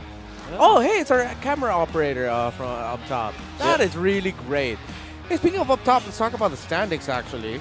Because now with that win, AP Bren sits at 12. They're confirmed the point. They're confirmed the point. If they end this with another win, so winning the series 2-1, that means they're going to be tied with ONIC. But since they've already beaten ONIC, they're going to be the ones securing the second place at the end of this first half of the season. Okay. For Blacklist International, they now sit at 11 points. It's a wow, that was pretty close. Yeah, it's a crazy tie situation there, but they currently stand. They are over RSG Philippines because of the 2-0 record they have over there. So it's still very tight from position 2 to 5. Actually, no. 2 to 6 in the table. Very close, but the ties are all within like 2 to 5. This is a good season. I'm liking it. Yeah. I'm liking how that mid. It's not even mid, bro. Like just even if you're in mid, you're still pretty high up because the gaps are so small. Yeah, that's right. Which kind of makes it so that well, we're in the midterms anyways. We're in the first 3 weeks of contention, and I think it's literally the last match of the midterms, right? Yeah. And then we go to round 2. Yeah, perfect. And this is such a good spot to be in, especially for the teams up top, because playoffs will be very quickly dawning on us. This is just a 6-week season that we have. Yeah. You'll never know. I mean, if you just shut your eyes and then wake up, it's already week number 4, and you're already like blink and you miss it. Yeah. Blink and you miss it type of situation. There's a lot of things in this season where if you miss out on week 3, you're missing out on a lot. Yeah. Again, yesterday we had 4 matches. First time in a day of a regular season where we're gonna get like 4 well, I should have said first. Before there were there 4 match days? Can confirm it's the first in season 12. First in season 12. But maybe the earlier days of our yeah, I can confirm that in the past seasons we've done 4 match days. Okay, in a regular during season.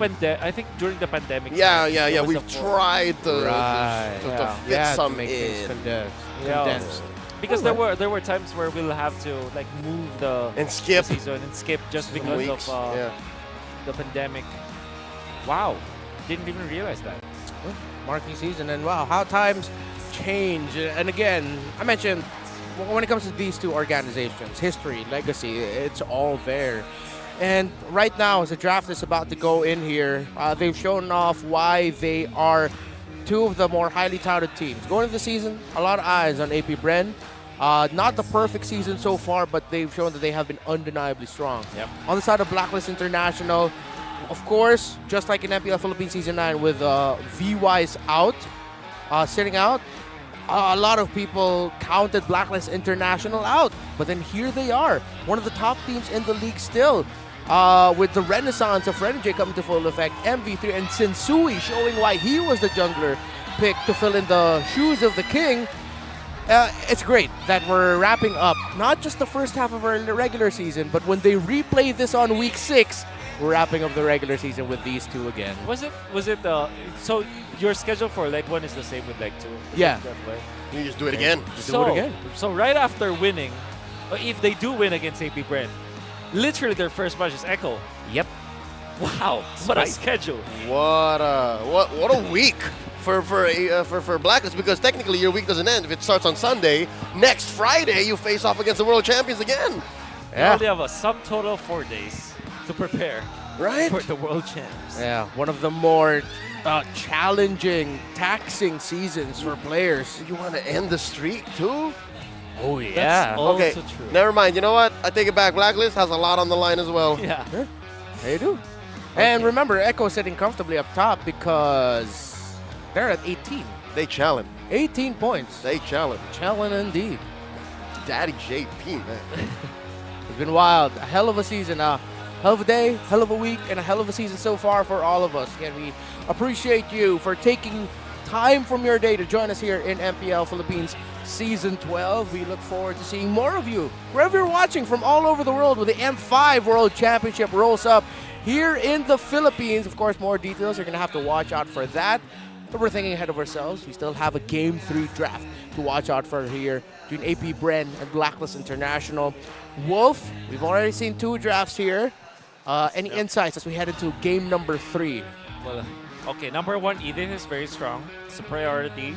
Second is the Earthel. When you ban Angela, don't expect the Earthel. And when you ban the Baksha don't expect the Martis, expect a Fredrin, something like that. And then I think that AP Bren are comfortable last picking Ogwen, as it seems. Yeah, you know? Ogwen has a pretty wide hero pool, Yep. capable of playing again, as we mentioned, quarterback with Yep. many different arsenals and kits. So yeah, no, I'm impressed. I've been impressed with Ogwen for a long while now. So he's going to be instrumental. He's going to be pivotal to AP Bren clawing their way back into winning form. Okay. Week 3, I was able to talk to another coach from a different nation, actually. And I had when I was actually thinking, gathering my thoughts, I came up with a conclusion that in MPL Season 12, the best roamer is Ogwen. And you're hearing it first in the English broadcast of MPL Season 12. That is my claim for the first leg of MPL Season 12. Ogwen is the best roamer. That is with all information, with all insight and opinions, the finding is Ogwen. Yep. I don't know if people will agree with me on that, but... Well, if you look at some of the content we release on the MPL Philippines official channels, Greatest in the Lane, Ogwen is one of the more highly touted roamers amongst his peers, the other pro players. A lot of people respect him. Now, heading into the draft, both sides have been switched for the first time. Okay. Do you go Baxia here? I think you go Baxia here if you're AP Bren, right? Yeah, they look comfortable playing it, and they do. Yep. But you have oh, it's banned. Yeah, they banned it. So does Blacklist here answer back with a Fredrin? It's all reliable, but it may be spelled out. Fredrin and Novaria, I would say. You denied him. I think Hachi is a very much adept Novaria player as well. Yeah, it's a very Haji hero. Yeah. Let's see if they're going to show that up. Oh, still on point, Well Wolf. done. Wolf, continue the role you're on. Okay, now. Can't say I'm not pressured. You want to... Pretend like we're not here. Okay, I think you go... Now go. Honestly, Irithel. Irithel should be the choice. Or Bruno for the side of AP Bren. Knowing them, they will pick up the Bruno. But what do you pair it up with? Do you go Yuzhong immediately? Something tells me they get their gold laner here. Yeah. One gold laner and then X. Because again, I agree with you that they can keep Ogwen Valentina, for maybe? the second phase. Yeah, no, you technically still give. There's the gold laner. Bruno. No way. If this is a Valentina or a Yuzhong, I'm going to lose it, Wolf. I will get up from my chair. And lose it. And lose my chair. Actively lose it. Actively lose it. Actively. Oh my God! Wow! This is me losing it. What did we say? We tag teamed I hope that there's prediction. a camera. We tag teamed that Actually, yeah. prediction. No, we y'all triple tag. What's a No, that was you guys. We don't want to talk. That was you guys. The word you're looking for is we don't want to say that. Okay, do it. All right, let's go. Yeah, we All can't right. say it here.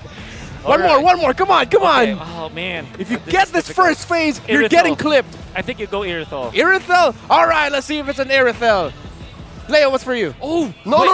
Angela's out. Angela's out. Oh, yeah, that's right. That's right. So, you go Yuzhong, actually, for Yuzhong? Blacklist. Okay. You hunt down the Bruno. Yeah. Are they going to give the dragon to Ooh, AP this is Bren? difficult. This is actually very difficult because I think they want to go. Oh, Ah, okay. it's a All right. Terizla. It's a Terizla. All right. He can still get clipped though. Yeah, he can still get clipped. He'll still get clipped. Okay, what I like about this is, well, the Varia is there, so that's the vision for you. And what stands out here is the early to mid game from the side of Bren Esports. And why is it important? This is because AP Bren really flourishes in this kind of playstyle. I think that if they're, if we were ranking teams when basing on how they play the early game, Echo and Bren really tends to really tilt in that balance, tilt in that direction. I mean, and why we apart from the Angela not being banned, the Irithel might not be picked up in third just because I think Blacklist might consider the Beatrix Nova combination. Ah, yeah, Nova Tricks. The Nova Tricks. And And they banned it. they Good banned read by it. Bren. Yeah. Or Bavaria. Okay, wait. I'd take that. Well, AP Bren. I'll allow it. Wait, what was the one you said? Bavaria? Bavaria. I love Bavarian. Close enough, so I like Close it. enough. Bavaria. You're hungry. I am. I am hungry. Yeah, me too. We haven't had dinner yet. Yeah, will AP Bren consider banning out the Brody in this scenario? Choke out Oheb. Yeah. And then put him in the awkward position of a blunted Claude or an odd Irithel. Yeah. Or What an else would even be left? odder Clint. they might go Ixia if in that case. Right, That will they've be their showed pocket it strategy. before. Yeah. They have Novaria. They have Ixia. Yeah. And they already drafted a Fred Turizla to help support the front line. I don't know if the Turizla's okay though. I would want something else sturdier. Yeah.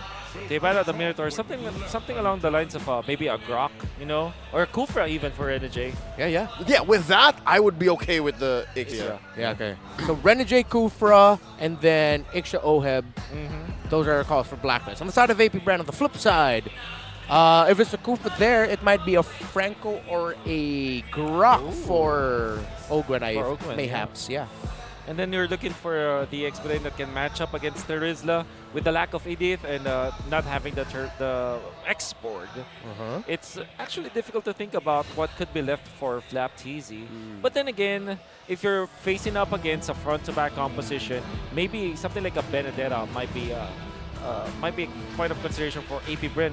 Or something like Uranus, in fact. Well, they might not Asia. They read it. They read it. They know. Between Ducky and Vren, nothing gets past them. Yeah. Yeah. They're pretty smart, Yeah, so this might end up becoming the Brody, the Clint, the Odd, Irithel. The Blunted Claude. I just hope that it will be okay. It's the Layla, I've always talked about it. Yeah, the Layla. I was thinking that too, Layla or on. what if we reel it back a little bit? Is Harriet still okay? Oheb has played Mia in professional play. I'm just saying. That's He has. right.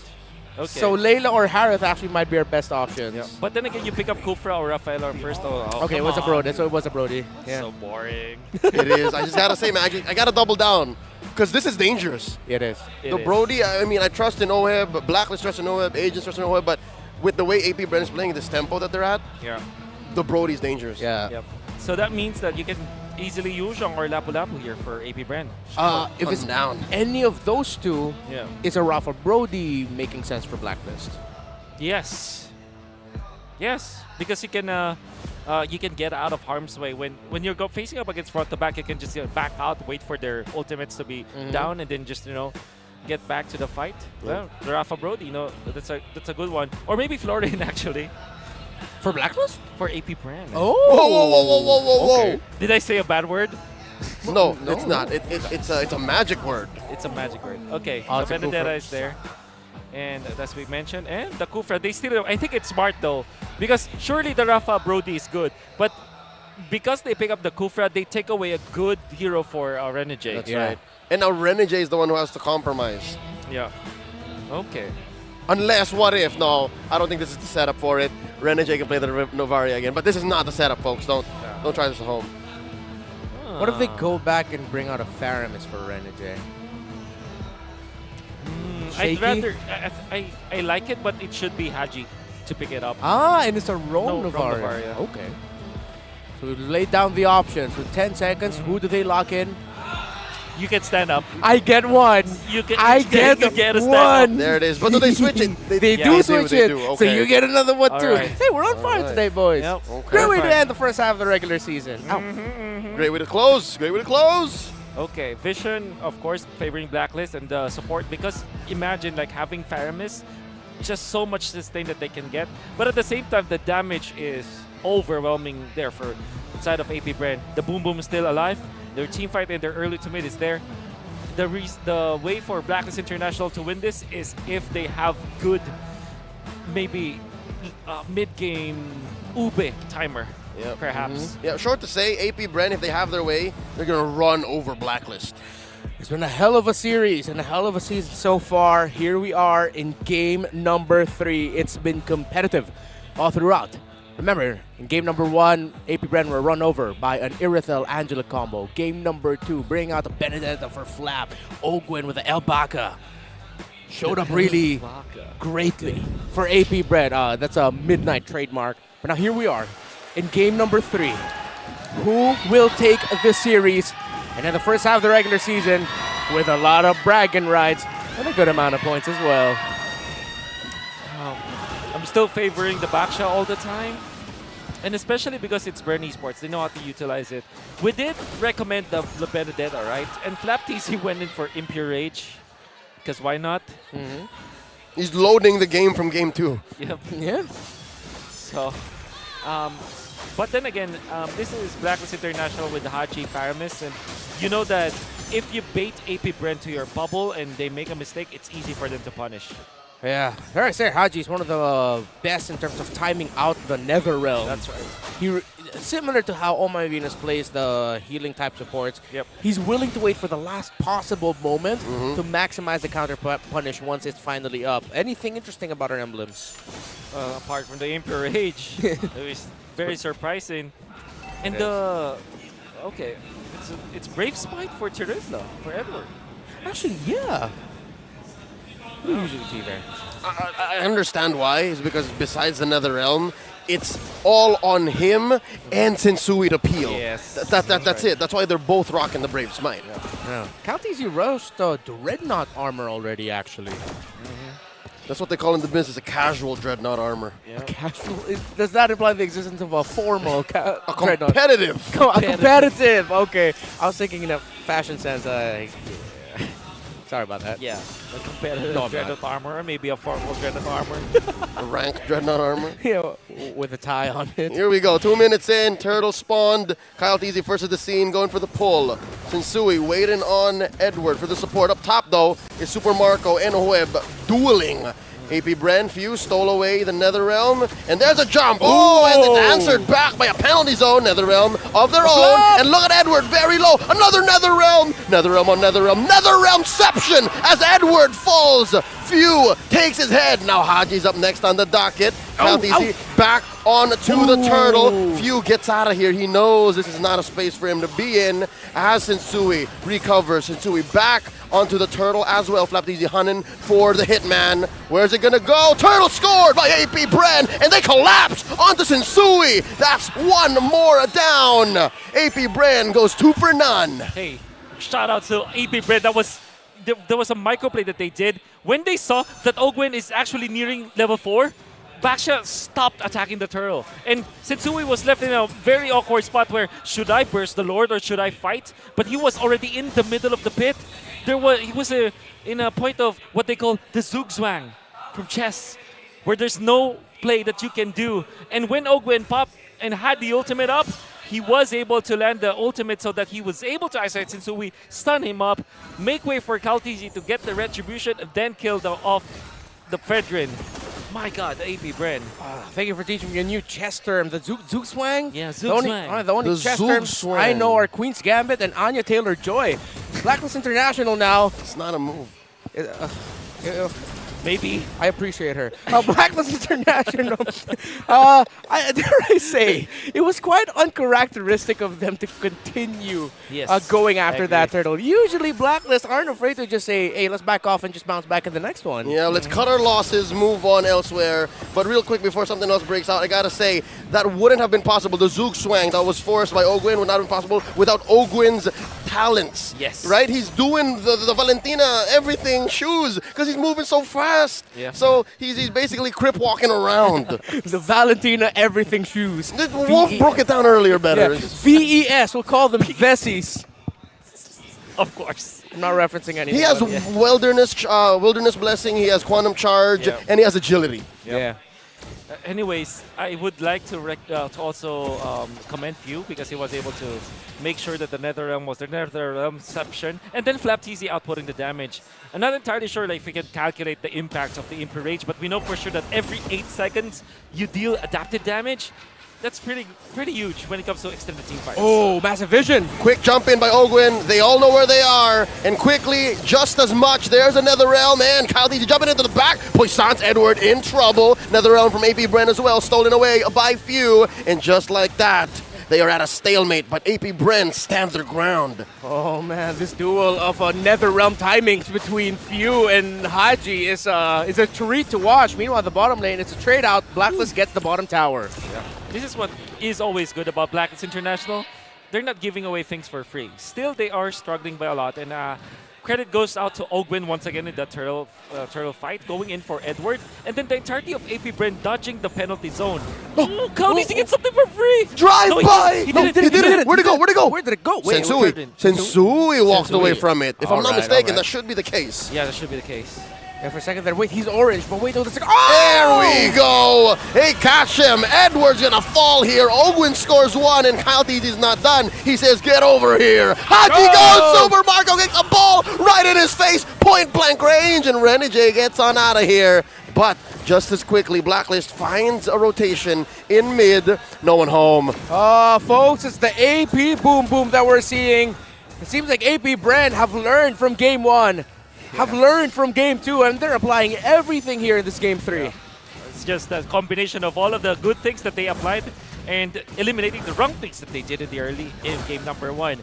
And we can see that AP Bren, especially with how they are utilizing this backsha, the speed that, of play that they're doing, the Anticuras now available for Kyle TZ means that the damage output coming out from OHEB, which relies heavily on the early stages, is going to be nullified. We know that the Brody, when you play it, you have to also be in command of the game. Sui actually used the Retribution. I think they were trying to make a play there for the roamer of AP Bren, Ogwin. Vision provided, so they know where they are. Look at Flap TZ doing work up top. Yep. And now Blacklist are forced to answer. They're sending Edward over there to deal with the situation. And I wonder if that's enough time, because AP Bren are going to be a man up if Edward stays. Ooh. Saw someone get hit by that Astral Recall. Now Blacklist International are forced in an unfamiliar territory for this series, wherein it's not close. Heading into the mid-game portion, it's very much AP Bren. They can't even contest this turtle. It's huge. 3K for AP Bren. All three turtles over to the black and yellow as Kyle TZ checks in. Not going to be able to steal it, but still has a Retribution up. 4,000 goal lead for AP Bren, and they're taking over the map now. I wonder if Blacklist International are planning to kind of split for now. Yep. Whoa! OHEB, very, very aggressive. Might go ahead and take down Flap TZ, and he gets his way. What a read there by the Filipino sniper, but in the bottom lane is a trade out. Blacklist International are going to lose their turret down bottom. The second one there, unless... Oh, yeah, it's gone. It's gone. Man, OHEB, I can't believe that he's able to calculate that. And he knows that he will be able to take down Flap TZ. If you think about it, Flap TZ did not have any defensive item apart from the... Whoa! Whoa. Spotted! Kyle TZ uses the Retribution to stop OHEB's recall! Wow, what a decision by Kyle. That was just a pixel. Honestly, he saw just from one pixel in 1 frame of a second. Yeah. And he was able to pop the Retribution. He knew he had a feeling.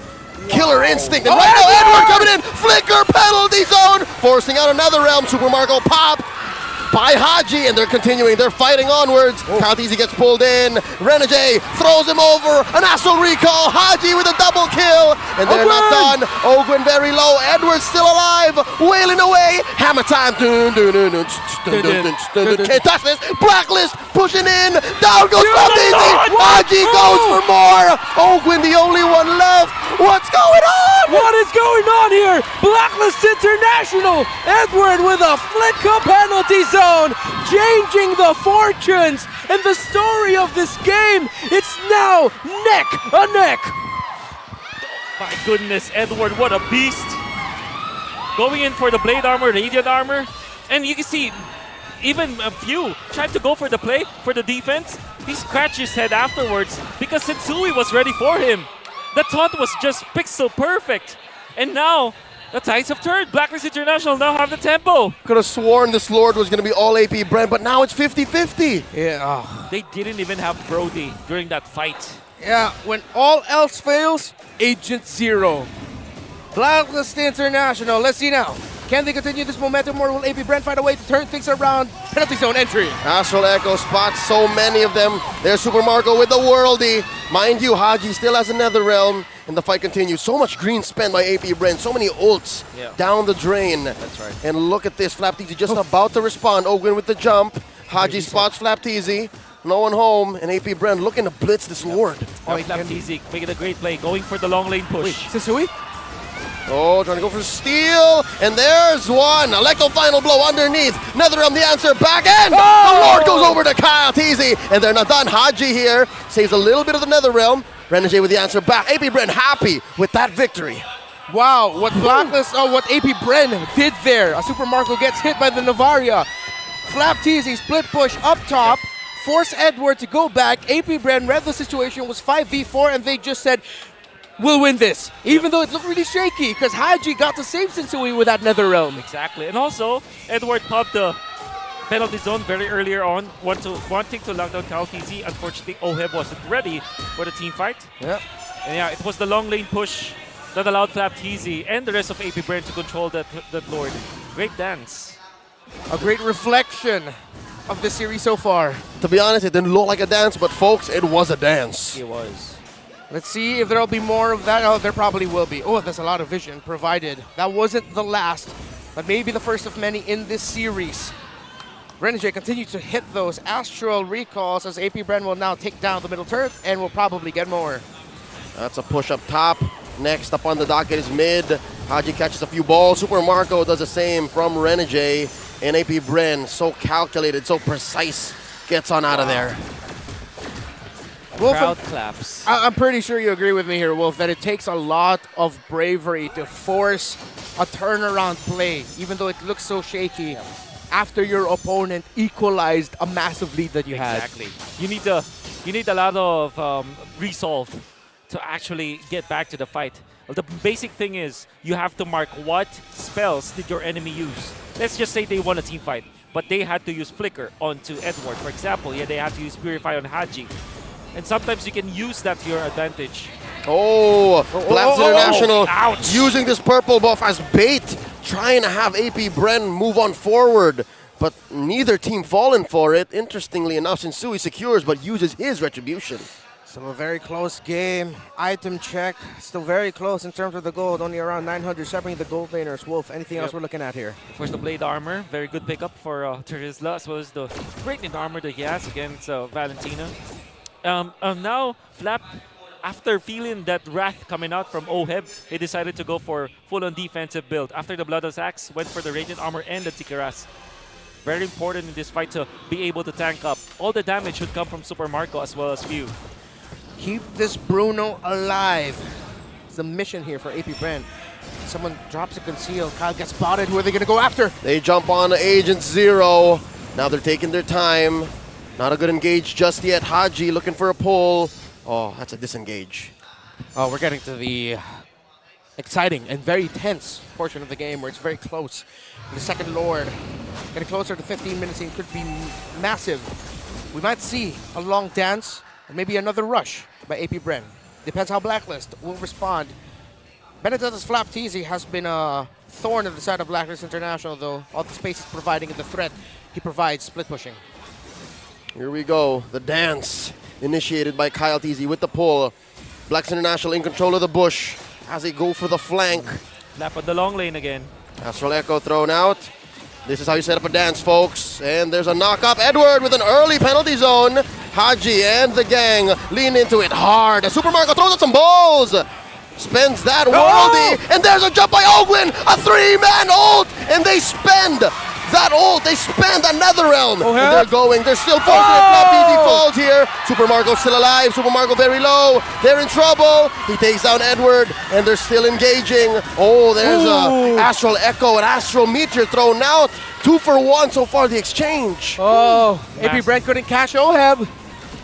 But just the same, it looks like Blacklist are just happy with the Lord here. Super Marco has a beat on Renegade. Super Marco facing off against Sensui, and they secure a Luminous Lord. Blacklist with a dub. And you would have thought that it will be good already for the side of Bren Esports, but they still lost that fight. Whoa. Haji forcing the flicker out.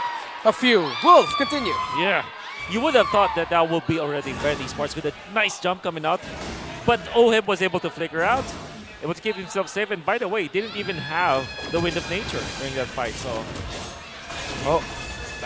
Here we go, quick clear. Sensui egging them on. Lord here gonna get disintegrated as Ogwin sets up for a jump. Finds one. KLTZ melted down by OHEB. And just like that, it's a go time! Edward comes in with the penalty zone, catches a few balls, and not enough damage. And that's another realm spent by Haji. Oh man, I like this decision from Blacklist. They're forcing errors because they have the minions from all lanes pushing in. And every time Bren Esports will want to defend, they're poking. Yep, they're forced to respond. Electo final blow underneath. Oh, he gets Tier thrown 3 down bottom. And OM spins the torn apart memory just like that. AP Bren still breathing. AP Bren defends. Oh, so close. Ooh, what a block. Super Marco just one more Astral Meteor away. That's like 3 or 4 great blocks now by Oak when protecting Super Marco from the Novaria. Yeah, Oakland. Well done. The bodyguard. The bodyguard, indeed. Oh. Is that the bodyguard? Huh? Well, always love. That's a song, right? No. I'm not. I can't remember. I can't. My mom used to watch that movie. Yeah. Not me. Yeah. My mom. Yeah. I'm sure. Kevin Costner. Kevin Costner. What a great dude. Yeah. Yeah. And right now, all the errors right now have been Costner's for AP Bren. The Blacklist International keep forcing error after error. Yep. AP Bren needs to gather it up. And they have to watch out for the fact that Edward, with his late entries, by that Terizla is massive. And they need to catch out Oheb. At this point, the information is probably up that he's about to get his flicker back. They need to get that Brody down. Without that Brody, Blacklist will lose a lot of damage, but they also have to watch out for potential turnarounds by surprise ghost bursters from the Faramis. Certain factor that is frequently is very low key in Faramis matches. Yep. But you have to watch out. It's overlooked. Overlooked, It's yeah. what usually teams do here. Interestingly enough, what Blacklist now has in spades is vision. So easy for them to say, you know what, there's something over here, we can move over there, answer that, Edward. But they have to think about it very well because on the other side, AP Bren, they can work on this long lane all day. Flapdy's been doing this for days now. Well, Exactly. perspective-wise, he's been doing it for days. Yeah. And that's very important. But it's weird because in the last 2 important Lord fights, it kind of felt like Blacklist International aren't that scared about the long lane push. And they are winning the Lord fights afterwards. So something tells me that Blacklist International have prepared for the long lane push during Lord dances. Okay. Blacklist International, one of their go signals is if they see Edward Flapteezy's far, they go a little bit more forward, and they're doing just that. Lord down to 30k. Oh, this could be anyone's. Here we go. Lord at less than half, Lord at a fourth. And they're taking their time here since he has a retribution. Mind you, one of the sharpest in the country. Edward, sharpest in the world. Here comes Flapteezy. Gonna try and pop that immortality. Oh, not on my one, says Haji. And okay with the jump. Watch Super Marco kicking them balls. Sensui's down. Where's this Lord going? Flapteezy falls. Sensui still secures. But Sensui falls. Oh, Lord Marco. Kicking balls. Kicking balls. That is point blank as Kyle DC secures a kill. Onto Edward. Is he going to go down? Oh, wow. They're so good at protecting themselves. The trade so far, 2 for 1. But Blacklist wins.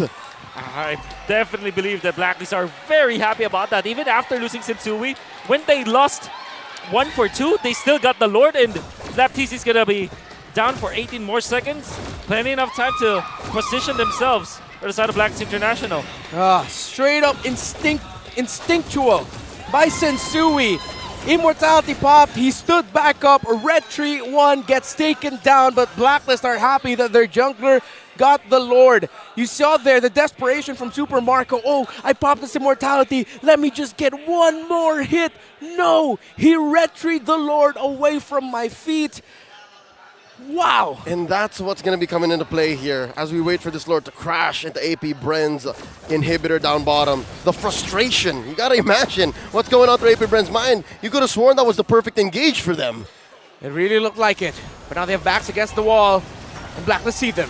Sensui knocks up Kyle Teasy. Kyle Teasy holding the line. Pops the Puissance. Lord still up. And Blacklist taking their time. There's a wave waiting to crash in mid. Once again, Edward in the vanguard. Edward is doing so much. Edward's just carrying more than his weight, maybe tenfold. Mortality not available for Edward, though. Could be massive. Here we go. Immortality on Kyle Oh, Teasy. flop! The Electro final blow. There's the knockup. Canceling the torn apart memory and the Nether Realm. And the answer back once more. Hachi is saving them so much. Edward's fallen. Kyle Teasy's down. Super Marco, the only one left alongside Kyle Teasy. And it's a 2v2. It's a 1v2. And Super Marco is the only one left. The lone survivor from AP Bren. Can he? Super Marco, you're going to have to dig deeper in here. pull off a miracle, or will Blacklist not force it? Oh, gotta clear the waves. They're not gonna force it. And there's the worldie, the discipline from Blacklist International. They can take their time here. It's dozens of seconds until the next member of AP Bren is respawned, and they pop the immortality. It's just a matter of time. Blacklist International, they know they are seconds away from the dub. Haji's here. Oh! And that's it! AP Bren gets wiped out! Blacklist International gonna take the series to close off the first leg of Season 12. Mas Pinas Lakas! The first half of the regular season of MPL Philippines Season 12 ends with a worldie of a game as Blacklist International take down AP Bren 2-1. And this winning moment is brought to you by our official sponsor, FWD Life Insurance. Are you not entertained? Blacklist International just defeated the recently crowned IASF World Champions. They just defeated the SEA Games 2023 winning lineup. What now, everyone watching from all around the world? What now? For me personally, Haji was the MVP. Edward also played so well. And know him. You saw he was very quiet in the first few minutes, but in clashes that are very important, he was on point. But my oh my, Haji saved Blacklist International so many times. The Purified Tech battle spell coming out from Haji was so well put out and well planned. Flapteasy tried his best, and it looked really dicey already for Blacklist International. The control was there. But still, the fact remains, Bren Esports need to fix their tempo control after they take the first few minutes. Their late game, unfortunately, is not that good. Tempo control. And I agree with you there, Wolf. Haji, clutch. Again, we talked about it. His Nether Realms. We were looking at Oheb closely during that last big clash in mid. He got out of the Nether Realm with just a sliver of health. One basic attack kept him alive, and the immortality stayed up. Flap tried, but they just couldn't break him. Was and it the Lord fight? That was the Lord fight, right? No, I'm talking about the mid. That mid big yeah. mid clash. And then at the same time, the pull from Haji. Shadow Exactly, Stampede coming exactly. in big as well in that last one. That was a lot to dissect in that last clash For there. sure. There's way too much that Blacklist presented. And all this time, what really irks me is the fact that I have no hand sign for Haji. We got one for Kel1. We got one for Agent Zero. Okay. We don't have one for Haji. We need one for H-Town. What's... Sorry, KDA Machine. KDA Machine. I don't know why I don't know where H-Town came from. But yeah. Unbelievable. I can't believe it because I guess the fundamental is always there. And because I asked if it was the Lord fight, and now I can confirm that happened more than once. The way that Haji is baiting his opponents by putting Edward up there, waiting for the most perfect moment to pop the Nether Realm. Maybe taking advantage of the body of Smith, of course, coming up from the turrets, so that he's able to survive. But the moment that you saw that the entirety of AP Bren overcommit to Edward, Nether Realm pops, and now they're left in a very bad spot. It's such an easy catch for what? 2 or 3 ults from AP Bren. All that Haji has to do, all that Black has to do is just Nether Realm. Yeah. And the Purify as well, by the way, is important because sometimes he's very near the turret slot that he can easily be caught off, especially with a Petrify coming off a Flapteasy with the Electo Petrify combo. What you do is you can even like preemptively pop your Purify. Yeah, because you have the window. The window. You have the 1/4 of a second window. Yeah. And then you pop the Nether Realm and you're A-okay. Yeah. Haji just played like a beast. An absolute monster. What a monster. Wow. You know what? All of them. Oh, yeah? This is not a one-man job. Yep. All of them deserve our flowers here. And folks, if you're just tuning in or only you've been watching MPL Philippines Season 12 news, this may not be the Blacklist International that you're very familiar with Oh My Venus and Wise, but this is still a Blacklist International you need to watch out for. And for the people who knew of AP Bren because of their performance at the IESF World Championships, this is the AP Bren that is now, after a hot start to the season, struggling after a shift in the meta. They lost all their series this week number 3. AP Bren they have to go back to the drawing board's factory and figure out what's wrong with their drawing board, and then go back to the drawing board and then work it out. It might be because of this lack thereof of Spanish bread. Oh yeah, they don't have Spanish bread this season. Is that it? There's a big scarcity of the Spanish bread now, you know? And flour and grains in general. Contrary to popular belief, there's no Spanish inside Spanish bread. Oh, what do you mean? But there's bread. But there is bread. Okay. Bread Esports, AP Bread, AP Bren. Couldn't shake the bread out. Unbelievable. That is one of those series that you feel that the series ended and it also ended you know? Yeah. I'm spent, man. I'm spent. Like that really felt like, yep, that's the first half of the season done. That's it.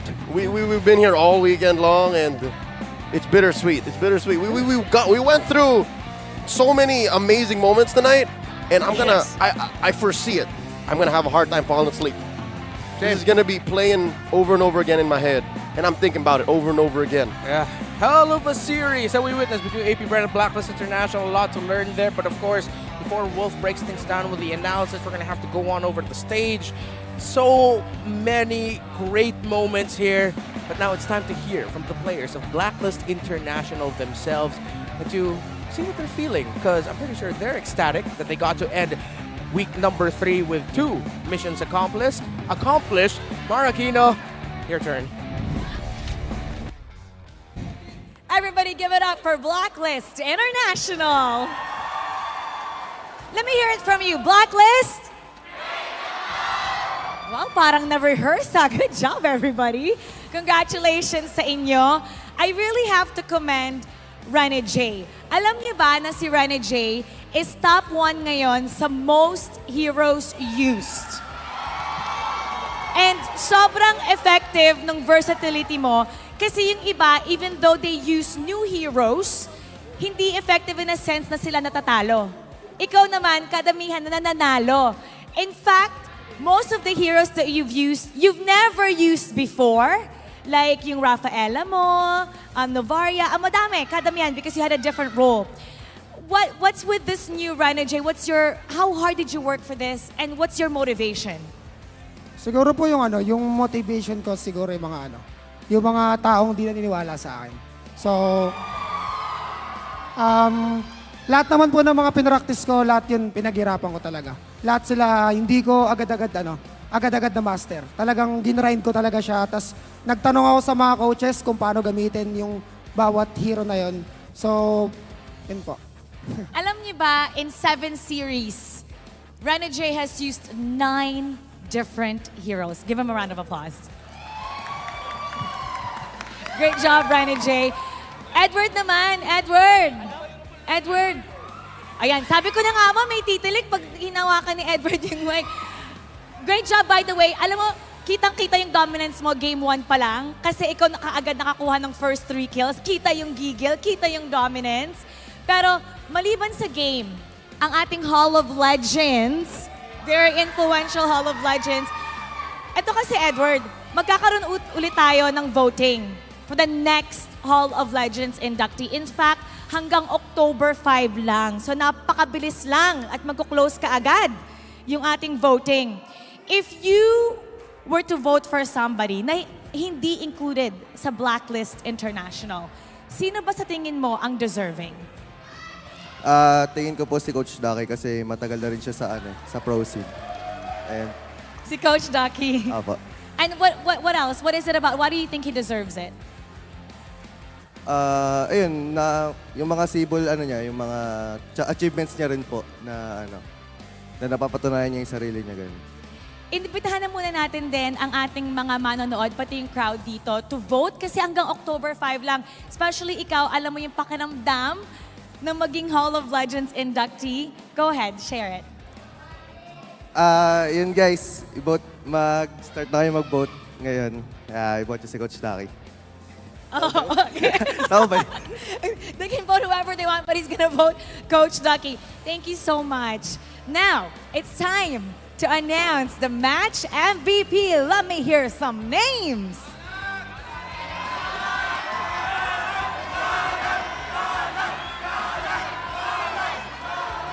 All right, let's take a look at the screen for the match MVP.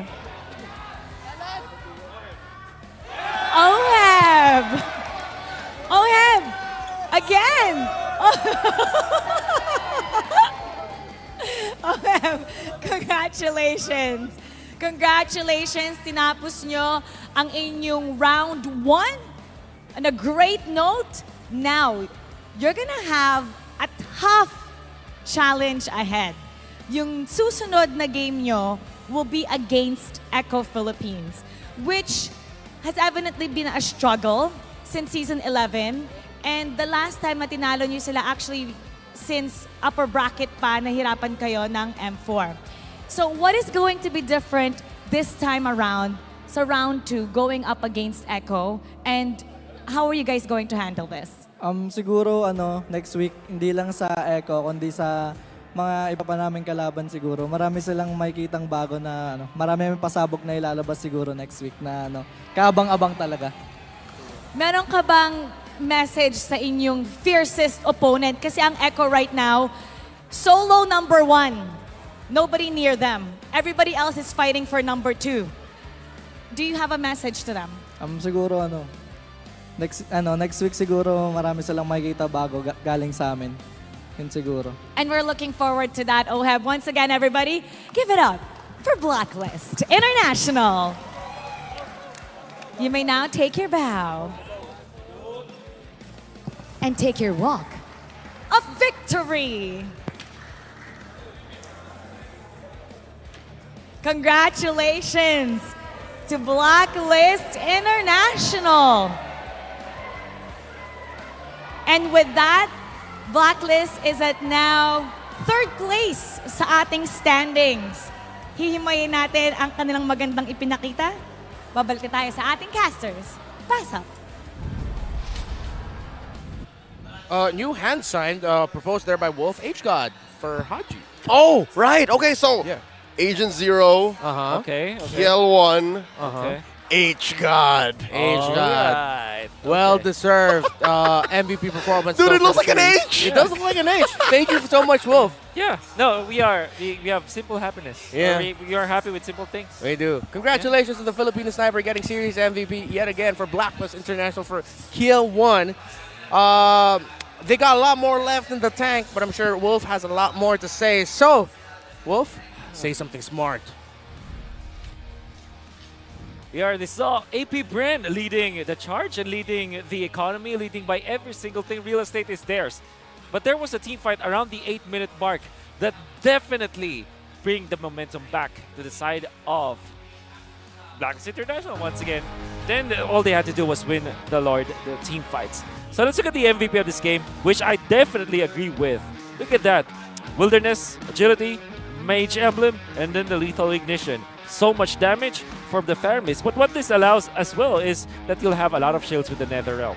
We'll talk about more of that later because personally I think the Faramis coming out from Haji was the MVP of this game just because of the fact that he was able to utilize his teammates to bait out the rotations coming out from his enemies and then also pop the Netherrealm with the Purify so that it will be perfect as a way of punishment coming out from Blacklist International. Highlights. This is where we can see most important periods in this game. As AP Bren, it will be a very difficult fight, and Flap TC is already showing us how it's done with the Mpl-Ph Benedetta. It will be duly punished later on. And then here's the Zugzwang, as Ogwen we said, and Sensuik left in a very bad spot, was able to get the level 4, and then Cal TZ gets the retribution afterwards. More of Bren Esports as they went into the top lane. Again, Ogwen making the good plays for the team. Had it been that AP Bren was